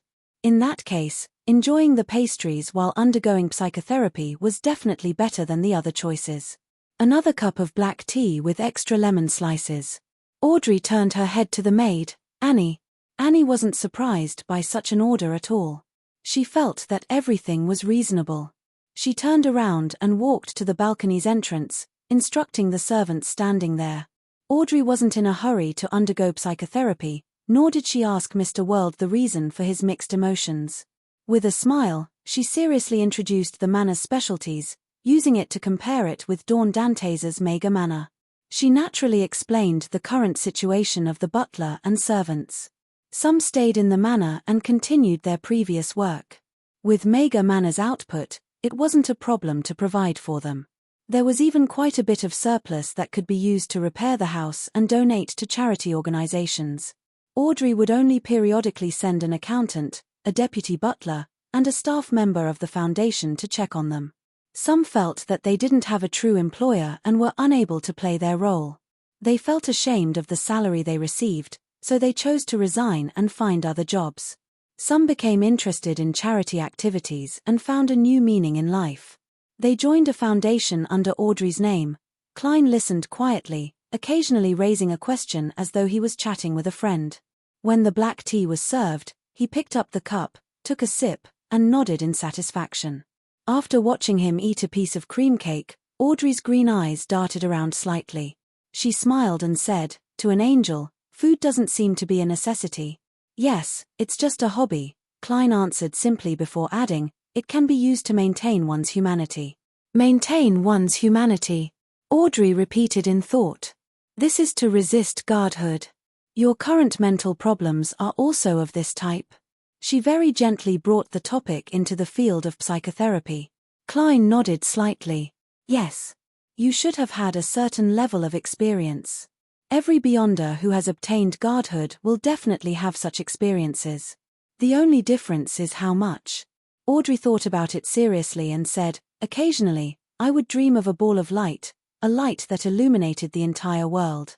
Occasionally, I would hear indescribable and incomprehensible sounds and see a blurry, strange, illusory ocean that seemed to contain many contradictory concepts.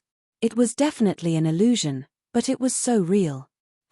I occasionally dream of a giant cross and hear someone praying in a low voice, but I can't make out the specific content.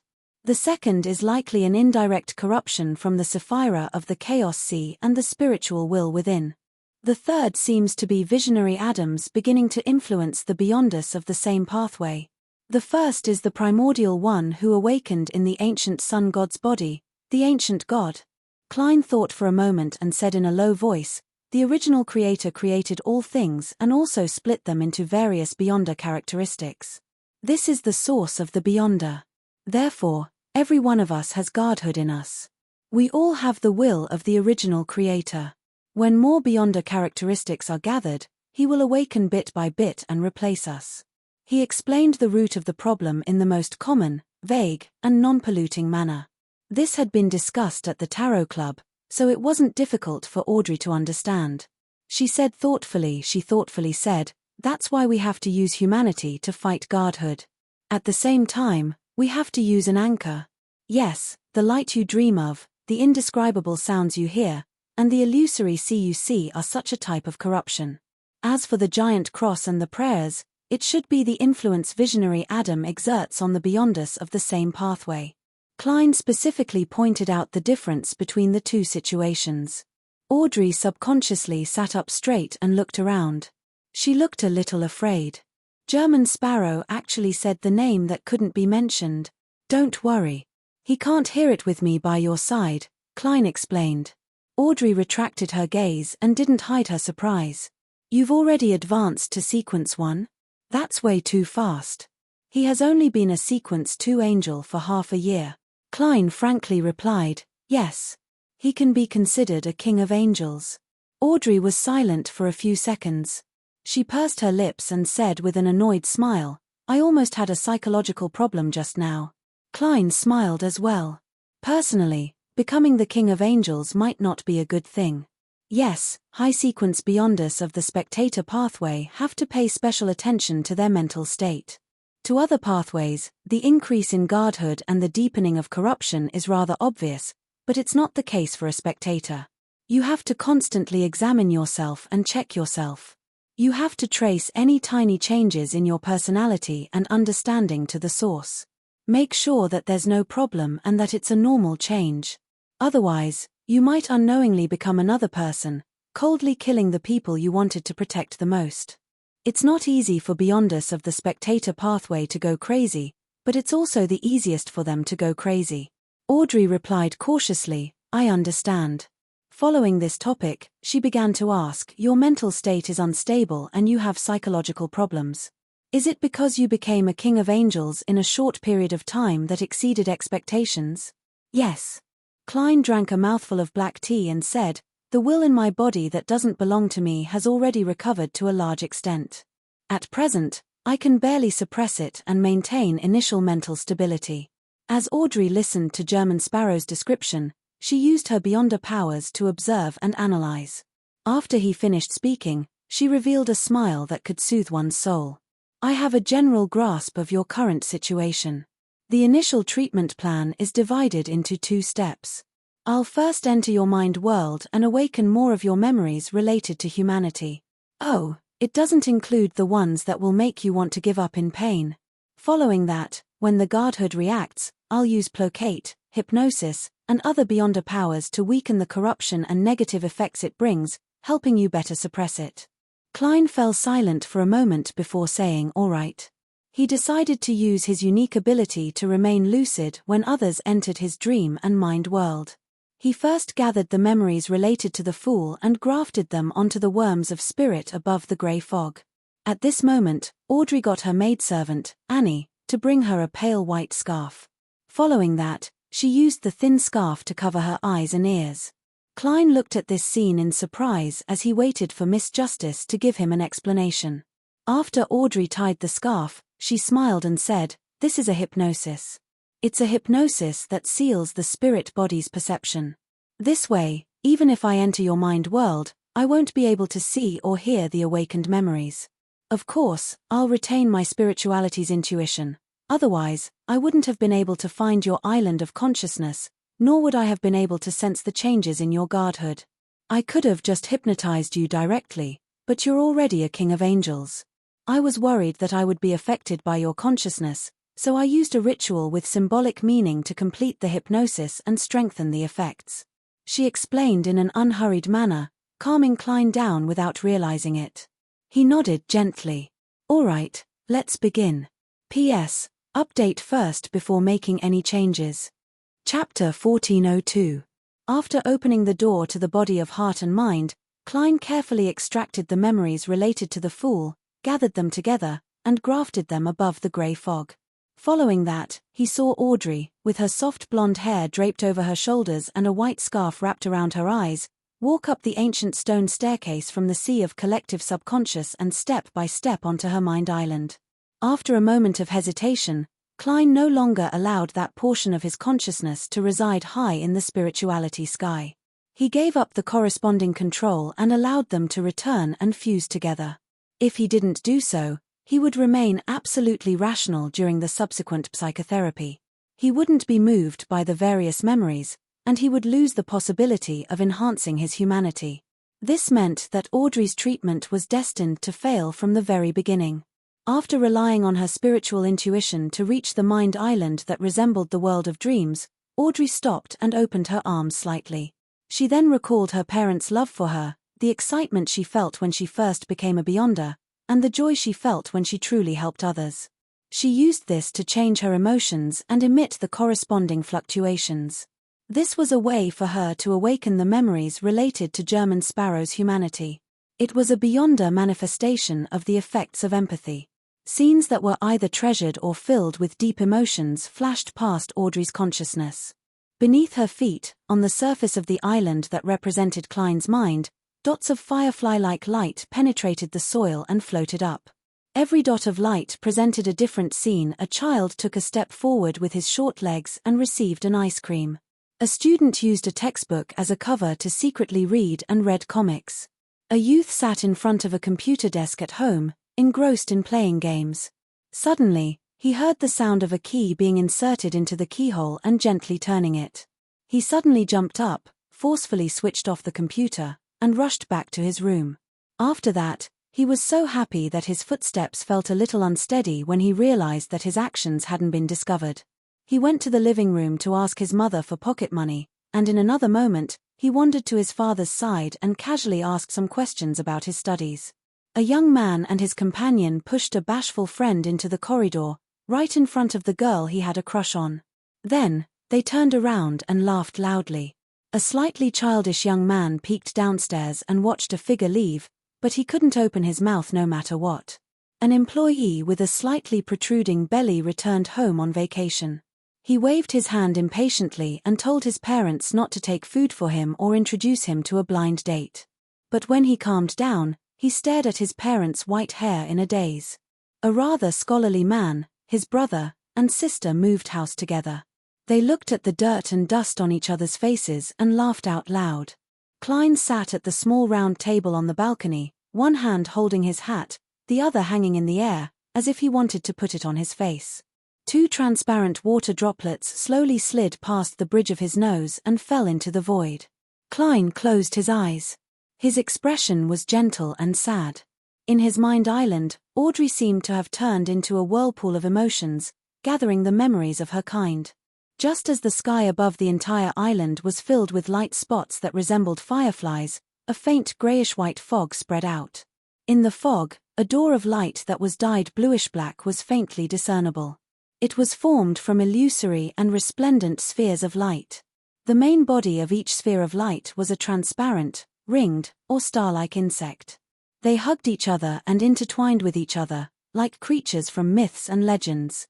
The door of light looked a little strange at first glance, but upon closer inspection, one would discover that its surroundings were dark. It was as if it had been draped in a dark black robe with a hood. Therefore, on the whole, it looked like a mysterious person hiding an unknown oddity under the robe. In the next second, slippery and illusory tentacles emerged from the mysterious person's dark black robe. At that moment, although Audrey's consciousness couldn't see or hear anything, her spiritual intuition gave her a strong premonition of danger. She had the illusion that a sea of pollution was about to drown her. No, this wasn't an illusion. She believed that if she allowed things to develop this way, she would be infected with a serious mental illness. She might even go crazy on the spot and lose control. Audrey was just about to use all her strength to pacify herself and weaken the pollution in front of her when the firefly-like points of light floating on the island rapidly gathered, illuminating the grayish-white fog and diluting the darkness around the strange door of light. It made the tentacles covered in mysterious and strange patterns shrink back. This was also the reason why Klein had to stabilize his mental state and barely suppress the awakening will of the celestial worthy before receiving psychological treatment. This made Audrey sense that the danger had lessened. She hurriedly performed a psyche analysis on herself before immediately pacifying the pollution and performing hypnosis in the truest sense of the word. Over and over again, Audrey didn't know how long it took before she finally obtained the initial effects she had expected. She then left German Sparrow's mind island and returned to her body. This treatment was very difficult, so she didn't use virtual persona and directly used her body of heart and mind. Sensing the end of the treatment, Klein raised his hand to wipe his face, allowing the fool's memories that had been grafted above the grey fog to return to his body. After a few seconds, Audrey took off the white scarf around her eyes and nose and removed the self-hypnosis. She looked at Mr. World opposite her and muttered to herself and sighed. Is this the mental problem brought about by godhood? It's really terrifying. Klein nodded slightly and said, yes, every angel has it. Yes, every angel has it. The only difference is whether it's relatively serious or extremely serious. Saints also have it. Low and mid-sequence beyonders who aren't demigods also have it, Audrey added based on German Sparrow's previous explanation. To low and mid-sequence beyonders, the remnant mental imprint of the past owner of the characteristic is a relatively greater danger. Klein picked up the gold-lined cup and took a sip. This is the cruel law of the mysterious world. This is because our beyonder powers come from external objects, from beyonder characteristics. Audrey nodded at first, then shook her head gently and said as she pondered as she thought, she said, I don't think it's that pessimistic. It's just like how the source of life for every human comes from external objects, air, bread, meat, water, etc. When we absorb them, we will also absorb their side effects. Hence, all kinds of problems will accumulate, resulting in illnesses and other situations. However, this doesn't mean that we have to completely resist them and treat them as external objects in the absolute sense. Once we absorb them, there will always be a portion that belongs to us. I didn't express it very well, but I believe you should be able to understand what I mean. Klein was taken aback for a moment before he replied thoughtfully, extraordinary beyonders obtain beyonder characteristics just like humans enjoy food? Then, we have to maintain a calm state of mind and not have any thoughts of rejection. We have to resist and cooperate, suppress and assimilate. Something like that. Right after Audrey finished speaking, she laughed in a self-deprecating manner. But this also seems to have a bad meaning. Humans will eventually die, and superhumans. She didn't finish her sentence because she didn't want to agitate the patient. She then said, 2 more times in a week, and I should be able to maintain my mental stability in a normal state. Yes, a normal state. Also, at other times, you can go to places you miss or places you yearn for. Klein nodded and directly said, that's right. What do you think about Roth's suggestion? The smile on Audrey's face slowly disappeared, and her expression gradually became serious. What do you suggest? Klein put down his teacup and said calmly, strictly speaking, the danger you bring can be divided into 2 types. The first type is when you actively or passively get involved in certain matters and bring powerful enemies to your side, implicating your family, relatives, friends, and innocent people. The second type is when your existence causes certain forces to choose to attack the people you value the most to threaten you. For the latter type, unless you're already dead, you'll never be able to avoid it. Of course, most of these things are transformed from the first type. If you give up all your current identities in the world of mysticism and only become a believer of Mr. Fool and Miss Audrey Hall from now on, and no longer take the initiative to participate in matters that involve beyond us or unstable factors, you can avoid most of the first type of risk and make the second type of situation rare. Under such a premise, the Evernite goddess's care for the Hall family and Mr. Fool's protection for you will be enough to deal with the rare danger and ensure the safety of your family. Therefore, there's no need to split an identity. Audrey was silent for a while. She bit her lower lip indiscernibly and asked, what if I want to split an identity? As long as you make that identity also believe in Mr. Fool, then it won't be much different from what I just said. The only difference is that you will have to stay away from your family and friends, and live and act with another identity. Klein's voice was slightly heavy as he said solemnly, in addition, are you at ease letting Hermes split your identity? Audrey's inner emotions were disrupted by this question. Her eyes moved slightly. Her eyes flickered as she said, however, splitting an identity should be the beyonder power of a Sequence 3 Dreamweaver. She definitely wouldn't be able to complete it by herself. The corners of Klein's mouth curled up as he suddenly asked, you can rely on that pride mask to directly enter the Garden of Eden? As Audrey couldn't take the initiative to mention anything related to psychological alchemy, he very directly pointed out the crux of the matter. Audrey nodded gently and said in surprise and puzzlement, as though she had guessed something, I'm unable to pay you something of equal value. I can't pay you anything of equal value, and, without waiting for her to finish, Klein said with a cold expression, on the one hand, Adam betrayed Mr. Fool and nearly killed me. On the one hand, Adam betrayed Mr. Fool and nearly killed me. On the other hand, the apocalypse is approaching. Mr. Fool has prophesied something. When the time comes, he might fall asleep again. As his blessed, I won't be able to escape. The reward you need to pay is to wait for such a change to happen. Follow the instructions left behind by Mr. Fool and do something dangerous to try your best to awaken him. Without giving Miss Justice a chance to digest his words, Klein stretched out his right hand and grabbed at the void in front of him, pulling out a grayish-white, cold, and illusory persona mask. Relying on his level and Audrey's trust in him, he forcefully summoned the projection of the pride mask from the historical void. It's connected to my mind. No one else can use it. Upon seeing this, Audrey subconsciously pointed out that something was amiss. Give me a strand of hair, Klein said calmly. Without thinking too much about it, Audrey plucked out a strand of blonde hair and handed it to the German sparrow. Klein took the strand of hair and wrapped it around the eye hole of the persona mask. Then, he held the silk top hat in one hand and the grayish-white mask in the other as he slowly stood up. During this process, he mobilized Sapphira Castle and deceived the rules. The pride mask was worn on Klein's face without any obstruction. Immediately, animals dressed in human attire and walking upright appeared in front of him. He directly entered the Garden of Eden. Looking at the black cathedral with a skull embedded in it in the middle of the city, Klein curled the corners of his mouth. He took out the Staff of the Stars and wore the silk top hat. Chapter 1403. Upon sensing the intrusion of a stranger, the animals in top hats, trench coats, or exquisite and complicated dresses stirred as they looked at Klein with eyes filled with the desire to attack. At that instant, Klein, who was wearing the pride mask, felt like he was the enemy of the entire city.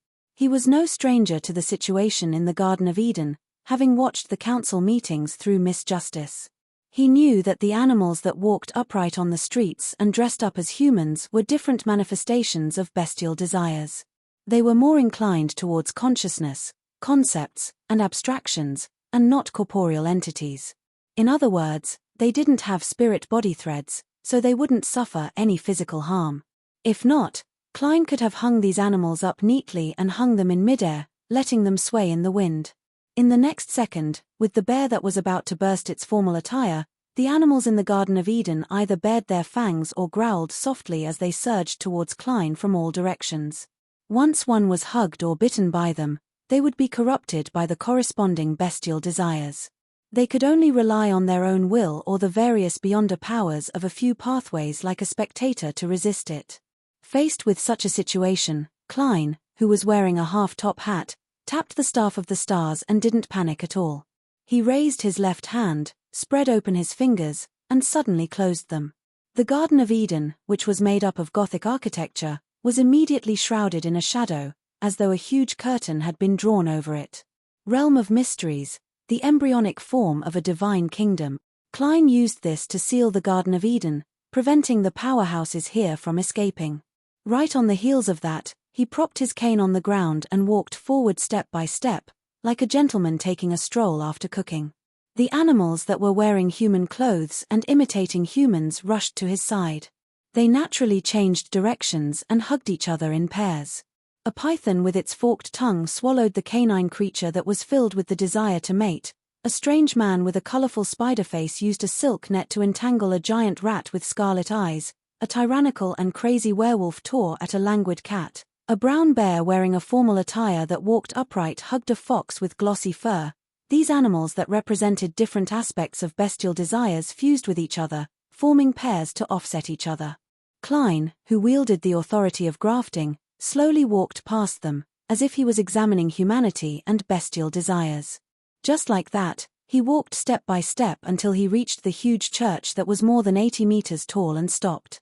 Then, he raised his head and stared at the skulls embedded in the black pillar for 2 seconds. Klein's expression did not change.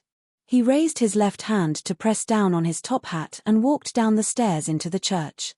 He immediately saw a vast and spacious hall with a huge cross and a grayish-white dragon statue coiled around the cross.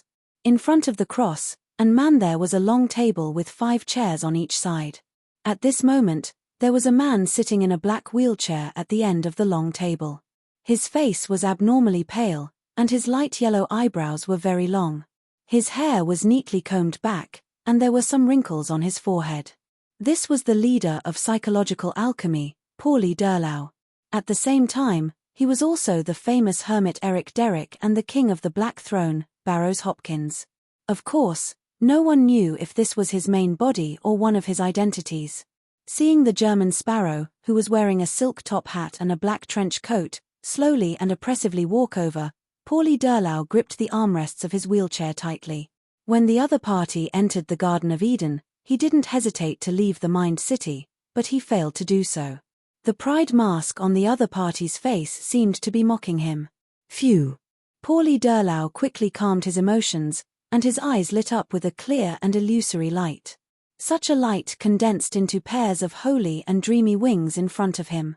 Under the layers of wings was a pure figure of light kneeling on one knee and praying devoutly. This was an angel. At the same time, an ordinary-looking old man with all his hair appeared on Pauli Durlau's left. On the right stood a priest in a simple white robe with a pale golden beard covering his face. Ancient angel Hermes. Visionary Adam. Klein didn't stop walking forward slowly as he muttered to himself, "That's right." He only muttered to himself, "I wish for all the fake ones to disappear." Just as he said that, he raised his left hand and snapped his fingers. The angel of light, Hermes, and visionary Adam instantly collapsed and disappeared, leaving Pauli Durlau alone in the black wheelchair. He had just used the beyonder powers of a dream weaver to weave a few images that were almost real. And once the enemy believed that they were real, they would be real. Although the damage caused wouldn't have any physical effects, it would cause the target to die without them realizing it. Pauli Durlau had already scared countless targets to death in their nightmares. Unfortunately, he had encountered Klein, a king of angels who could remain lucid in dreams and had true vision. He used the power of a miracle invoker's wish to easily destroy their illusion.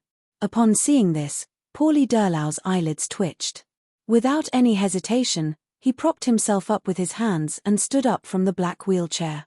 During this process, his body rapidly expanded, turning into a dragon covered in huge grayish-white scales. Dragonization. An incomplete mythical creature form. Compared to a sequence 4 manipulator, the incomplete mythical creature form that Pauli Durlau displayed was even larger. Furthermore, there were certain changes to his head. It was closer to a lizard than a human. The pale gold vertical eye and the scales on his face that had mysterious patterns intertwined together made him look cold and distorted. And with the appearance of this incomplete mythical creature form, All sorts of thoughts, psyche, desires, and willpower swept through the vast and empty hall like a storm. They invaded Klein's mind island in a half-illusory, half-real manner. This was a combination of mind deprivation and mental plague. It could infect every creature that was affected and corrupted, causing them to go crazy on the spot. To angels, such attacks were the most dangerous. This was because they had certain mental problems. They could lose control at any moment because of the tilting of the scales. Wearing the grayish-white pride mask and half-top hat, Klein didn't stop moving forward. He didn't attempt to avoid the plague storm at the mental level. He continued to walk towards Paulie Durlau resolutely, coldly, and unwaveringly. The next second, transparent insects crawled out of the back of his hand, and his clothes swelled up as if there were countless indescribable monsters crawling under them. Suddenly, Klein lost control and turned into a huge vortex formed from transparent maggots. The vortex extended out slippery tentacles with strange patterns. In the middle, a door of light that was dyed bluish-black could be vaguely seen. Upon seeing this scene, even though Paulie Durlau had become an incomplete mythical creature, he couldn't help but freeze on the spot. This huge grayish-white dragon seemed to have become a marionette. Its head was filled with paste, and its joints were all rusted.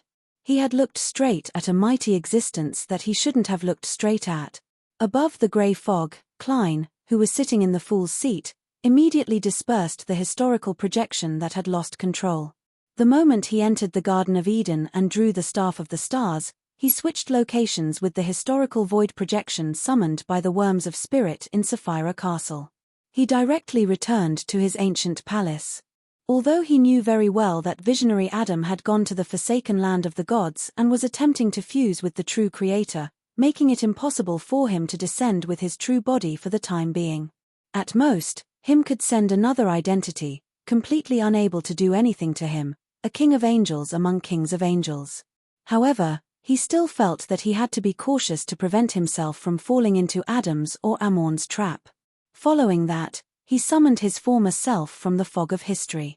He wore the pride mask and held the Staff of the Stars, and he threw him back into the cathedral in the Garden of Eden. Looking at Paulie Durlau, who had lost most of his rationality and was unable to control his body, Klein didn't directly control his spirit-body threads to turn this mind dragon into his marionette. He maintained his previous pace and frequency as he slowly approached him. In Paulie Durlau's eyes, German Sparrow was like death itself. He didn't come quickly and had his own rhythm, but he couldn't escape no matter what. At this moment, the grayish-white dragon statue on the huge cross behind him moved. There was almost no difference between before and after. Klein raised his left hand and suddenly pulled it down. The shadow curtain that enveloped the Garden of Eden instantly shrank, enveloping the huge cross, the grayish-white dragon statue, and Paulie Durlau. In the next second, Klein raised the curtain. The incomplete mythical creature that Paulie Durlau had transformed into fused with the huge cross like a knotted tree. As for the grayish-white dragon statue, it connected the entire Garden of Eden, turning the city outside the cathedral into an abnormally illusory sea that contained all colors. This wasn't the Chaos Sea, but a borrowing of power. Klein had tampered with the target and reorganized it. At this moment, German Sparrow, who had been slowly walking forward, arrived beside the knotted tree. He raised his right hand, and under Paulie Durlau's still lifeless but somewhat terrified gaze, he swung the Staff of the Stars. This staff, which was embedded with many gems, struck the target heavily, splitting it into two. Amidst the cracking sounds, Paulie Durlau's body, which was formed from the combination of the huge cross, fell to the ground piece by piece. The leader of the mind alchemists died before he could even say his last words. While waiting for Paulie Durlau's beyond a characteristic to appear, Klein looked around and chuckled inwardly. As expected, Hermes's true goal is to use the faction behind Miss Justice to destroy the Garden of Eden and use this to escape Adam. The words of the mind dragon, Arihog, have made him make up his mind. However, he has to leave me a few sealed artifacts. There's no need to run away with them. Could it be that this rabbit should be wearing the mask of greed and not the mask of wrath? There might still be psychological alchemy in the future, but the one behind it will no longer be the Twilight Hermit Order, but Hermes himself. P.S. Update before making any changes. Chapter 1404. Retracting his gaze, Klein cast his gaze at the beyonder characteristic that had seeped out from Paulie Durlau's body. It was formed from wisps of thin fog, as though it was an unreal, greyish-white brain that came from a dream. He believed that the Garden of Eden was the safest, so he placed his true body here and moved around in the outside world with different identities. Who knew that Hermes, who was supposed to be a defensive barrier, would abandon this place? If a real angel were to watch the Garden of Eden and fully utilize the uniqueness of this mind city, I wouldn't have been able to deceive the rules so easily and successfully infiltrate. As Klein muttered to himself, he casually made a wish to accelerate the separation and condensation of the beyonder characteristic. With a snap of his fingers, his wish came true. Following that, he picked up the Dreamweaver beyonder characteristic and the items that could be used as supplementary ingredients, took off the pride mask on his face, and left the Garden of Eden. With his departure, the remaining parts of the city collapsed, fusing into the boundless sea of collective subconscious. From then on, the legend of the Garden of Eden would appear in many dreams. Eventually, it would be depicted by certain artists and made into a story that would be widely circulated. And the ending of all the stories would definitely be the same: the destruction of the Garden of Eden. Returning to the balcony of the Hall family manor, Klein looked at Miss Justice, who had already adjusted her mental state. He handed over the Dreamweaver beyonder characteristic, the corresponding ingredients, and the potion formula he had seen on the second blasphemy slate. Before Audrey could speak, he said in a deep voice, "You can go back on your word before the official advancement. You can go back on your word before the official advancement." Audrey received Mr. World's gift and nodded silently, indicating that she would consider it seriously. Wearing an exquisite straw hat, she saw German Sparrow turn around and walk to the edge of the balcony, disappearing step by step. After eliminating his traces and concealing the clues, Klein cleverly used his grafting ability and the uniqueness of Sapphira Castle to return to Beekland and appear in front of Zio, who was on her break. The MI9 colonel, who was nibbling on an apple, immediately put down the food in her hand and wiped her mouth with a tissue as she stood up. "Yes, what's up?" She was careful not to call him Mr. World, nor did she call out the name German Sparrow. Klein nodded slightly. "Mr. Fool got me to ask you if you wish to obtain the potion formula, beyonder characteristic, and supplementary ingredients of a sequence 4 imperative mage." Zio frowned slightly without any joy as she asked solemnly, "What's the matter?" "So, what's the price?" Klein nodded approvingly. "The apocalypse is coming, and many changes are beginning to happen. As a result, Mr. Fool foresaw certain things.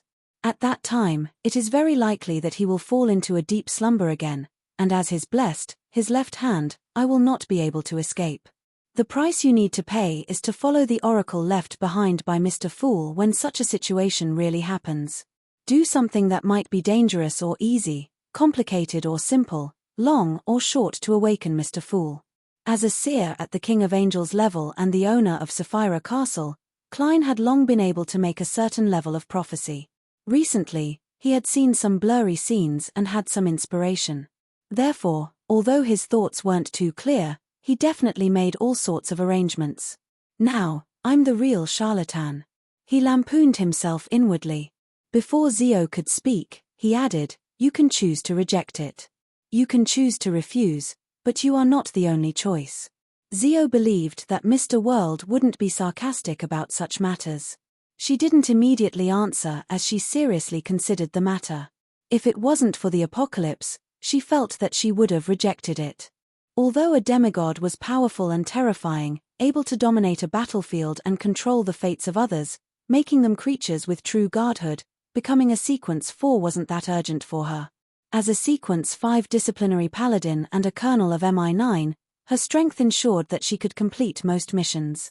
Her salary and all sorts of additional income was enough for her and her family to maintain a very good and decent life. Even if she were to encounter danger, she could obtain sufficient help from the official factions. Furthermore, she could prepare Leymano's travels in advance and get her friend Force to protect her in secret. In addition, she had already completed her wish of investigating her father's death and restoring his reputation. Therefore, no matter how one looked at it, there was no need for her to pay a huge price to become a Sequence 4. Besides, it wasn't impossible for her to obtain an opportunity from MI9 in the future. Of course, Zio had no idea how long this future would take. Be it Mr. Fool's information or the various prophecies I deliberately gathered using my job, they all clearly or vaguely point out that the apocalypse is coming. There's only 16 years left. Zio subconsciously turned her body and looked at the second floor. With the present living conditions, Mom will definitely be able to live to 16 years later. When that happens, she won't be considered too old. Furthermore, Mr. Moon will provide all sorts of medicine to maintain her health. 16 years later, Law will be in his prime and at the peak of his career. Force might already be a sequence 3. In order to deal with the apocalypse and seek hope, she's busy. As for me, I can't help much. Zio slowly retracted her gaze as she fell silent with a heavy expression. Then, she looked at the world, German Sparrow, and nodded solemnly. All right. You can set up a ritual at any time and make a wish to Mr. Fool. He will fulfill your wish. Klein didn't beat around the bush as he gave a simple explanation. His imperative mage beyond a characteristic and potion formula came from New Moon City's sacrifices. Of course, he had also bestowed the sealed artifact, General of the Pupil SI, to his believers. After Zio made her decision, she stopped worrying about the matter. Wendell seemed to have gone to Utopia again, but strangely, he returned that night and didn't testify in court. This made him confused and worried. Tell him that there's no need to worry about this matter anymore. Everyone in Utopia has been buried by a natural disaster. With that said, Klein turned around and walked into the spirit world.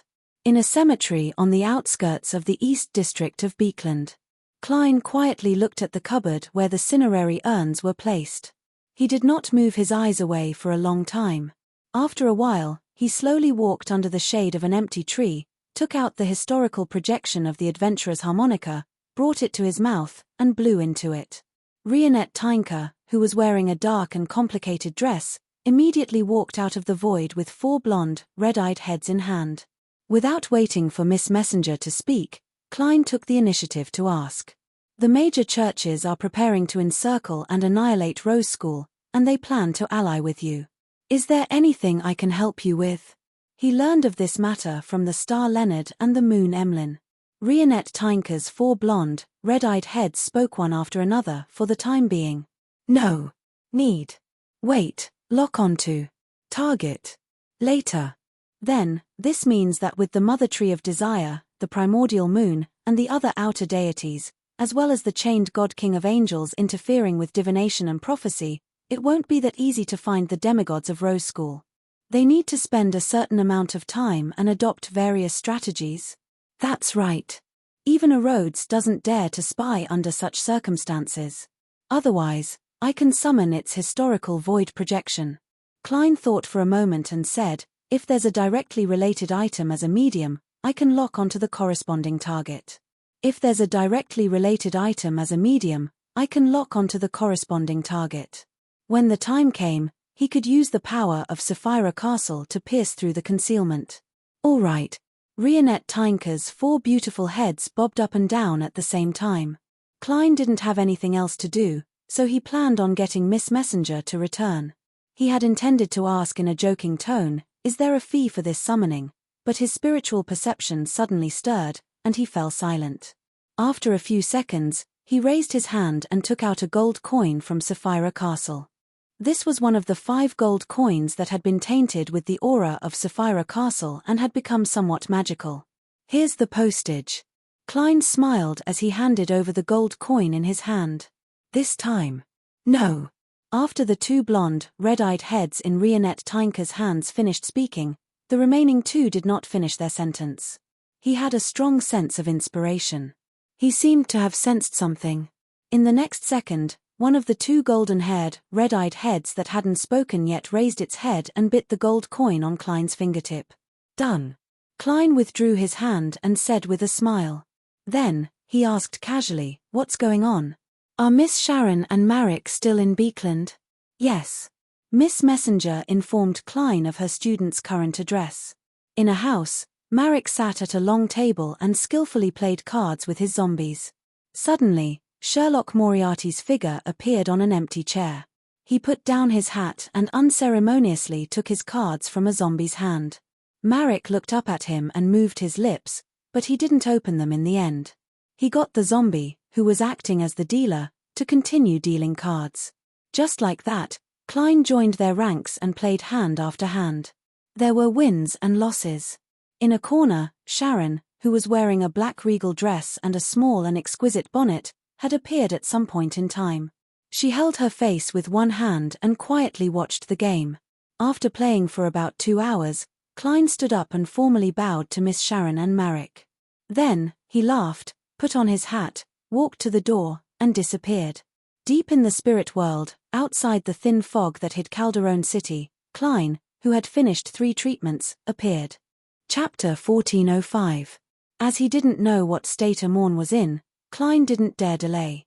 After his mental problems were resolved, he immediately came to Calderon City and prepared to obtain the river water of the River of Eternal Darkness. As this involved Sapphira, he could only perform divination and prophecy to a certain extent.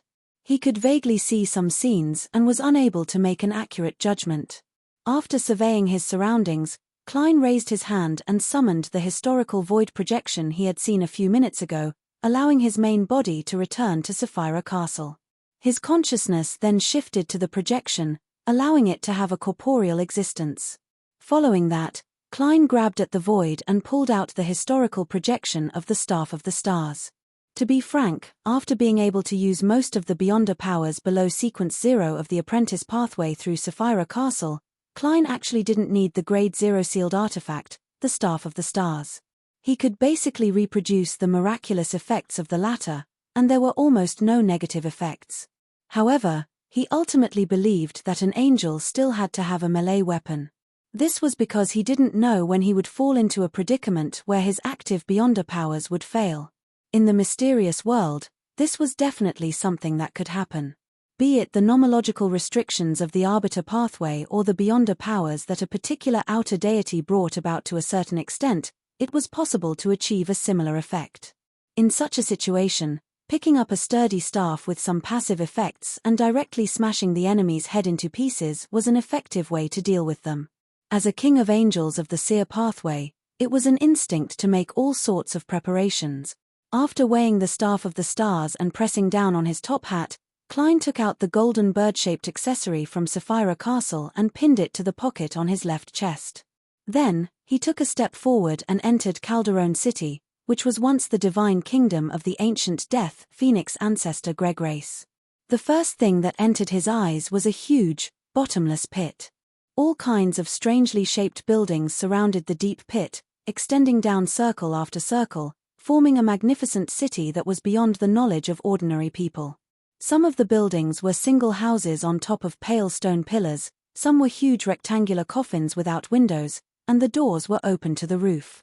Some were graves with stone tablets at the entrance, and some were built with all kinds of bones, looking rather messy. The closer they were to the bottom of the pit, the more intact the buildings were. The closer they were to the top, the more collapsed they were. They were filled with the decay and dilapidation of time. With just a glance, a faint grayish-white fog appeared around Klein. With Sapphira Castle's status, he resisted Calderon's rule of turning all living beings into the dead. For him, becoming a dead person did not have too many negative effects, but he himself did not like that kind of cold and indifferent feeling. The grayish-white flood from before has receded. Klein, who was wearing a top hat and trench coat and holding a cane, nodded in thought. With one step, he entered the depths of Calderon City that could be seen with the naked eye. This time, he had used the Beyonder powers of the Marauder pathway to directly steal away the distance within his perception range, so as to avoid entanglement with the various dangerous monsters that were active in this mysterious city. This wasn't because he was afraid. The ones who should be afraid were the monsters. If it wasn't for the fact that he didn't want to waste time, he actually didn't mind taking the opportunity to gather a batch of marionettes to make up for the losses caused by Utopia's destruction. Apart from this reason, Klein was also cautious about something else.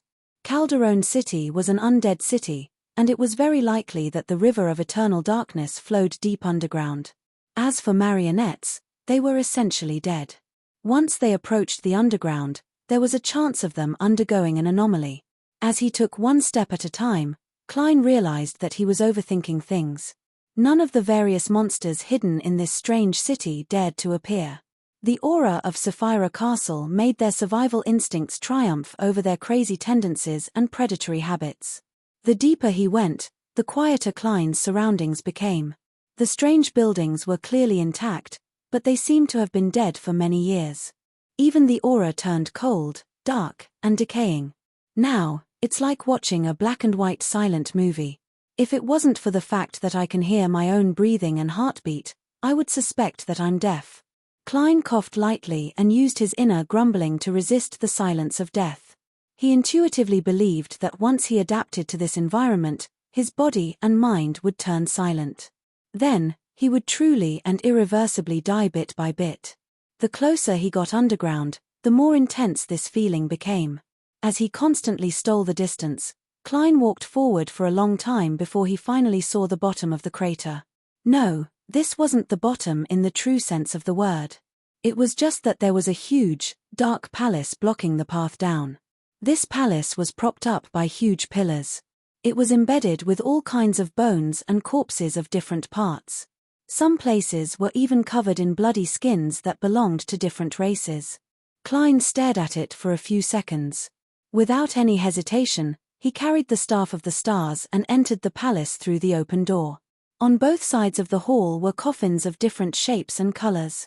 They were placed there quietly, as though their existence had been eroded by the wind of death. As Klein entered, the coffins suddenly emitted some sounds, as though rusty joints were opening one after another. The grayish-white fog around Klein thickened, and all the coffins suddenly fell silent.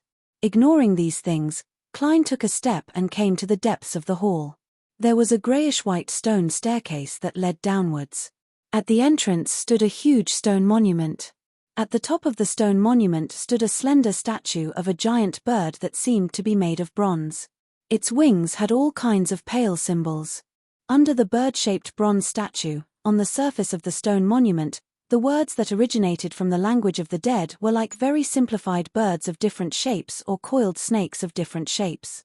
They formed two vague sentences: even deities can't escape. Even if they die, they will be imprisoned. This is a warning to all living beings that come to Calderon City not to follow this staircase down. It leads directly to the river of eternal darkness. Klein's thoughts raced as he seriously interpreted the words on the stone monument. From his point of view, this seemed to indicate that even a sequence zero true God would sink into the river of eternal darkness once they approached it, unable to escape. And even if they died, they would be imprisoned by the abstract Sephiroth. Although they wouldn't vanish, they wouldn't be able to escape. From the looks of it, it's the same as Chaos Sea. Without the protection of the Sephiroth, just approaching the river of eternal darkness will result in a terrifying anomaly. Klein retracted his gaze and adjusted the golden bird-shaped accessory that was pinned to his chest pocket. He circled around the stone monument with the bronze statue and walked down the grayish-white staircase. He didn't try to steal the distance to prevent himself from falling into danger. In the dark, silent, and cold environment, the golden bird-shaped accessory on Klein's chest emitted a pale glow, illuminating a very small area. It was like a boat of life that was struggling to survive the waves of death. After descending for an unknown period of time, the aura of Sapphira Castle around him expanded reflexively, becoming extremely thick like a grayish-white cocoon. At the same time, Klein turned his head slightly and heard a faint, illusory sound. This seemed to indicate that deep underground, not far from where he was, there was a dark river slowly flowing. In the next second, Klein looked down at his feet. At some point in time, a dark, incorporeal stream of water had surged over. Even light couldn't exist on its surface. This is different from the last time I saw it. Klein frowned slightly. Back when he went to Calderon City to hunt the Spirit World Plunderer, he had triggered a certain change, causing a large amount of grayish-white illusory water to surge up from the bottom of the crater. The two times he saw it, the colors were completely different. Just as Klein's thoughts raced, at the bottom of the stone staircase, where the dark tide surged over, a thin grayish-white fog spread upwards. It combined with the illusory water and expanded into a grayish-white light water that was closer to fog. After the water surged to Klein's feet, it quietly shrank back, as though it was doing a periodic ebb and flow. This thin grayish-white fog is a little familiar. Klein's expression turned solemn.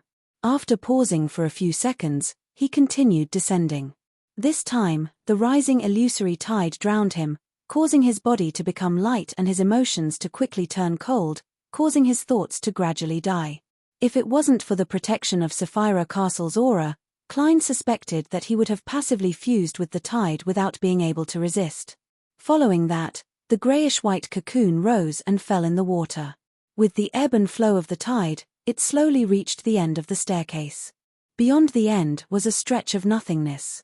In the nothingness, a straight, wide, illusory, colorless, and gloomy river flowed.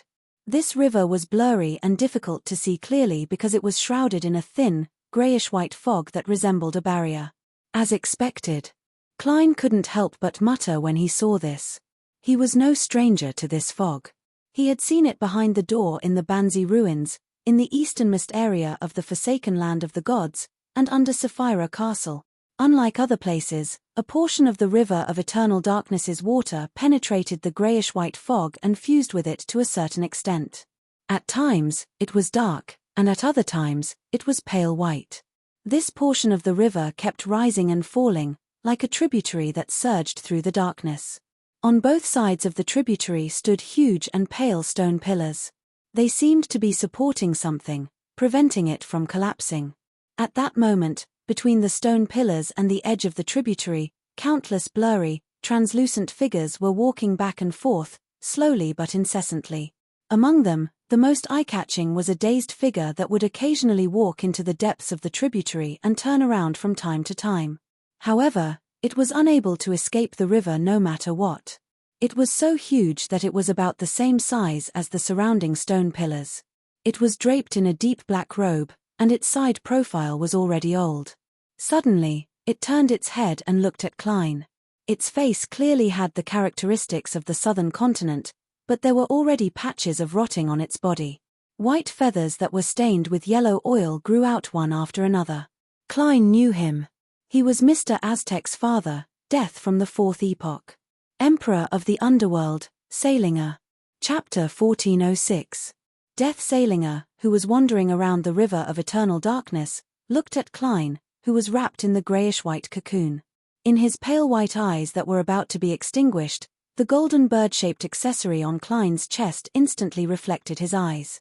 In the next second, a deep roar came out of his rotting mouth and echoed above the river, causing the entire Calderon city to clearly shake. The tributary that sometimes rolled up and sometimes fell, sometimes dark and sometimes pale white, surged towards the end of the stone staircase and crazily surged towards Klein.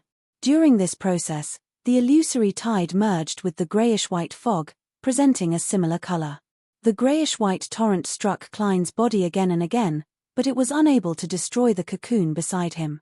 Death Salinger's rotting body walked to the edge of the tributary step by step, but he couldn't escape. All he could do was stand there and roar crazily. Klein's gaze went past him and looked at the countless blurry figures that were loitering on both sides of the tributary. A portion of them had already been swept to the middle of the tributary by the rising tide. They couldn't help but sink to the bottom of the river, melting like ice. The remaining ones didn't show any fear. They maintained a dazed and confused state as they paced back and forth endlessly. At a glance, Klein saw many familiar figures. They all belonged to the same person, the bronze-skinned and gentle Aztec Egus. This death consul seemed to have split into many versions of himself as he wandered around the pale white stone pillars on both sides of the River of Eternal Darkness. As Klein's heart stirred, his right leg suddenly turned cold. He subconsciously looked down and saw a pale palm. The palm pierced through the grayish-white cocoon and grabbed his calf. And the owner of this palm floated in the surging torrent like a water ghost that wanted to pull Klein into the deep waters. Its attack could actually ignore the aura of Sapphira Castle. Sensing Klein's gaze, the owner of the pale palm raised his head and revealed his face. He had black hair and brown eyes. His facial features were ordinary, and he had a bookish air. Klein Moretti.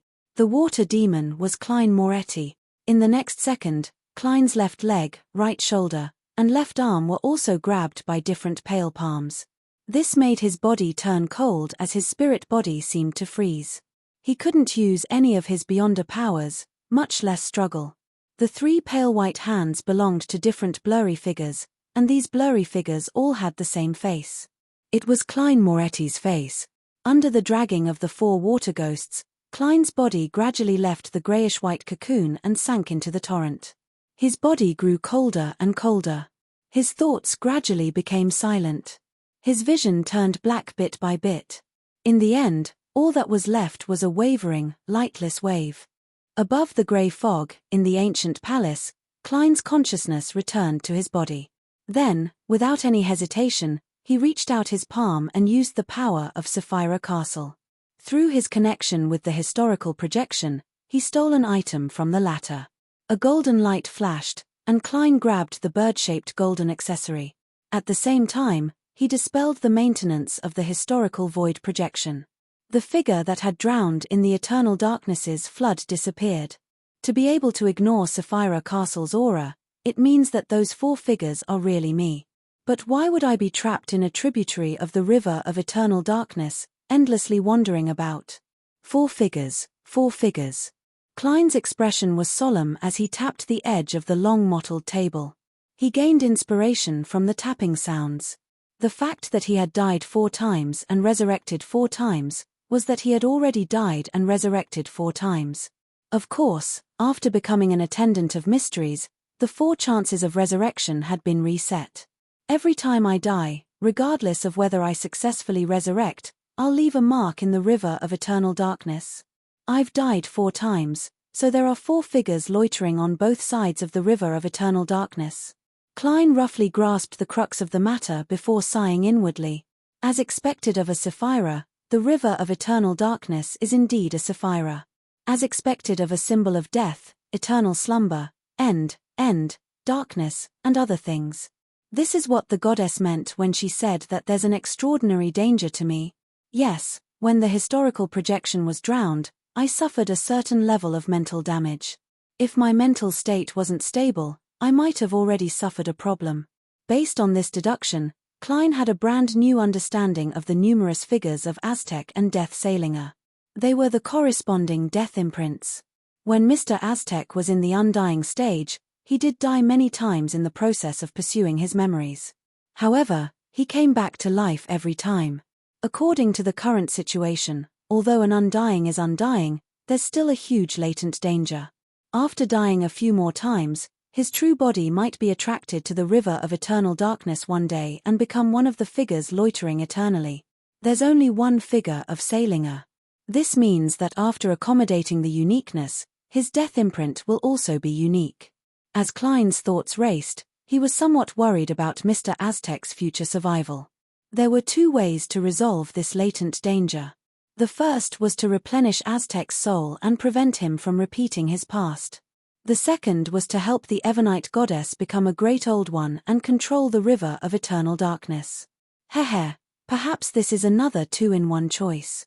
If the goddess becomes a great old one, there's no need for her to use the other half of Mr. Aztec's soul.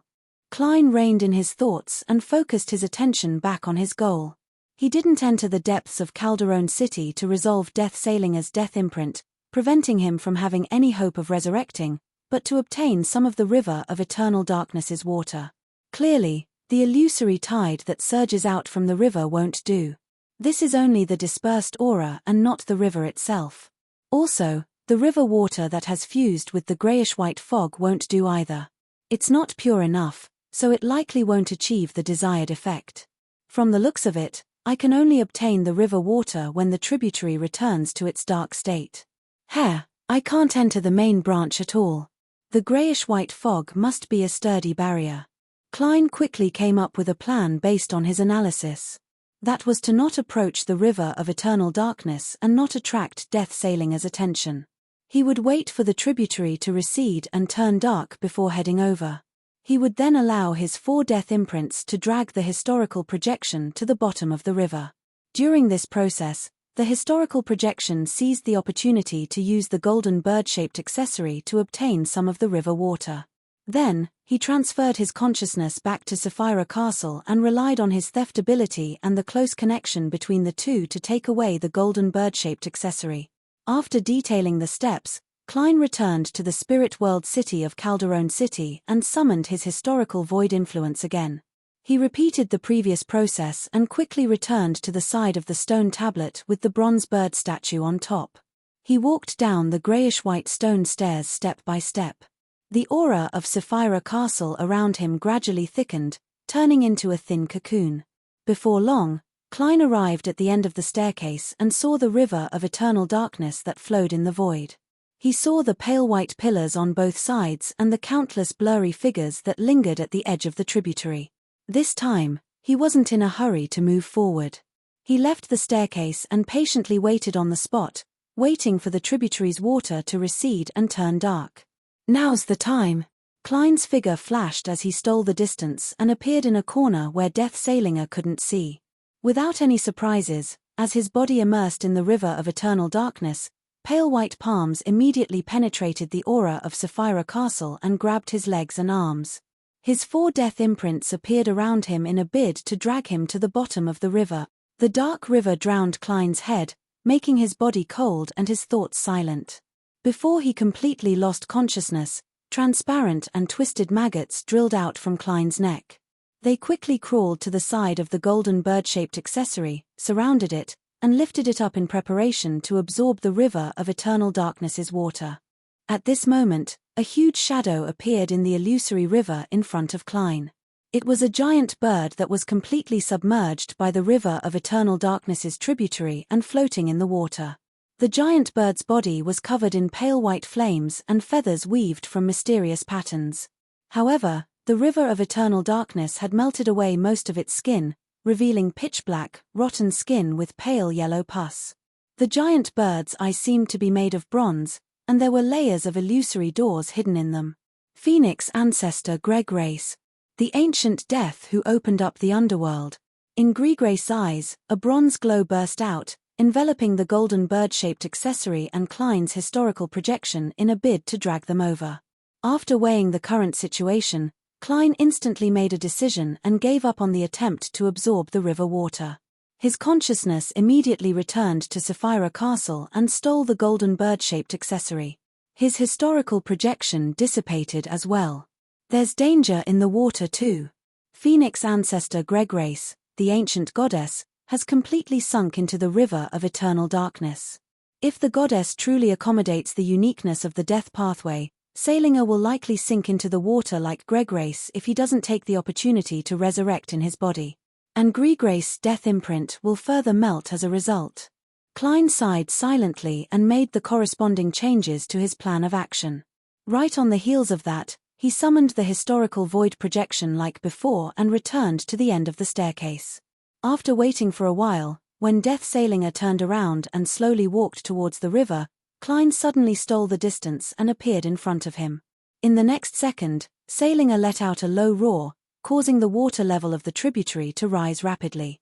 At the same time, Klein was grabbed by his death imprints and dragged to the bottom of the river. He sensed Phoenix ancestor Greggrace. Just like before, Greggrace's bronze eyes shone brightly. However, the light didn't envelop Klein and the golden bird-shaped accessory, but Death Salinger. Grafting. Seizing this short opportunity, the worms of spirit that crawled out of Klein's historical projection lifted the golden bird-shaped accessory. The accessory's bronze eyes also emitted light as it absorbed a small amount of river water. In the next moment, Klein's consciousness returned to Sapphira Castle and he raised his hand to retrieve the accessory. Phew, it's finally done. Looking at the golden bird-shaped accessory in his hand, he slowly exhaled. To the owner of Sapphira Castle, this mission wasn't difficult. As long as he didn't rashly enter with his main body, he could rely on repeated failures to accumulate experience and figure out the situation. And if it wasn't for the fact that there were 2 deaths in the tributary of the River of Eternal Darkness, one wandering and the other sinking, Klein wouldn't have failed twice. Chapter 1407. Weighing the golden bird-shaped accessory in his hand, Klein quickly returned to reality. He randomly chose an empty spot, set up an altar, and held a sacrificial ritual. He didn't have any intention of delving deeper into the other secrets hidden in the city of the dead, the river of eternal darkness, and the blurry figures that lingered in it. This was because he had something more important to do. He still had a key question he wanted to ask the Ebonite goddess. Soon, he held the ritual and combined the candlelight with the spiritual materials, forming a door of sacrifice and bestowment. Without any hesitation, Klein placed the golden bird-shaped accessory into the wind, allowing it to slowly pass through the mysterious door and disappear into the endless darkness. In the next second, he acutely sensed that he had been forcefully dragged into a dream. In the middle of the dream was a Gothic palace that seemed to have fused with the surrounding darkness. Its details were exquisite, and its color was dim, but it didn't lose its magnificence. Klein passed through the night vanilla and slumber flowers and entered the palace. In the deepest depths of the hall, the Ebonite goddess sat on an ancient, high-back chair. She was still wearing the layered but uncomplicated black dress. The resplendent specks of light on the dress and the palace's dome, walls, and columns reflected off each other, creating a quiet and dreamy starry sky. The Ebonite goddess, whose face seemed to be covered with layers of veil, held the golden bird-shaped accessory and slowly stood up. She walked down the stairs and stood in front of Klein. Her voice sounded like a serenade. "What do you have to ask?" Klein politely took off his top hat and bowed slightly. "I want to know if the grayish-white fog that envelopes the river of eternal darkness is related to the Lord of the Mysteries.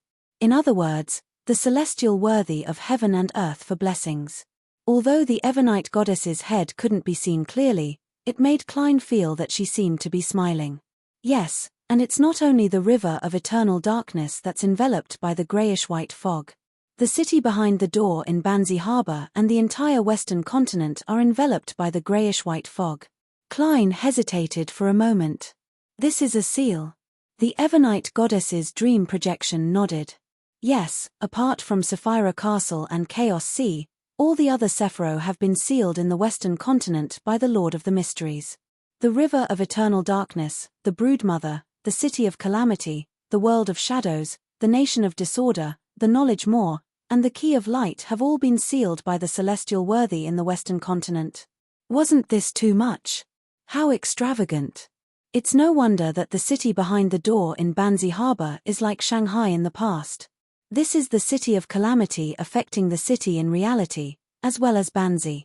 Then, to a certain extent, it also resulted in certain changes. Klein came to a sudden realization and was amazed.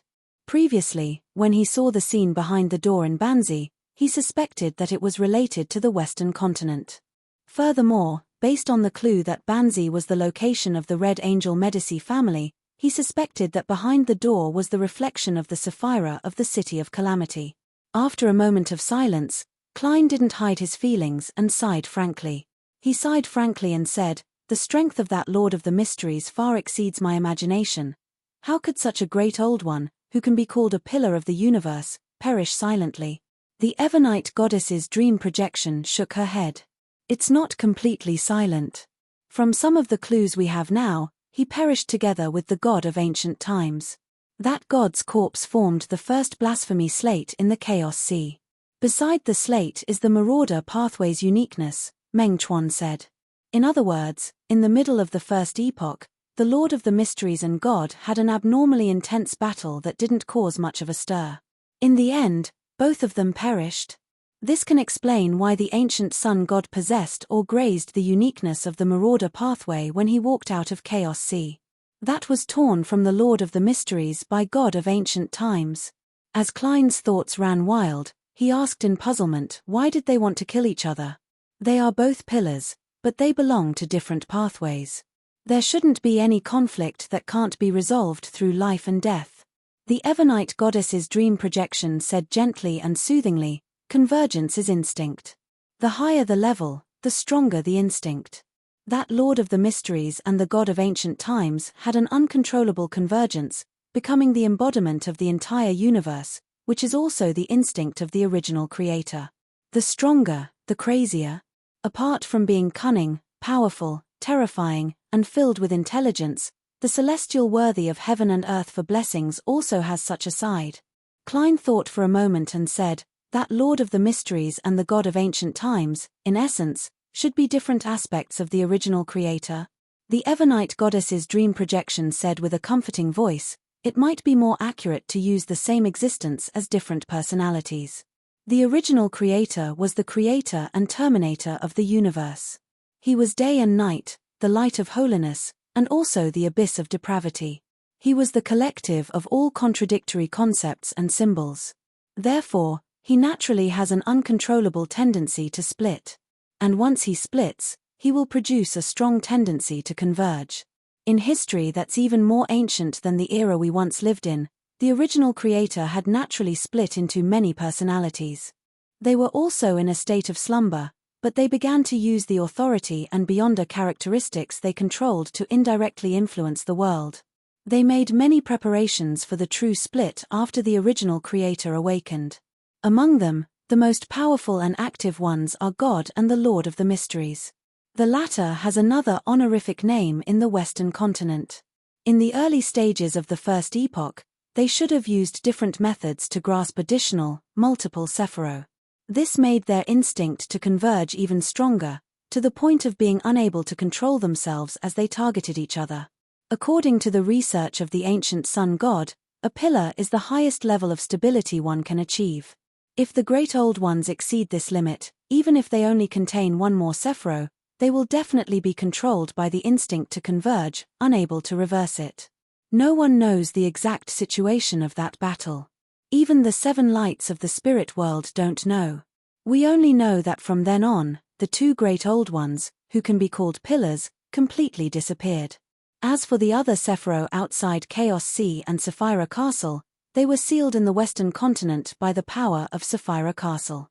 That was once the territory ruled by the Lord of the Mysteries. Such an arrangement leads to a problem. That is, before the Lord of the Mysteries and God reappear and break the seal in the Western continent, no sequence 0 in this world can become a great old one and fight against the outer deities. As the apocalypse draws closer, this problem will force all the true gods to nurture a Lord of the Mysteries or God of Mysteries. And the previous Lord of the Mysteries and God of Mysteries are very likely to awaken in their bodies. Sealing the other Sephiro was deliberately done by the celestial worthy to prevent the future sequence 0 true deities from deliberately avoiding their own pathways and killing the birth of a new Lord of the Mysteries. And as long as a new Lord of the Mysteries is born, he will have a very high chance of resurrecting and completely awakening. Isn't this too sinister? To a certain extent, there's no need to be afraid of others knowing about such an arrangement. The more existences that know about it, the more inclined they will be to support a Lord of the Mysteries as soon as possible. This is to prevent them from only having a few years left to control their respective Sapphira and become a great old one. The more Klein thought about it, the more he felt that the celestial worthy of heaven and earth for blessings was extremely terrifying. This made him sigh in his heart. As expected of the great old ones who can make the genie fall into such a situation, Klein then asked, then why didn't you support a Master of Mysteries in the Fourth Epoch? In fact, he already knew the answer to this question. As time passed, the wills of the original creator, the celestial Lord and the God, were constantly declining. The closer it was to the apocalypse, the weaker the corresponding will would be. The latecomers would be more likely to resist, suppress, and not lose themselves. The fact that Adam had waited until recently to advance to visionary was proof of this. The Evernite goddess's dream projection had a hint of a smile. Back then, Ammon and Bethel weren't willing. They wished to make all sorts of preparations and wait until the apocalypse was approaching before attempting it. As for Salinger, he planned on indirectly using the river of eternal darkness to fuse with the Red Priest's uniqueness and create a new Great Old One path. Then, he went crazy and couldn't restrain his desire to converge the twilight and darkness pathways. Death was also forced into a corner. On the one hand, there were only about 1,000 years left before the apocalypse. On the other hand, the river of eternal darkness had been sealed by the pillar known as the Celestial Worthy, preventing him from attempting to control it. It's too sinister and too much. Klein couldn't help but criticize the Celestial Worthy inwardly. At this moment, the Evernite goddess's dream projection continued. As time passed, the seal on the western continent gradually weakened. With the passage of time, the seal on the western continent is gradually weakening. Those Sapphira instinctively or consciously use the uniqueness and high sequence beyond the characteristics that they symbolize, indirectly corrupting them and affecting the outside world. The earliest source of power that seeped out was the river of eternal darkness. It formed a tributary in the outside world through Gregrace in the second epoch. After that, in the fourth epoch, more Sapphira began to appear in the northern and southern continents and the 5 sea islands. This is an important factor hidden behind many of the anomalies in the fourth epoch. In the fourth epoch, there are also various Sapphira that indirectly exert influence through the seal. It's no wonder Adam said that my understanding of the fourth epoch's history isn't deep enough. From the looks of it, Banzi Harbor retains elven customs. Apart from the fact that it was once an elven settlement, there are additional factors. Klein thought for a few seconds and smiled. I roughly understand. Is this the reason why you've been helping me? Chapter 1408. The Evernite goddess's dream projection replied with a hint of a smile. If it's just to support a lord of the mysteries, then I should bet on Amorn. At the very least, his chances of success are much higher than yours. Without waiting for Klein to ask again, he continued in a dreamy tone. The era buried in the olden days is our common memory. It is also the crucial period when our humanity was first born, sprouted, and grew. Even though I have lived a long life, it is still my most beautiful memory. You have its mark, so I am more willing to help you. Love me, love my dog. Klein concluded in his mind with an idiom. At this moment, he thought of the words Roselle the Great had written in his diary home. Amidst his wistful silence, the Evernite goddess's projection changed the topic. When you are ready, you can head to the main peak of the Hornacis mountain range at any time. Of course, it's your freedom to choose. No one will force you, and no one can force you. You can choose to stop at a certain stage and not become a great old one. You cannot let the Lord of the Mysteries awaken in your body.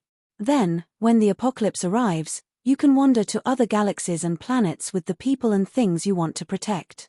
You can avoid the attention of the outer deities and rebuild a civilization. Klein had long thought of this problem. After a moment of silence, he said, I'm not sure if Roselle ever said that you can hide for a while, but you can't hide forever. He had conversed with the Evernite goddess in Jotun, and the proverb sounded a little strange when translated. Hiding was only a temporary strategy. It could not be used as a long-term strategy. After pausing for a moment, Klein continued. Although the universe is vast and boundless, the outer gods are clearly more familiar with it than we are. They are also more powerful and directly represent a certain aspect of the entire universe. It's very difficult to avoid their search. Moreover, even if it can succeed, it can only be stable for a period of time. The reconstructed civilization will be destroyed in less than 1,000 years. At that time, they won't even have the chance to become the great old ones. They will never be able to redeem themselves. This was because if he wanted to successfully escape from the invasion of the outer gods, he would have to give up all the Sephiro. Otherwise, he would definitely become the focus of their attention. Not to mention roaming the starry sky, it was unknown whether he could even survive the first round of attacks.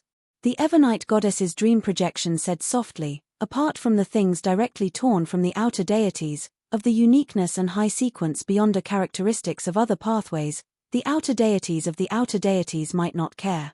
As you said, it's just not necessarily.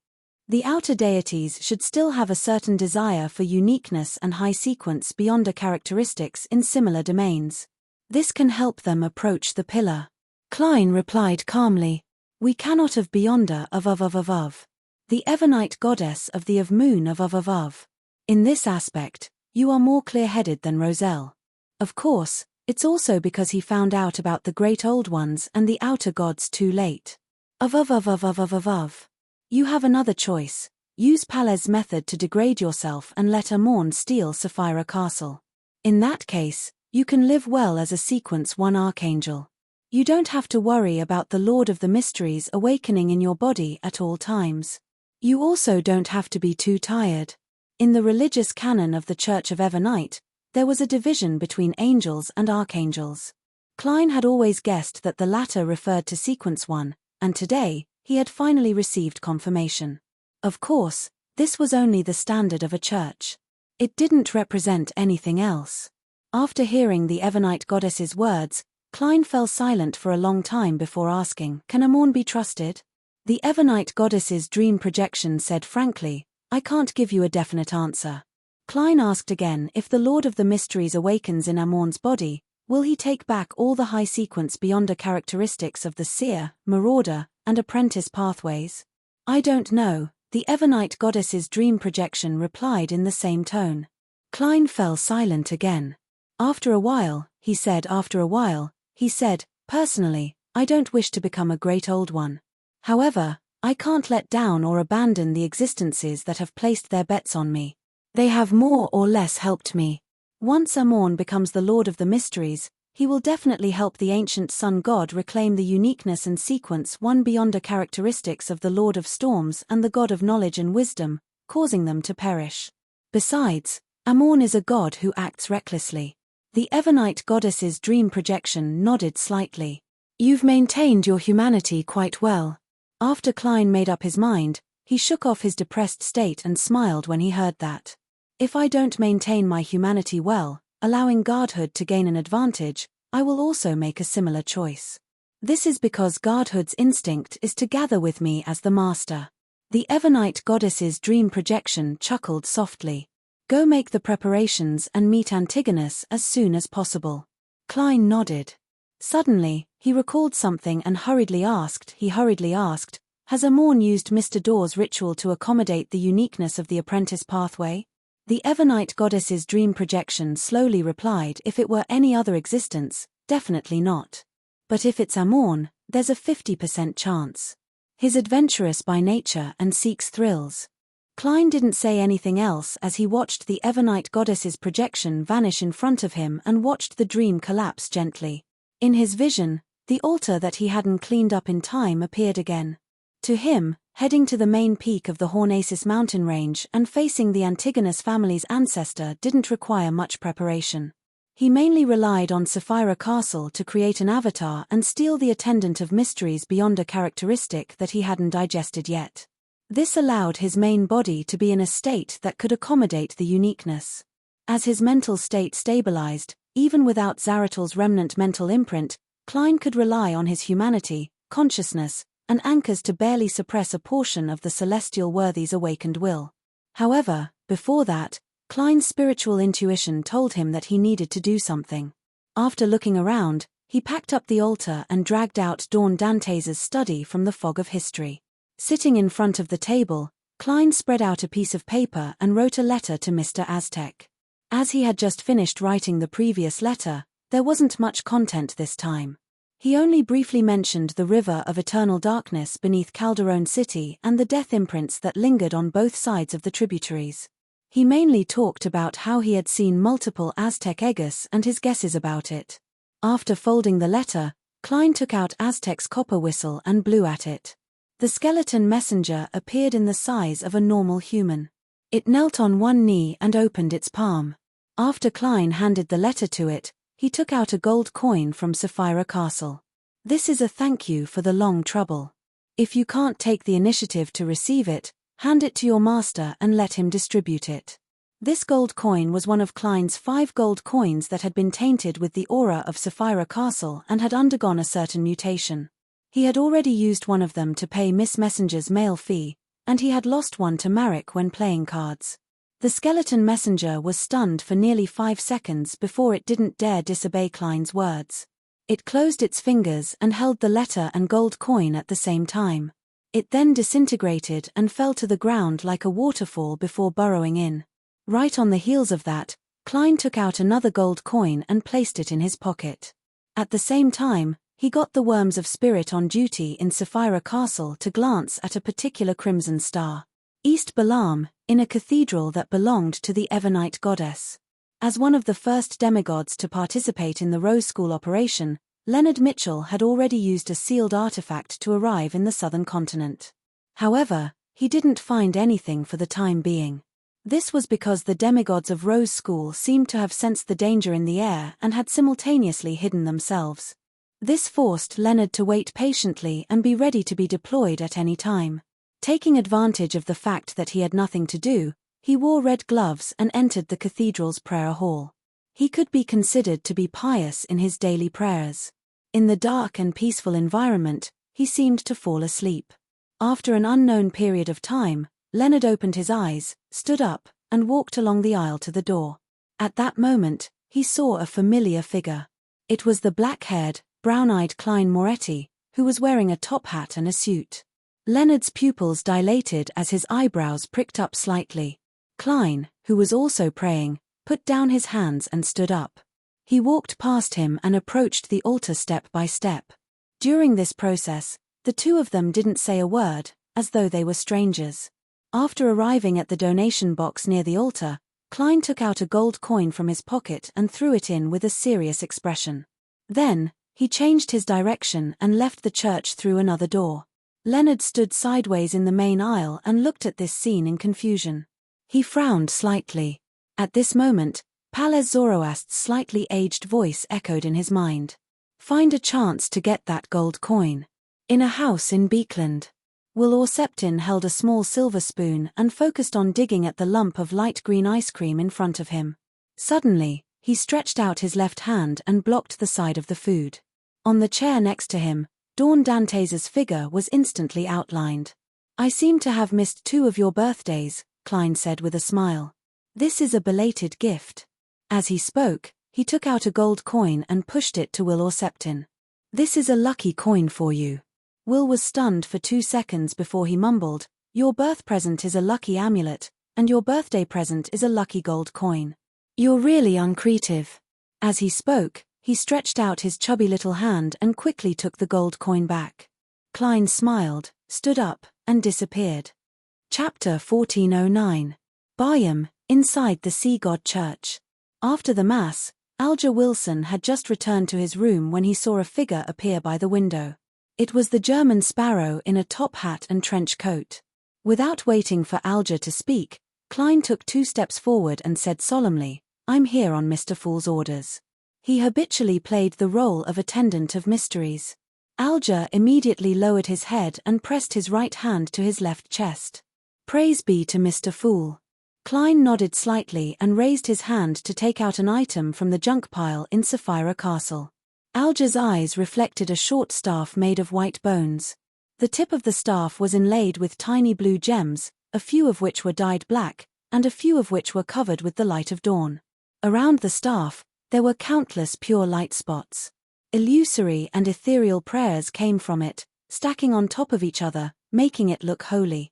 Alger's pupils suddenly dilated, and he couldn't help but reveal some greed. As a sequence 4 demigod of the Sailor Pathway, he was extremely certain that the white-boned scepter in front of him was the symbol of Sea God's identity, status, and power. As he endured the slight dizziness brought about by the prayers, he cast his gaze at the world, German sparrow, and waited for the servant of the deity to speak. Klein raised the Sea God scepter with one hand and said with a solemn expression, "This is a gift and trust from Mr. Fool. It's also a reward for protecting a large number of believers. No matter what happens in the future, I hope that you will always obey Mr. Fool's instructions and do your best to complete the mission he has given you." Alger acutely picked up on the hidden meaning. He suspected that Mr. Fool would encounter something in the future, causing him to be injured and hit rock bottom. Thinking that he had already left the Church of the Storm and had no way out, Alger pressed his left chest with his right hand and replied loudly, "I will only follow Mr. Fool." Upon seeing this, Klein nodded inwardly before repeating what he had said to Miss Justice and Miss Judgment. This made Alger heave a sigh of relief. After all, knowing what might happen in the future was better than not knowing anything. Without hesitation, he repeated what he had just said in an unusually solemn manner. Klein then handed the Sea God scepter to him. "Get used to this sealed artifact and Sea God's daily routine. Once you're done digesting the cataclysmic Interra potion, you can use it to concoct the potion. Acting in advance can greatly reduce the difficulty of advancement."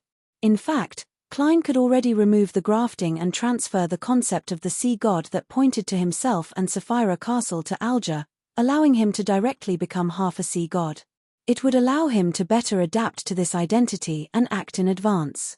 However, considering that after accommodating the fool's uniqueness, he needed enough anchors to balance the celestial worthy's further awakening.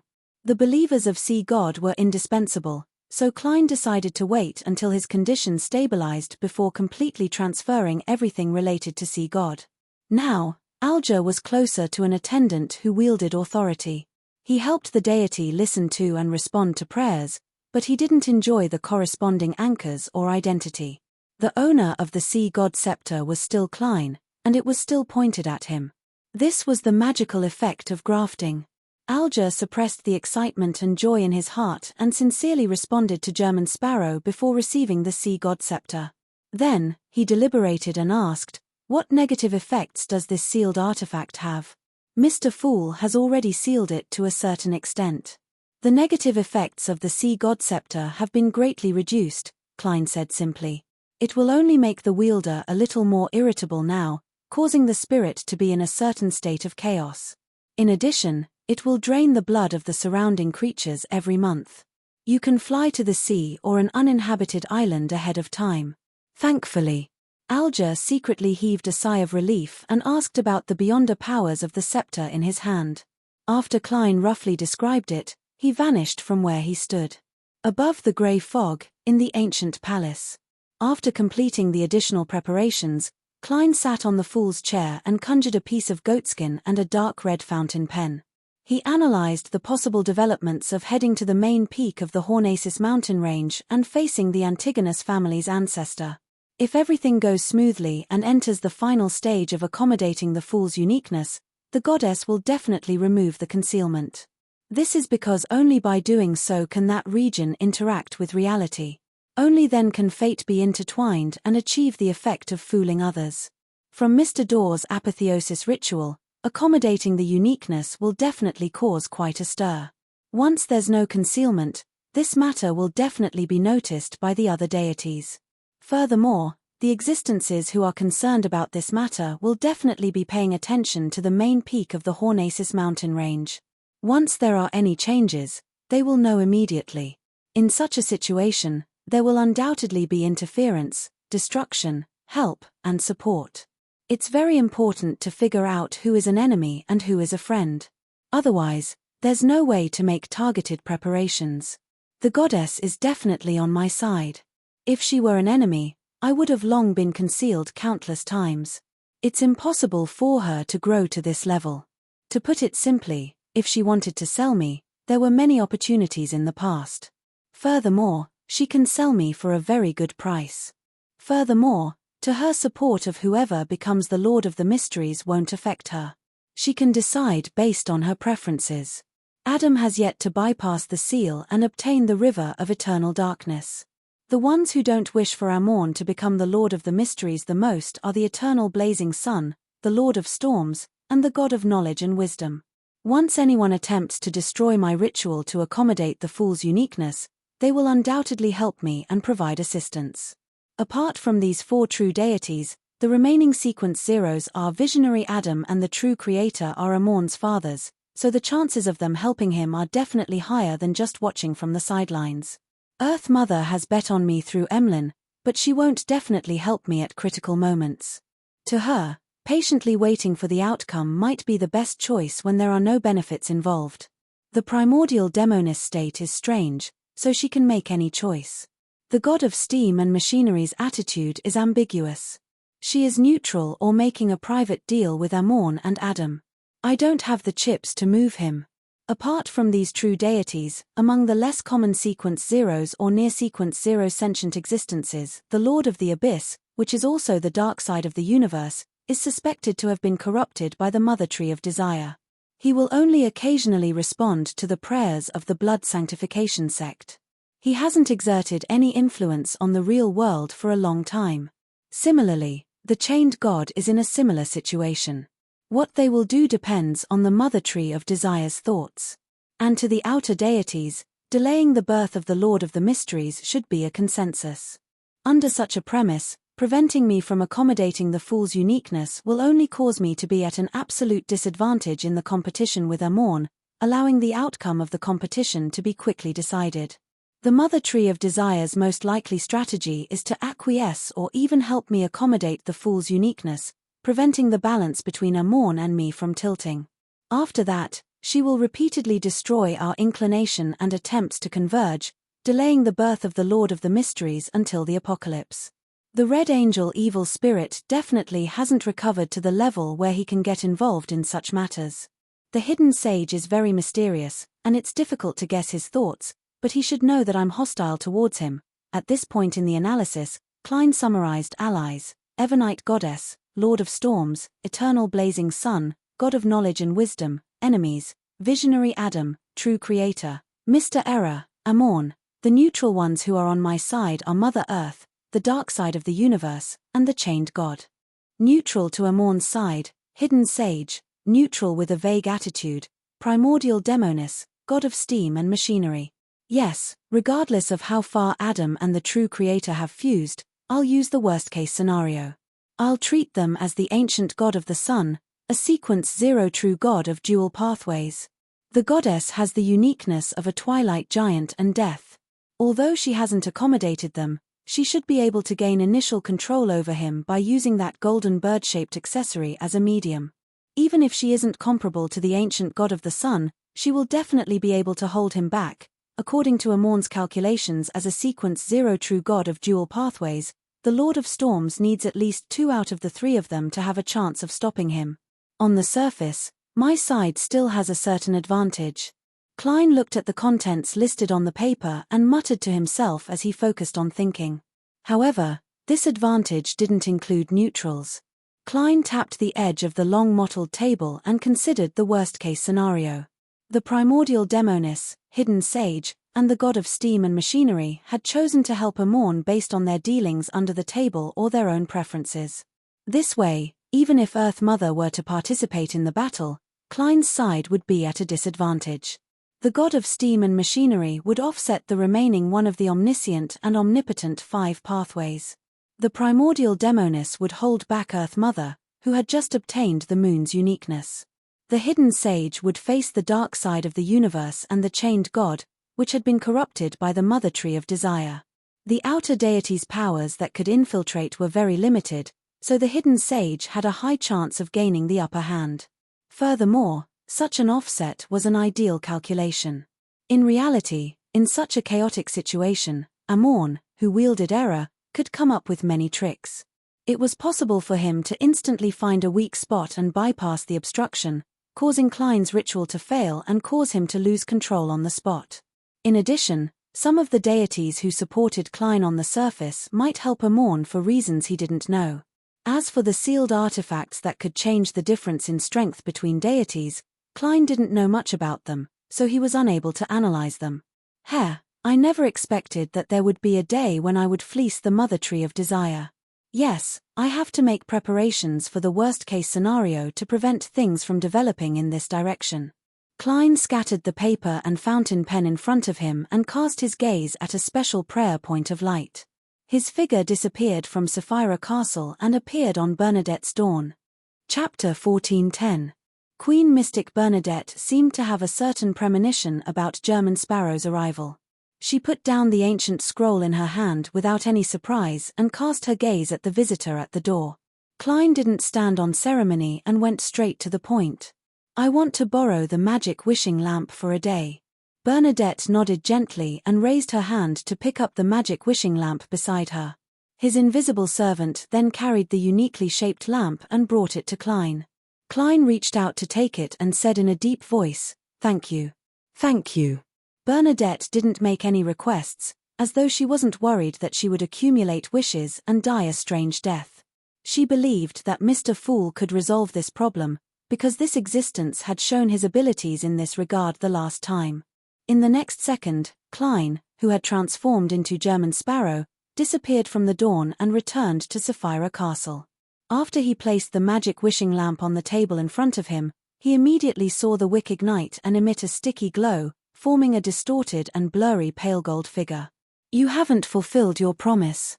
I won't fulfill your wish according to your wishes," the genie said in a grand and dignified voice.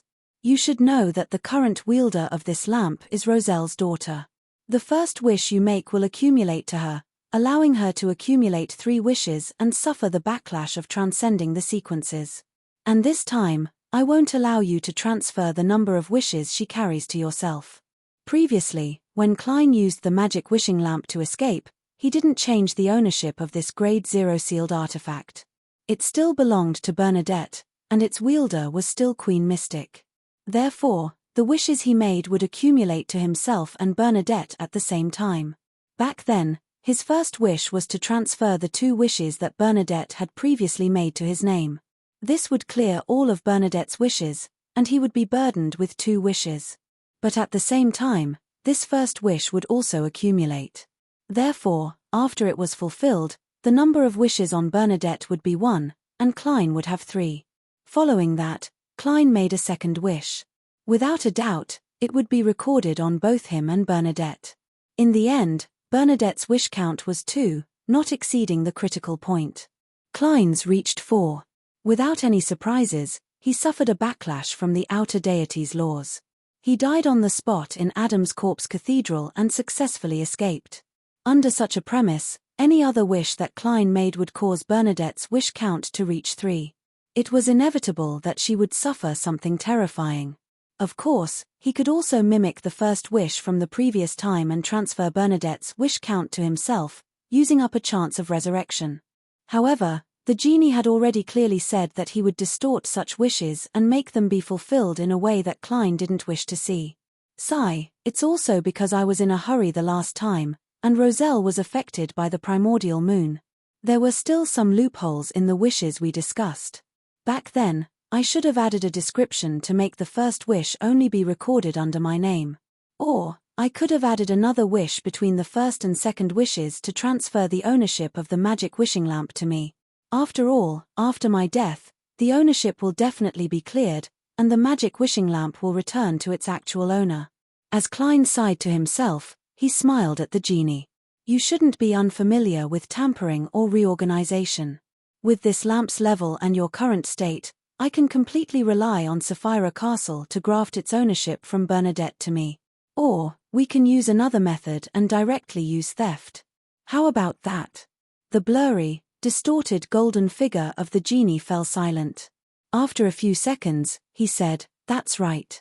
After a few seconds, he said, "Although you aren't as cunning as him, you're equally shameless. However, it's useless. After you accumulate your wishes and die suddenly, the ownership of this lamp will still return to Roselle's daughter.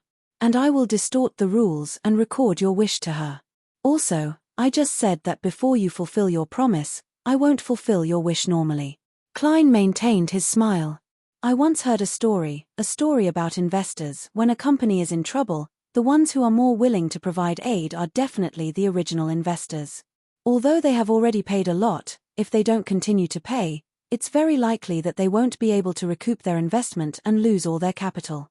Of course, if they can use other methods or channels to get back their share, or if they can exchange their capital for greater benefits, that would be another story.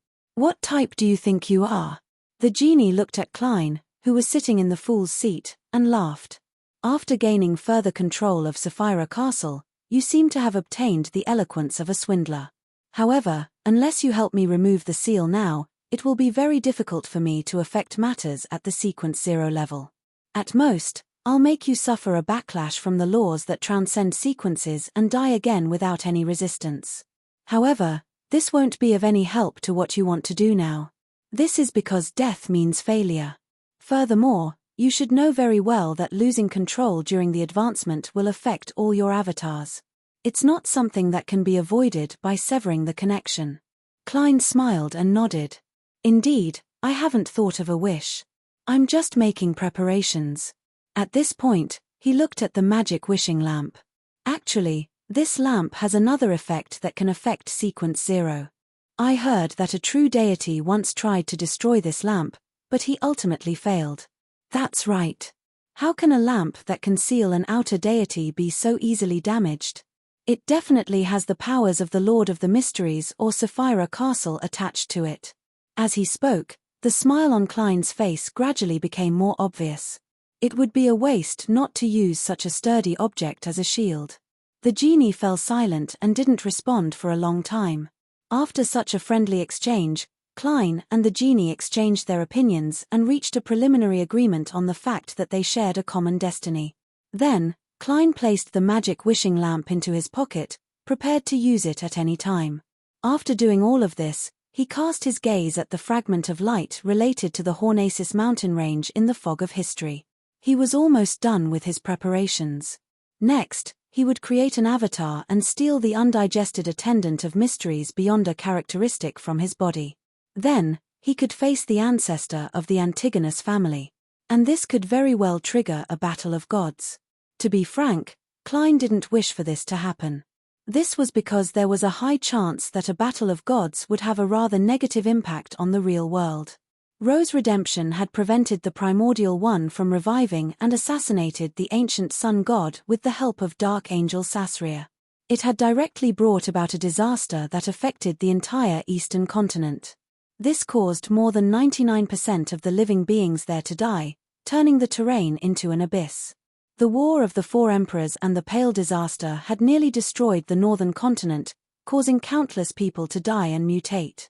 It caused mountains to turn into lakes, valleys to change, rivers to change directions, the land to collapse, and the sea to turn violent.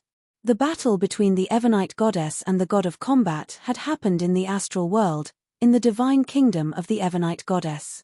Furthermore, it was rather short, so it had the least impact on the real world. However, before that, the full-scale war that had lasted more than a year had drained the blood and tears of countless people. If it was possible, Klein was really willing to give up Sapphira Castle and live as a Sequence 1 or even a Sequence 2 angel, allowing things to develop in the most peaceful manner. However, along the way, there were already many people who had given him kindness, helped him, and believed in him. If Klein were to say that he was giving up now, he would be pushing them into danger. This wasn't kindness, but selfishness. From ancient times until now, which successful person didn't bear the fate of many people? If he gave up, what would happen to those people? The members of the Tarot, the believers of the Fool in the city of Silver and Moon City, Aztec Egus, Rionet Tinker, Will or Septin. Faces quickly flashed through Klein's mind. Finally, he let out a long sigh. If Amorn was trustworthy, it wasn't that Klein couldn't hand over these matters to him. However, this god of deceit had always been unscrupulous, and all his believers were himself. If Klein were to give up just like that, ignoring his own safety, the people or demigods he had just thought of might be captured by the enemy or put on a monocle in their right eye. Among them, Will or Septin and the Fool's believers were in the most danger. Believe in the might of deities, but don't believe in their benevolence. This was Klein's decision. When facing the Evernite goddess, he used the Lord of Storms and them as examples to tell her that he wouldn't let her help down. This was the existence that had placed the most bets on him. If Klein were to give up, the Evernite goddess might have to pay an even greater price to obtain the river of eternal darkness. She might even never obtain it. This was because after the two pillars, the Lord of the Mysteries and God, appeared one after another, it meant that the threat of the outer deities would be reduced to a minimum. There was no need for additional great old ones to be born. Phew, after that, I'll use Sapphira Castle to graft the main peak of the Hornacis mountain range to the astral world.